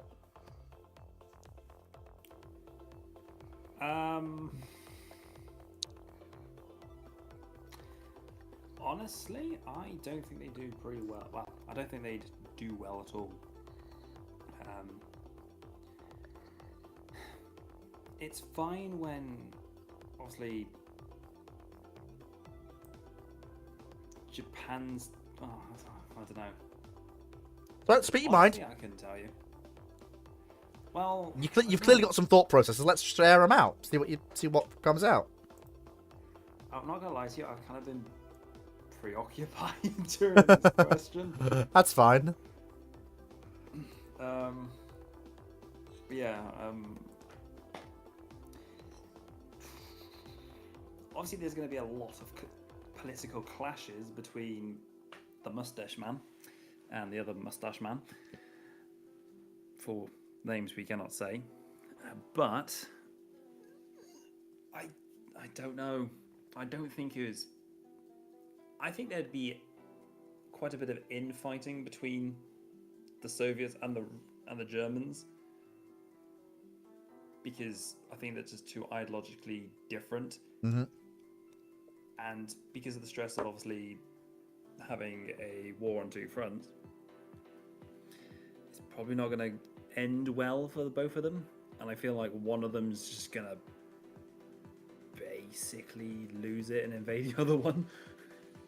So you kind of have like a 3-sided war. Makes I think sense. the question then would be is like, does the Allies then kind of look at which one is the lesser of 2 evils and then go, well, we're going to side with you to get rid of this guy?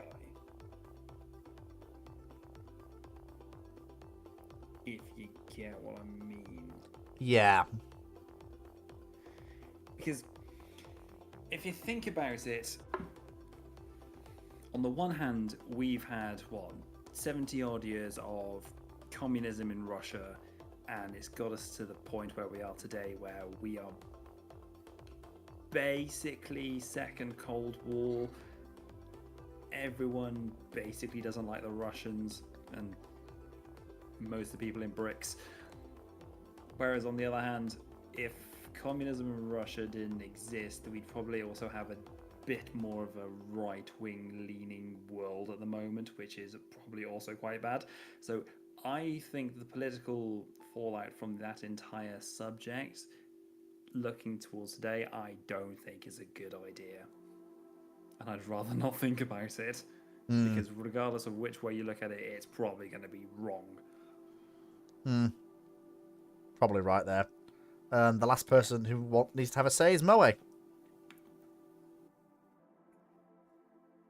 There is a lot of things I wish this question clarified. Such as? Because there's just so many different ways Japan could technically join the Allies, where I don't know where to expand from. Because at least for Japan, the main primary issue is China, right? And there are many situations where if Japan joins the Allies, it could either be the China problem has already been resolved, or it is going to cause a lot of tension. Maybe not a lot, but like cause some tension in the Allies. I don't know how. I don't know where I could expand from there. So it's sort of like I really don't know how this is how I could fully answer this.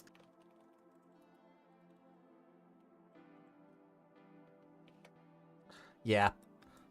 I think we've done the due diligence. And with that, folks, I'm going to have to bring this 100th Ramblings to an end.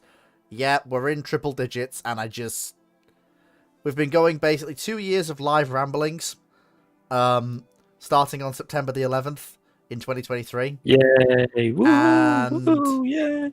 You should have kept going. And it is the 100th after all. It is, but I've got Man, work Fleet tomorrow. just likes to stack on additional things onto September 11th, like, you know, it's a Costco shopping cart. Oh, come on. Anyway, but yeah,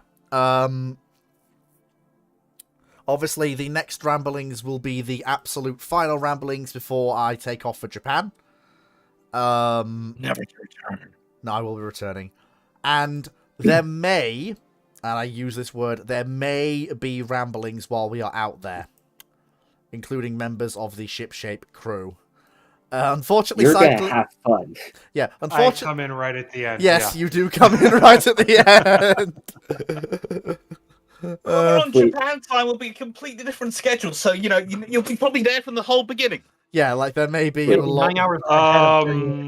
It's a 9-hour differential. Yeah, then I won't be there at all. It is Unless you'll moment, start in the very early morning. Going to work. It is at the moment 6 in the morning right now in Japan.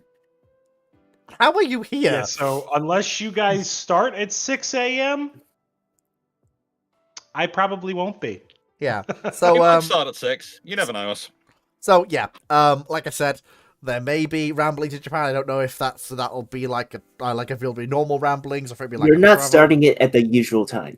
No, what I mean, yeah, I know, but I mean, in terms of, is it going to be normal Rambling style content? Is it going to be like a special travel log style Ramblings? Is it going to be that sort of thing, etc.?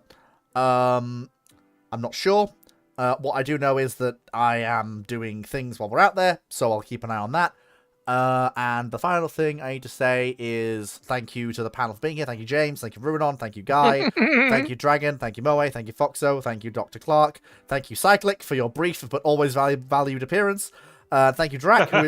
Thank you, Drac, who is sadly no longer here, but you know, it was nice having him on. Actually, funnily enough, his first appearance in Ramblings in this server, so that's nice. And it was for the 100, which is good. I don't like the way you said he's not here, like he's not here. Anyway, thank you. Take care, and I will. I think this Rambling did was. forget your. No. You did forget to thank one person, Fleet. Indeed, very true. And of course, the guy that everyone likes as well. Can't forget the Dutchman. You did forget one other person, Fleet. You did already mention me. I said Dragon, Dr. Clark, James, Cyclic, Dragon, Moe, Ruinon, the guy that everyone likes, Drac, myself, Dog. Thanking yourself is a little bit self-important, but I'll allow it. Jeff, Driver Jeff. Nope. Jeff. No, YouTube, not you. Mini Drac. Oh, yes, of course. Sorry. How could I forget Her Royal Highness the I'm sorry, Princess? do I not get a thank you? You literally just. Sorry, you literally just got one. I was your specialist on biological warfare. You've been thanked. You got a thank. I'm sorry, but the thank should have replicated at the rate of anthrax does. Right. Take care, everyone. Anyway, this Ramblings has been brought No, to you by our sponsor. not having it. Not this time. Shutting her down. Shutting her down. Right. Thank you, everyone. Take care, and I'll catch you all next time.